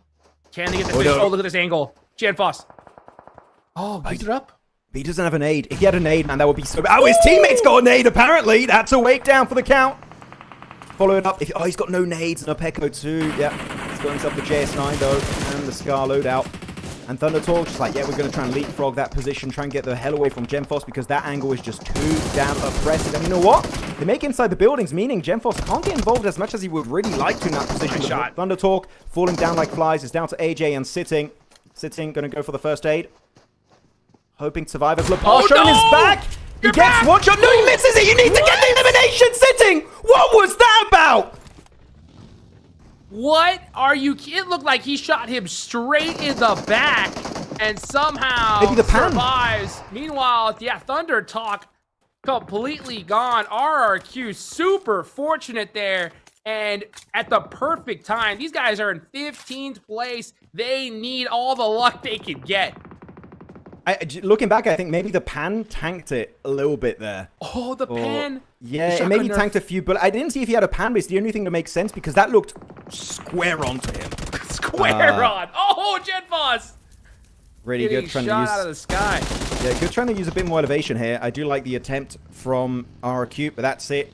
Young Galactical still a decent finish here, able to get himself on the podium. That's some good points headed their way. No, they were so low on the rankings, but actually they're still low, right? 18 points. Woo. Not looking too good for Myanmar. But it's Furia, 3 players against that full squad of RRQ that are in last position. This could be the redemption arc RRQ need, Hot Jukes, at the end of this Miramar match. They have to win. They don't need second place. They need the chicken dinner here and now. Let's see if they're going to be able to secure it, though. And remember, RRQ is in Group Red, so they are not playing in the final day of the group stage. This could be their opportunity to put enough points on the board and hopefully stretch their way into the grand finals, but they got Furia to take out.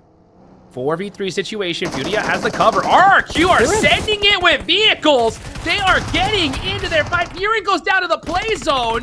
What is going on? Meanwhile, Genfoss up close to personal with the shotgun. Going for the res here. That nade could do it. Oh, no. It's close. Ooh, it hurt. I think he stopped the res there for a split second, so he might have to actually stick it from start to finish again. But they left Thiren in the back end. He just denied himself out to the blue zone. That would have been a 4-man push. It could have been so easy against Furia. Higo gets picked off eventually. The shotguns echoing through the dusty dunes of Miramar, looking for the final play of Furia, and that is going to be it. Game over. Our last place team of RRQ will finally get himself their chicken dinner they've been hoping for the entirety of today, and this might just be their ticket to the grand finals. Boy, oh boy, Hot Juice, did RRQ need this? Oh, what a comeback. A huge, huge opportunity there, and they took it. RRQ clutching it up, like you mentioned, at the perfect moment. From last place, we're going to see just how far they moved up those overall leaderboards, but they're not done yet. One more match left to go today, Max. One more day to play for RRQ, but this thing definitely just makes things so much easier. I do have a question for you. Did you like that Firen remained on that high ground wall in the building and got eliminated by the blue zone? I understand the thought process of you want to try and get an off angle, but I feel like it would have been just way more efficient to send as a 4-man on Furia, but what do you think? I think they rolled the dice. I think RRQ rolled the dice big time on that one, and it's just so, like, fortunate for them that they pulled a natural 20, you know? But it could have gone in the opposite direction for sure. So it's one of those gamble plays. And for RRQ, it worked out here, so it looks brilliant. But, man, I think they could have definitely mitigated their risk for sure. Yeah, for sure. But you know what? A chicken dinner is a chicken dinner. We're being a little bit hypercritical here because we want things to be just super sleeky and smooth for these guys. But at the end of the day, a chicken dinner is a chicken dinner regardless. So well done to RRQ. The 4-man team secures themselves the win. And checking out the MVP is going to be PECO, getting himself 3 eliminations and also just over 500 damage. So good stuff indeed. And after their fumble back during PMGO Season 1, I feel like a lot of people were expecting more from this lineup.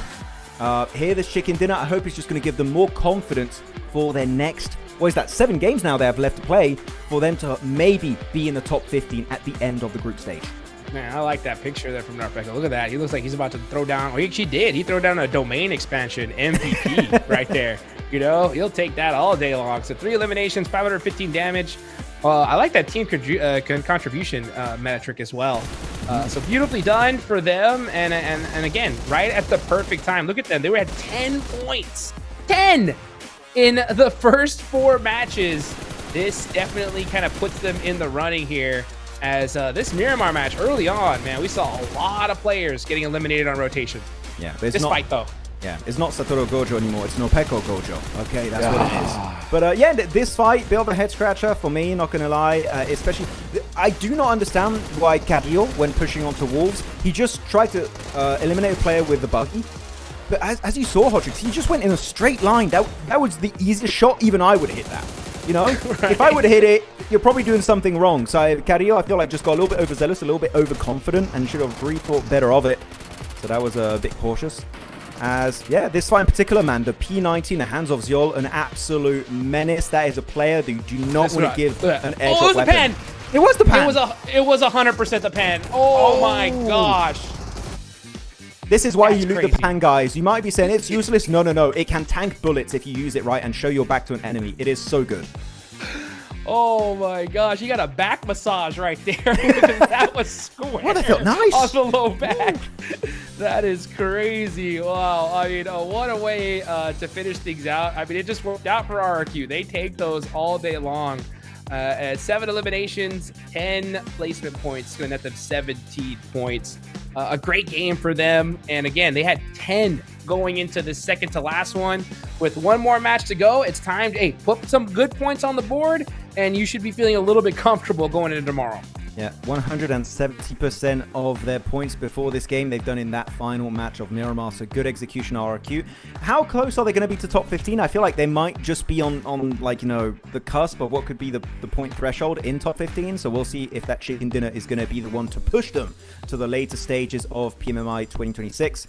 As also Furia, I'm loving how consistent Furia are. It seems like every game they're getting or close or over the double-digit point line, which I'm loving to see. So really happy. And then you have Aurora. They've got himself 13 points. It's not the way I wanted to see it happen. Because I think we will expect, right, Hodrix, that they can do way better. But, yeah. Hey, Zio with a P90, I'll shut the hell up. You know, that was really good. that was real good. No criticism there, man. That guy is an absolute legend. Been at the top of PUBG Mobile Esports for so long, and for a good reason here. We look at down at the bottom of the leaderboard. We saw Lula down there. But let's take a look here at the overall rankings. 49 points. Even though they had a rough last game, Lula still on top. S2G following right behind them. Aurora now sitting in 5th place here. A good, solid point spread here on the first page, Max. Yeah, actually, looking at this portion of the leaderboard, do you feel like some of the teams here, there's no way they fall out of top 15 as we go to the second page? That was very quick. But are there teams they're locked in? I think so. I think that we've seen such great consistency from them, even like FURIA, especially. I think they're kind of my wild card squad. I think they just need one good game and we'll see them higher on the leaderboards. They're just being mighty consistent. Looking at the second half, though, I'm going to count one team out already. Ragnar? I really am. Young Galacticos. Oh, Yep. okay. I did not like what I saw in that last game.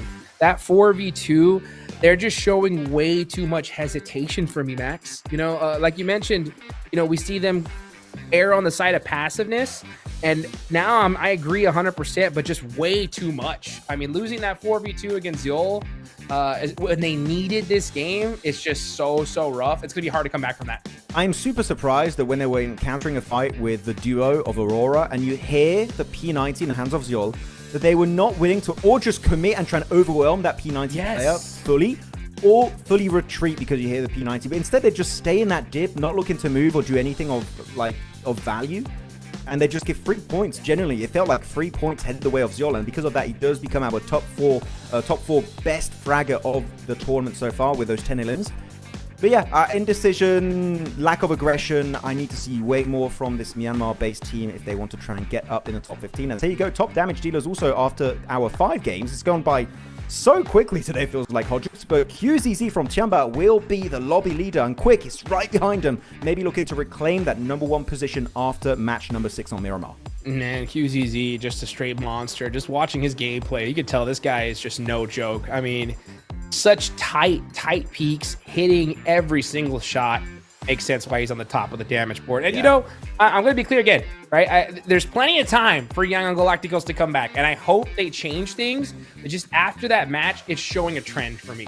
You know, hopefully we could see them, you know, in this last game do something because they so desperately need it. If they don't, though, it's so difficult to just put all your points up in just one match, Max.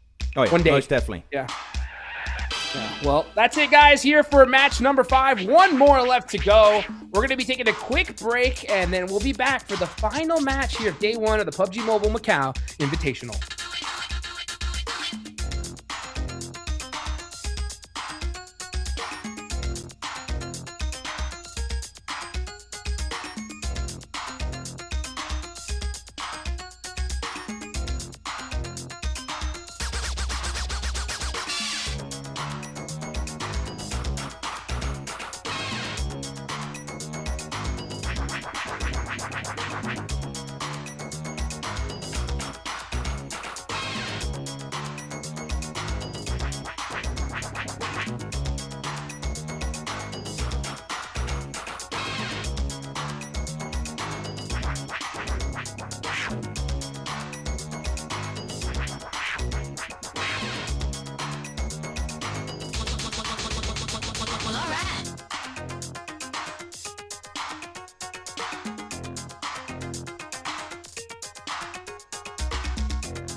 Yo.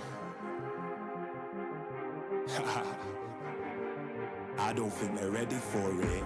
On the loose, on the loose, on the loose, on the loose. With the beast, on the loose, say the truth, on the loose. Off the chain, it's all the gauge. Yeah, getting wild, shot me out the cage. It's getting wild out here. One by one, we watch them all falling. It's getting wild out here. But I'ma be the last one standing. You can't stop what's begun. You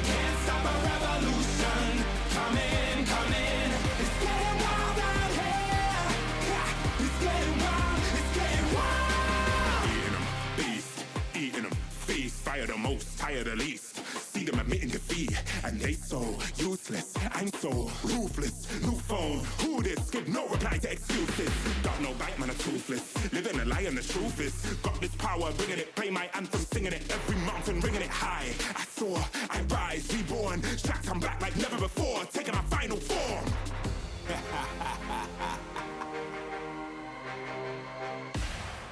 Yo, it's getting wild out here. One by one, we watch them all falling. It's getting wild out here. But I'ma be the last one standing. You can't stop what's begun. You can't stop a revolution. It's coming, coming. It's getting wild out here. Yeah, it's getting wild. It's getting wild. For the revolution. What? Waiting on an evolution. Yo. It's coming, coming. Yeah. If you wanna come and get some. Yo. Nothing we can't overcome. Running, running. Sure as we rise with the sun. Yo. We will arise and become stunning, stunning. Watch for the revolution. You can't stop what's begun. It's coming, coming. Wait. It's coming, coming. Wait. It's coming, coming. Just you wait. Just you wait. Yo. It's getting wild out here. It's getting wild. One by one, we watch them all falling. It's getting wild out here. Yeah.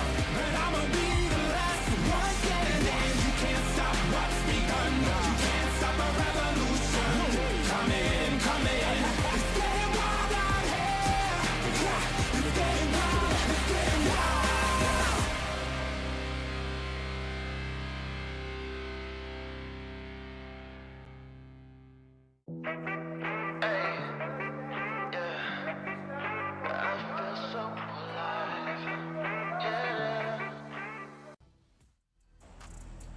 Welcome back, everybody. Here we go. The final match for the first day of the PUBG Mobile Macau Invitational. It's Miramar. It's Group Red versus Group Green.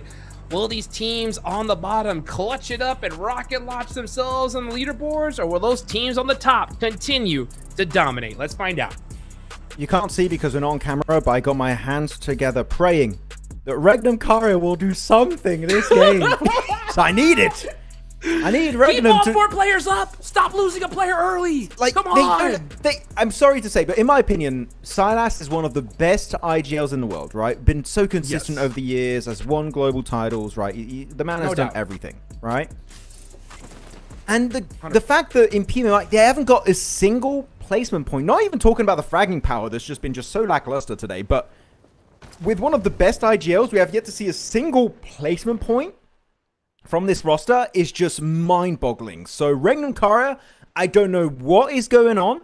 They need to step up because right now, if they just don't do anything this tournament, I'm going to go ahead and say it, Hot Jukes. And I feel like a lot of people are going to be angry at me, but I don't care. Ulf will become the better Turkish team as of right now in PUBG Mobile Esport. Oh, man. It's not a crazy thing to say. It's not a crazy thing to say. Ulf has been so consistent. We'll see how they end up playing tomorrow as well. But man, I mean, Regnum Karia in last place is just crazy. It's the blonde hair. I'm telling you, blonde-haired Silas. It's not working. Supposed to be a buff, but it seems like now it's a nerf. Yeah. What would be the hair color now that would be a buff? It used to be white hair, then during a portion of time it was red hair with top. Oh man, top Was with the the red eyebrow hair slit was too? insane. He was a different. Oh, that's beast. true. But what hair color now? Trying to think. Why not green? Yeah, 7 would like that. He used to have green hair. That's what I'm saying. It's on brand. Yeah, green hair. Okay, Silas, you know what you got to do. You got to find someone now in Macau to dye your hair green, and the green hair buff will be real. Okay, every year it changes. This year it's green. Do it. Do it, man. I swear it will work. You need it now, honestly. Go rub some avocados on your head or something, right? Do something at this point. You got to mix it up, man. I mean, it's the last game of the day. They do have Pecado to themselves. So, all right, here we go. Alpha 7 in the mix. Let's see what they do. Wait. Carrillo's not playing, by the way. Oh! Newts is playing instead of Carrillo. I think after that last push onto Wolves. That? Yeah, but the IGL is out. Who's IGLing now then? Revo? Maybe he's the most experienced player on this lineup. Maybe? No clue. Binny here with a JS9. Gonna be cornered here. Trying to go for a big pre-fire play. Not gonna connect whatsoever. Trying to go for the big jump and escape back to the safety of his squad mates. But why is this fight happening in this area in particular? Cruz de Valle is such an odd one. The Molotov spreads out. Almost Nuth's going on down. But this is a horrible one. And TRE and Hoxie are nowhere to be seen. Have to cross the road to get involved in that discussion. Problem is the loot is so low. It's a tough fight regardless of the situation. Hoxie, yeah, holding that high ground right there. Obscure knows it. He's trying to get the smoke. They're trying to get to the squad so they can do the 4v2. Ooh, nice shots there from Hoxie. He does make it in the building, though. Down to 1 HP. Switches to the AK super late. And Alpha 7 getting punished. That is it. The sub coming in. It didn't matter. Alpha 7 out first. Oh, okay. You would have showed me after... Actually, no, this is so interesting. Last year, who won with the global events? PMGO in Uzbekistan, won by Regnum Karya. Looking at PMWC, won by Yangon Galacticos. Looking at PMGC, won by Alpha 7. All those teams that won global events in 2025, 13th position, 15th position, 16th position. What is going on? This is the most insane turn of events I think I've ever seen in PUBG Mobile Esports history, where your previous 3 global champions are playing terribly. To be completely blunt, they are looking like the shadow of them of the past selves. What is happening to these 3 squads? No idea, man. What is going on? I'm so confused. It's the green. That's what it is. It's too much money. But no, That's but what it is, seriously, man. what is happening? Like, your 3 global champions of last year are nowhere to be seen right now. And you can also echo that back at PMGO Season 1, right? Alpha 7 out, Yangon Galacticos not even there, Regnum Kara not even there. What the hell is going to happen in PMWC? I have no idea, but all the teams that did well last year just falling flat on their faces, man. Nowhere to be seen so far in the big old year of 2026. What? Spending too much time just staring at that bank account all day long, right? Rather than putting in the work in game. I don't know the vampire what to say effect here. Yeah, that's what it is. Yeah, vampire. Just big chilling, you know, getting massages, relaxing, you know, after winning a tournament like that, and just getting, I think, a little too comfortable. That's all I could say. I mean, the reason why is because, I mean, I heard it from Alpha 7 themselves in PMGO, where they were just like, we just didn't prepare. The first tournament we ever didn't prepare for. We got way too overconfident. I was hoping to see that fire lit in them in this one, but something's wrong. I mean, I don't know what else to say. I mean, we see Carrillo getting subbed. That's already a shock for me. Yeah. I will say that Carrillo is one of those players that is very unselfish in the sense that if he's feeling like he has a bad day, he'll sit. You know, he'll sit himself. Yeah. But and that could have been the case, but it didn't work out regardless. So Alpha 7, just what is going on? And you're right. Yeah, looking at the previous winners, just so far down on the leaderboards, it's just wild to see. I have a comment about Alpha 7 that I'm scared is going to get me cancelled, but I'm going to say it regardless. No. I wish Revo would focus more on this game than posting stories about his car. I'm sorry to be blunt, but like, yeah, this is just not it. Bottom 2 PMGO, now this performance. Brother, come on. It is a nice car, though. It is a nice car. But... It is a very nice car. Like, I would post it too if I had a cool vehicle like that, if I had my driver's license, which I don't. But what? Yeah. But come on, we need to see back the glory days of Alpha 7. It's just not it right now. And I also, especially with Nuth playing instead of Carrillo, it really shows there's something going on in the background that we just don't know about. But yeah, they're very desperate for changes that are just so far not sticking in this MACAO Invitational lobby. Crazy thing to see, guys. Crazy thing to see. It's Brazil's coming after me after that. Yeah, I mean, literally, it's like if you're watching, you know, the World Cup and you just see like, you know, Messi, Ronaldo in second and last place. It's just like, what? You know, how is this? What's going on here? And that's what's kind of happening in this situation. Looking at the chat, you know, there's even I saw a comment just it was simple. Just Silas, what happened, bro? That's it. You know what I'm saying? Just what happened, right? Yeah, I know that we're kind of harping on this topic. It's just wild to see. Let's see if maybe they can shut us up a little bit, right? Come on. Regnum Caria, Young Galacticos, shut us up here now. Get the chicken dinner and say, hey, you know what? Nah, we were just messing around. It was all a prank. We're here to play. It's a prank, bro. I swear. Please. let me. Circle about to shift. Okay, now you know what? The mean podcast has ended. Oh, that's a big northern shift. They're going to be heading towards Oasis a little bit up north next to also water treatment. Grateful KRX, BTR, wide eastern and western rotations are going to be available for the likes of Aurora, Wolves, RRQ, D plus Kia, LGD. So very similar to last game, right? You want to try and see those wide rotations to avoid the cluster of teams that are just trying to go from their position straight into the play zone around the likes of FURIA on Hacienda del Patron. So teams are going to try and be a little bit more methodical and thoughtful about their early game transition. But I'm surprised with AURORA that they've been able to maintain their position, right? I feel like a lot of teams trying to play catch up, but yeah, putting MENA up in such a good position. I do wonder, can they remain number one after today, knowing that teams like S2G and LGD are just right behind them? Can they make it happen that they are your quote-unquote champion of group stage day one in PMMI?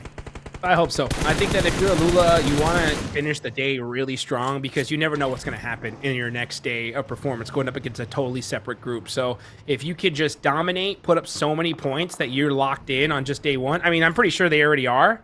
But why not, right? Put the stamp on it and give yourself that extra confidence going into possibly the finals. So AURORA, great start for them. I know their entire region has got to be so excited for them.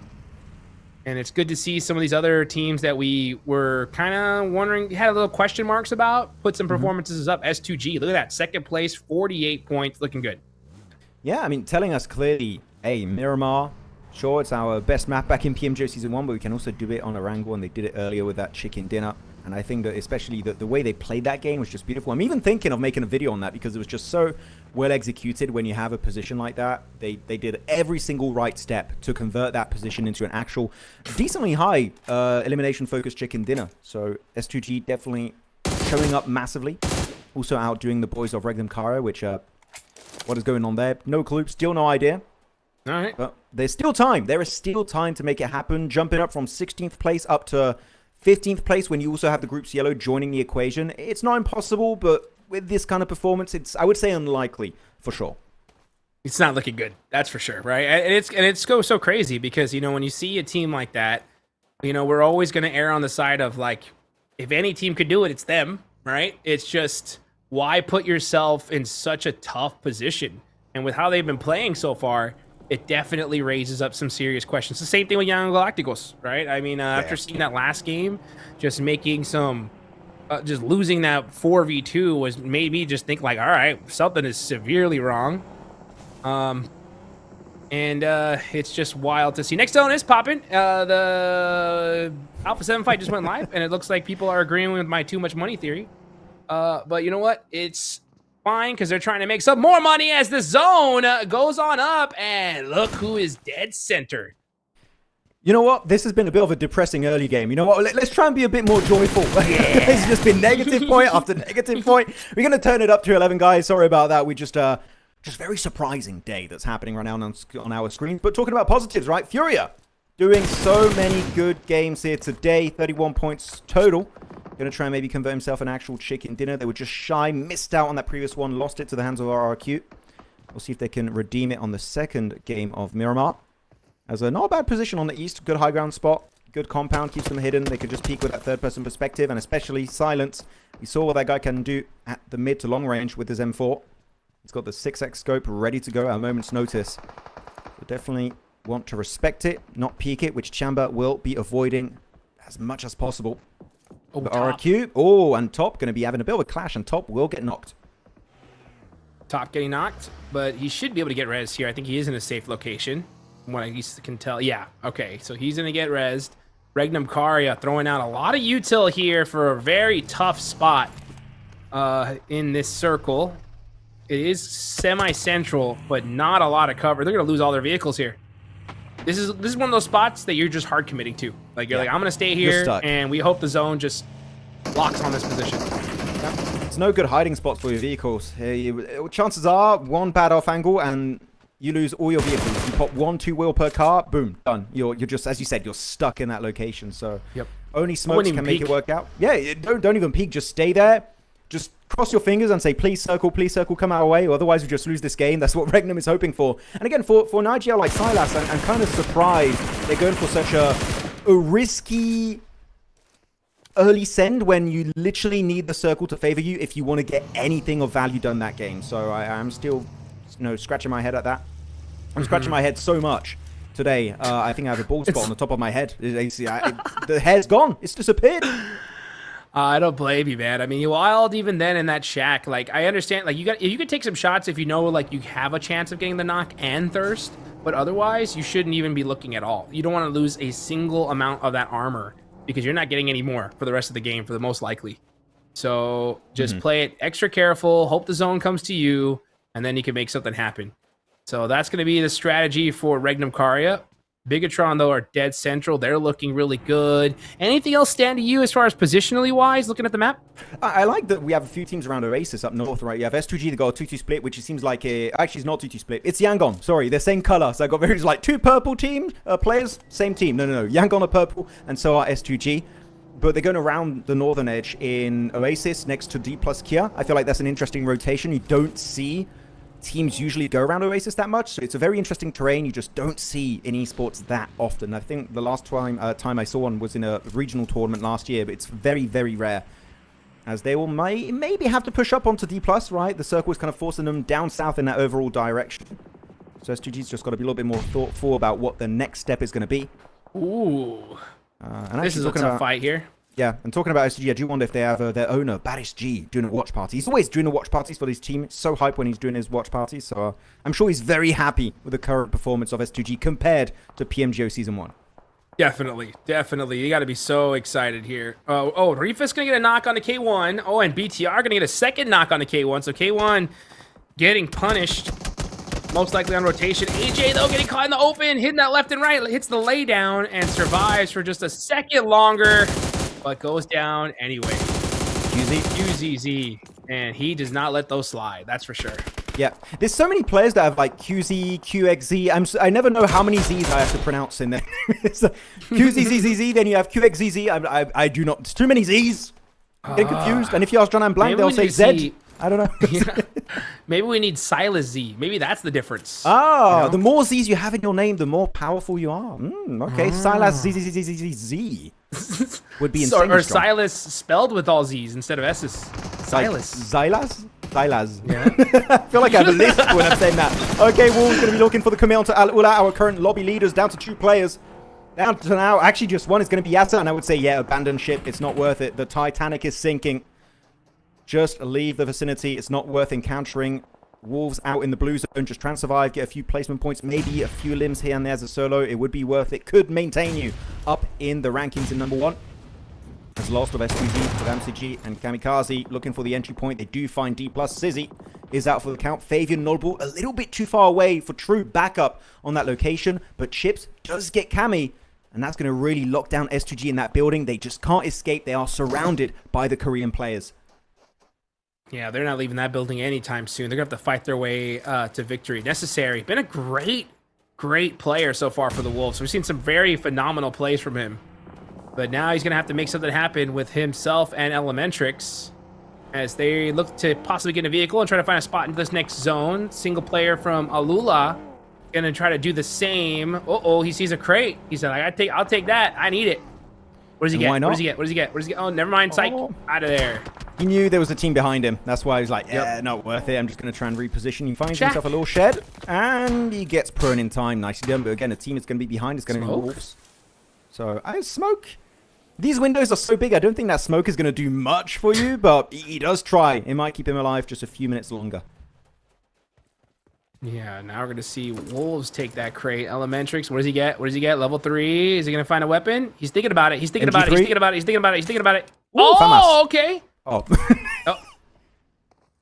FAMAS ammo. We'll take that. All right. Meanwhile, Nobu getting knocked there to Hamsuji. Fabian got that nade, trying to make something happen there onto Lost. Nobu is going to get thirsted. And man, yeah, it's just Fabian left for D plus Kia. Setting it kind of solo. Good. Yeah, I'm not liking it. It's D plus Kia known for their synergy here, just kind of sending multiple solos, making it very easy for STG to subvert expectations at that fight and come out on top. But LGD from China looking to also third party this fight. Love it. That's it. Lost, taken out. Here we go. In the source, and that's going to be Yangon Galacticos finally going on the aggression. But the third party's interesting. And they do get that final elimination. Good nade from Say Cloud. He gets Fabian out of that game. D plus Kia fully eliminated in that game. Will remain in 7th position on the leaderboards. And LGD, if you're LGD, I would say don't commit to the fight. You see this is a full squad. That third party, that engagement, leave it be. They're not wounded. They're in a very healthy condition. Both teams shake hands and leave, which is exactly what Yangon are doing. I love it. That is how it should be played in that situation. Yes, that's the time to play passive, Yangon Galacticos, right? So I love that play in particular. I went from 0% hope to 1%, right? We're starting to see Yangon Galacticos make me a believer here. Can they fully rocket launch up the leaderboards? They definitely can. They have all 4 up. They have the north side here. They need to capitalize on it. Yangon, though, going to be a little bit sad that they can't get access to the free loot of D plus and S2G. That is going to be kind of gifted over to LGD. So they're going to get all that ammo, maybe some extra healthy tier 3 vests or helmets if they can get in those death crates. Also maybe an airdrop weapon if one was looted early on. Actually, talking about airdrop weapons, BTR, usually in their early game stage, we saw it on the first of Miramar, they got the airdrop. And I do wonder if they did get another one. I'm looking here, Razak, Org, also S12K. Maybe not him, maybe another player's got it. But at least if you do get the airdrop, even if you do not get from the loot truck any airdrop weapons, you at least get tier 3 helmet, tier 3 vest, and you're just going to look very healthy in this game. So it's still a big win to get that loot truck for relatively free, I would say. Yes, the loot truck, I mean, just such a difference maker in the meta when it comes to PUBG Mobile Esports. I love it. I love it. I think it just definitely adds that little extra thing to a lot of these different POIs, where now it's just so much more valuable to take it because of that loot truck. Meanwhile, QZZ with that mini, putting in some work onto Yangon Galacticos. They ended up losing a player. I'm down to 0.5% believing. Actually, it's QZZZ. So it has 3 Z's. Triple Z. Get it right. Yeah. Right. The triple Z. No, every tournament, he needs to add a Z. And then at one point, it's just going to be too long. He's going to hit the limit of PUBG Mobile names. You know what I'm saying? That's what I'm talking about. Yeah. Let's see if he's able to hit those shots with that mini, though. Oh! Nice one. Quick headshot. How about another one? Oh, it doesn't get Couple him. little peek. Yeah. Touched him up, though, that's for sure. Yep, that's for sure. Definitely looking good. By the way, team, there's dead center on this circle. We got a few, right? You got LGD, you got Yangon Galacticos, KRX, previously known as DRX, did have a rebrand recently. But Aurora, as a 4-man team, in the dead center of the circle. We'll see where phase 6 is going to go. But could we finally be seeing a Mongolian chicken dinner? It's been too long. The last time we saw chicken dinner from them was back in the last game of PMGO on Miramar, right? Where eventually Fourth Arrives got the win. And I was not impressed. I need to see these big wins from Aurora. We used to see back in the day when they were known as APG. Because right now, the circle is looking really, really kind to them. Let's see if they can hold down the fort. With 3 of the top 4 teams out, this could be Aurora's chance to rocket launch themselves in the first place. They have all 4 up. They got some numbers with them. And they are in dead center of the zone. I think this is it. I think this is their time to shine here. And really show that, hey, we came to play here. We're not waiting until the last day to put some points. Nope, we're doing it day number 1. LGD still have 3 up. Yangon Galacticos, man. Oh, gave me a little spark of hope. Now down to 1 single player. Oh, top gets knocked though by Wild. Reefus gets that final thirst onto Yangon Galacticos. And Ayala gets knocked there from downtown. Yeah, that's going to be a little bit of a tough one. Instantly losing out on a player. Aurora, the trio. Thing is that the main issue with these kind of positions when the circle favors you, when you're in the dead center of just ridges and dips on the mountainside, is that if a team decides to crash onto you, then it's just going to be third-party city, right? So you need to be very cautious about it. I feel like at one point, we are going to reach that breaking point where all hell breaks loose. Nades from Wolves, chucked in the direction of FURIA. They keep... This is the 3rd or 4th game. They keep clashing in the games. It was a lot on Erangel, and now it's happening here on Miramar. Bit of a rivalry happening here between Brazil and NA. Good nade on Chief, though. We'll not be able to actually confirm that knock, but the counter nade is there. That's Chief for the win. Elementrix out for the count. Oh, the third Ooh, party nice is also shots. happening. It's Doc with the Scar. Instant headshot to cheek. Now it's time for Aurora to start zoning those teams away. Silence trying to catch that headshot to save his teammates. Not going to be able to find it there. Meanwhile, on the other side, TIANBA trying to sneak up on the LGD. And they definitely could do it. That's MVM down. Bigatron, we haven't heard from them in a couple of matches. Now looking to make some noise here. They have a ridge line. They got a great position in this circle. Could be a huge game for them as well. Could be the case. Good nades from TIANBA, trying to maybe push BTR slightly back, but he doesn't have the exact pinpoint location. I would say don't waste nades if you're not exactly certain of where those players are hiding. But Bigatron, this is so good for them because there's no threats behind them, right? D+ were taken out, LGD went for a wider rotation, Yangon left, S2G got eliminated, so really here, it's going to start kicking into gear, that sweeping motion up north, down towards the center of the circle for Bigatron. This could be looking like a very impressive game. You just got to make sure that when you peek, you get something of value, because otherwise, TIANBA in particular, with their position, are looking to get headshot after headshot if you're not careful. So right now, TIANBA definitely looking to lead this area in their favor. So you just got to respect it, because these guys, when it comes to short to mid-range, they can definitely hit those headshots. And they need 5 eliminations so far. Their backs up against the wall. Nobody behind them, just like from Bigatron. But the difference is that TIANBA is in 13th place. They need these points, and they're getting them. They know it. They know that their backs up against the wall. They are also in that group red, so they're not going to be playing on the final day. This could be that game that gets them into the finals here. Next zone does pop, and TIANBA is going to have to move out of that position here. Let's see if they're going to be able to make it and keep all their players alive. Oh, this is looking like a solid opportunity for edge-based teams to win. Bigatron, TIANBA, KRX. It's looking pretty good for them. The other teams like FURIA and Regnum's only a duo, realistically. So, not impossible, but definitely unrealistic for them to get himself that chicken dinner. It's TIANBA. The thing is, they've used so many of their resources to just zone teams away, especially with those minis, the DMRs, and especially the one-taps on the ARs. The ammo count's pretty low. They got like maybe 2 to 3 clips for their ARs each. So if they do breach, they've got to be very efficient and get instant access to those death crates, because otherwise they might just run out of resources to convert this game to an actual TIANBA chicken dinner. And they're on the ridge too. The circle not favoring their location. And they're taking their merry time, which I would say here, Hodgix, they can't afford. TIANBA needs to get involved in that circle. Maybe even sending it on the ridge line of BTR. That could be the opportunity, right? They got to knock on to BTR here. That could be the opening they need to get into this zone. They are starting to push up little by little. It looks like they have a couple players already in this circle. And it looks like they're just going to try to edge up slowly rather than really take that knock to do a full push. Does make sense, though, because there's so many players in different directions. But BTR is going to have a great angle on this team. It's going to be very tough for TIANBA to make something happen. They need another knock here. Come on, send it. I need to see play capitalize to a lot of smokes. Yeah, these smokes are showing to me they're just trying to survive. They're not trying to get on the aggression anymore. Hopefully, we'll be able to get the reset on one of their fallen comrades. As Bigatron, they also got the res. And they're going to get in the vehicles. Maybe looking to send it in nade range of TIANBA. I would say pushing it directly would be a bit of a mistake. Just get nade range if you can. 3 nades in the arsenal of Razy.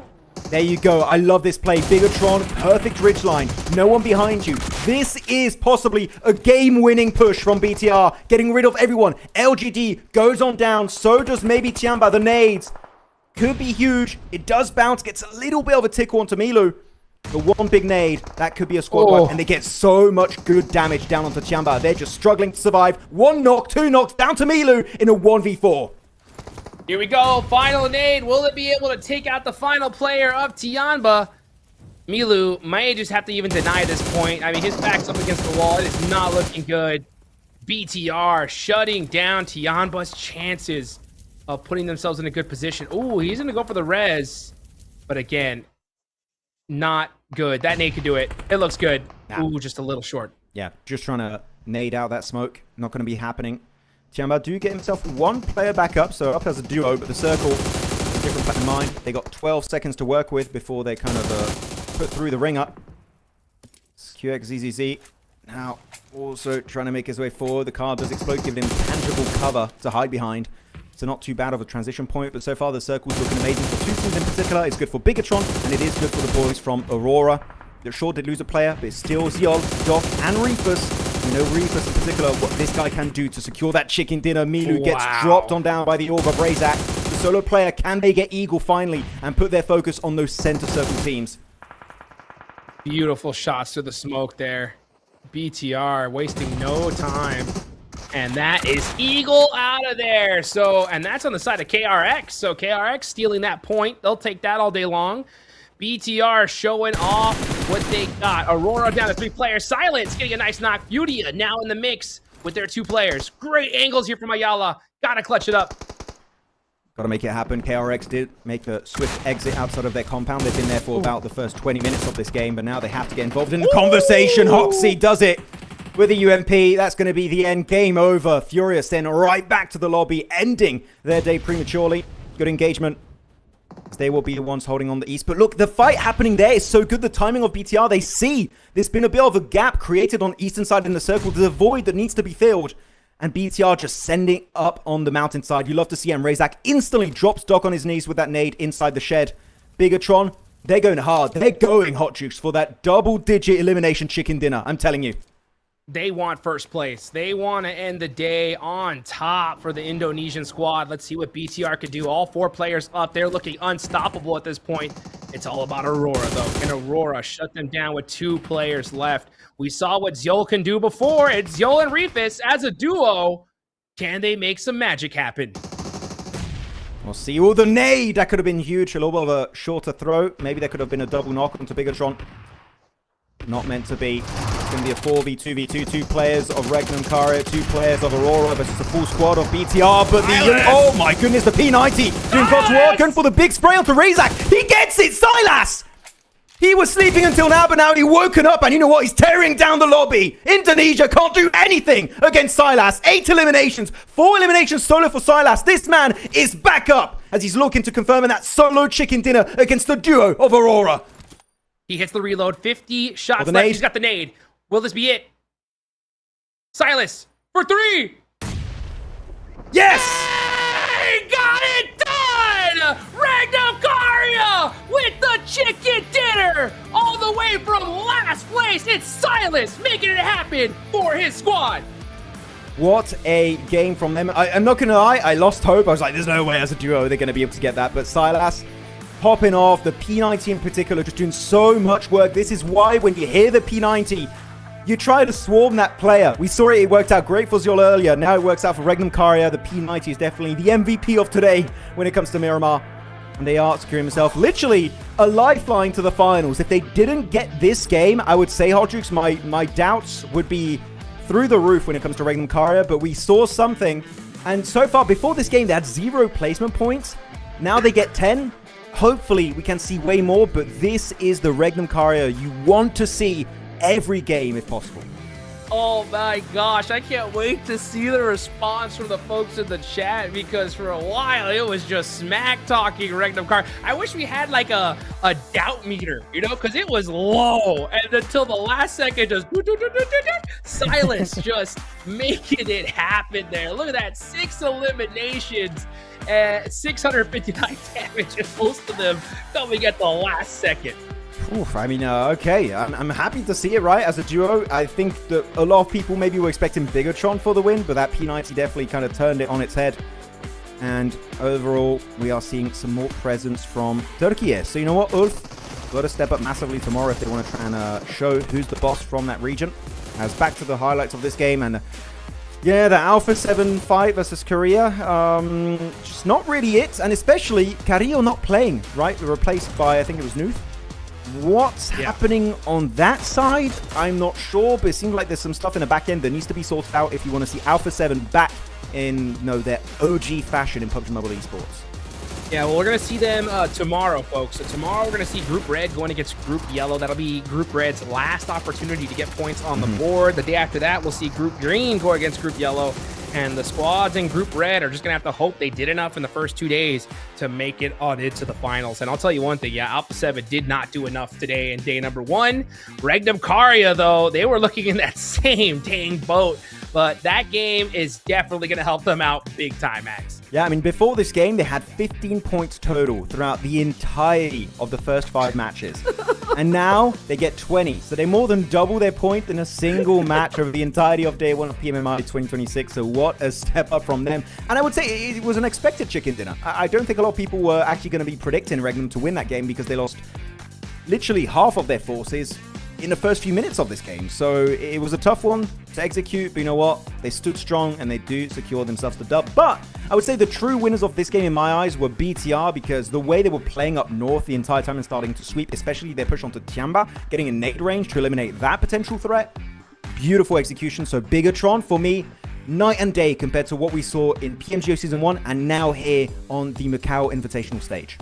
They look great today. Overall, Oh, yeah. just a great, phenomenal day, especially that one Erangel in particular. They just shined so well. Their movement looked calculated. It looked like they were playing chess while a lot of the other teams were playing checkers. So I want to see them continue that mindset, that just that instantaneous decisiveness, you know, and hopefully we can see that work out as Alula, though, end up on top here. What a day for this MENA team.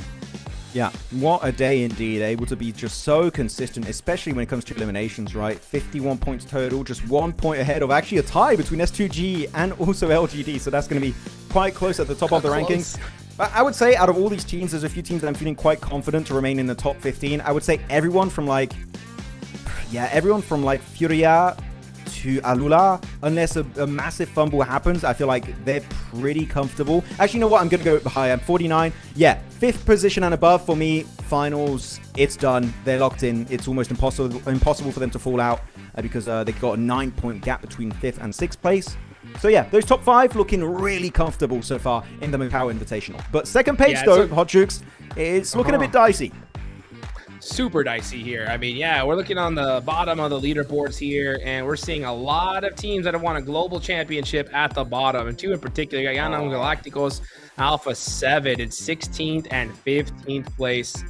Oh man, tomorrow is going to be a wild ride because literally both these squads are in Group Red.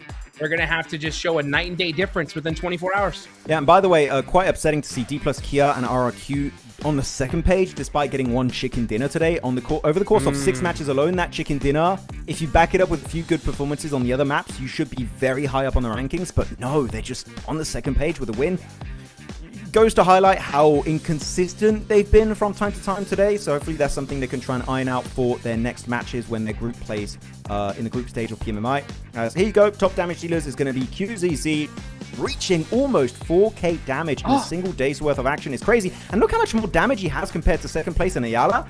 QZZ just popping off with the ARs, the DMRs. This guy at any range is an absolute menace. Yeah, absolutely, man. I saw just one of those early Erangel matches, just watching this guy shoot. I mean, he just looked like he was just auto-locking on these players. So no surprise there, at least from me. Best performance of players, yep, highest damage is going to be QZZ. Most eliminations on to Ling S from LGD. What do you think about that? I mean, I'm loving it right now. I'm loving the kind of disparity of players we're seeing in these top graphics, right? You got yourself China, or actually a few Chinese players, right? You got Ling S twice, you got QZZ, then you got Indonesia and Federalis, then you got Zeol from Mongolia. So it's a really good spread going to highlight.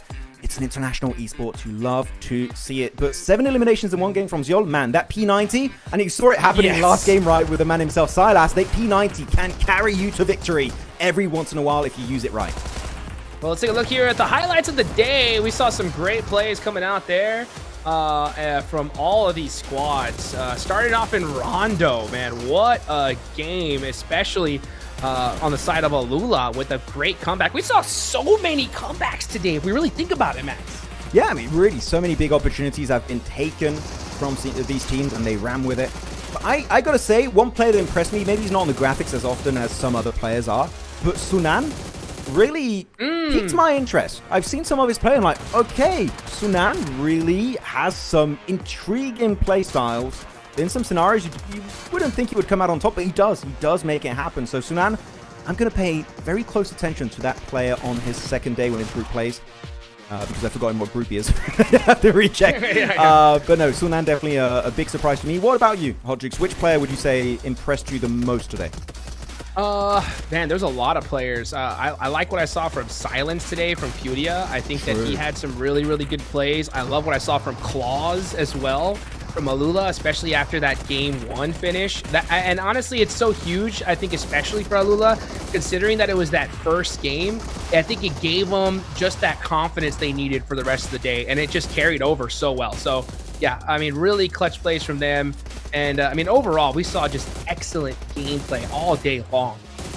Yeah, you know what? Looking back at that replay when he had Necessary clutch up Furia, I wish Thunder Talk weren't there or didn't shoot back just to see if Necessary could have done a 1v4 onto Furia. That would be just so cool to witness. But unfortunately, they did go for the cheeky third party. Looking at the replays, this was the D+ chicken dinner earlier on today on the Wrangle. Good finish, right? I feel like there were definitely 2 fumbles. Oh, no, we're not seeing this 1v1 again. No. Oh, my goodness. That was not the play, Ayala. I know I think very highly of you, but that was just not it. He was not cooking. This is the S2G win from that high ground that they had that really put them in the game here. Beautifully done from them. Yeah, that watch party. They must be popping off after that game. Yeah, absolutely. I would say that was the best game of today. I love how much of the game mechanics they used to make that high ground position work. And even when they were out of resources, they were actually able to find a way to find more resources third party in the fight. I think it was up north onto LGD, if I'm not mistaken, or there was one Chinese team. So yeah, really happy with S2G for me, giving me a glimmer of hope that they can do something on other maps but Miramar. So that was very exciting. And then this game that eventually did slip the way of RRQ. Would have been good to see a Furia win, but I feel like that P90 at the end, as you all could see in that moment, was huge. And then sitting, the pump, all the bullets sucked in by that pan. Wow. I'm struggling to catch up with the highlights because there's just so many intriguing moments happening back to back on that particular Miramar game. I would need a podcast to break it down because that was a crazy Miramar match. Yeah. Yeah, crazy Miramar match indeed. What a great day of games that we saw today, guys. Tomorrow, we're going to see Group Red go against Group Yellow. I appreciate everybody for watching. We will see you coming up tomorrow.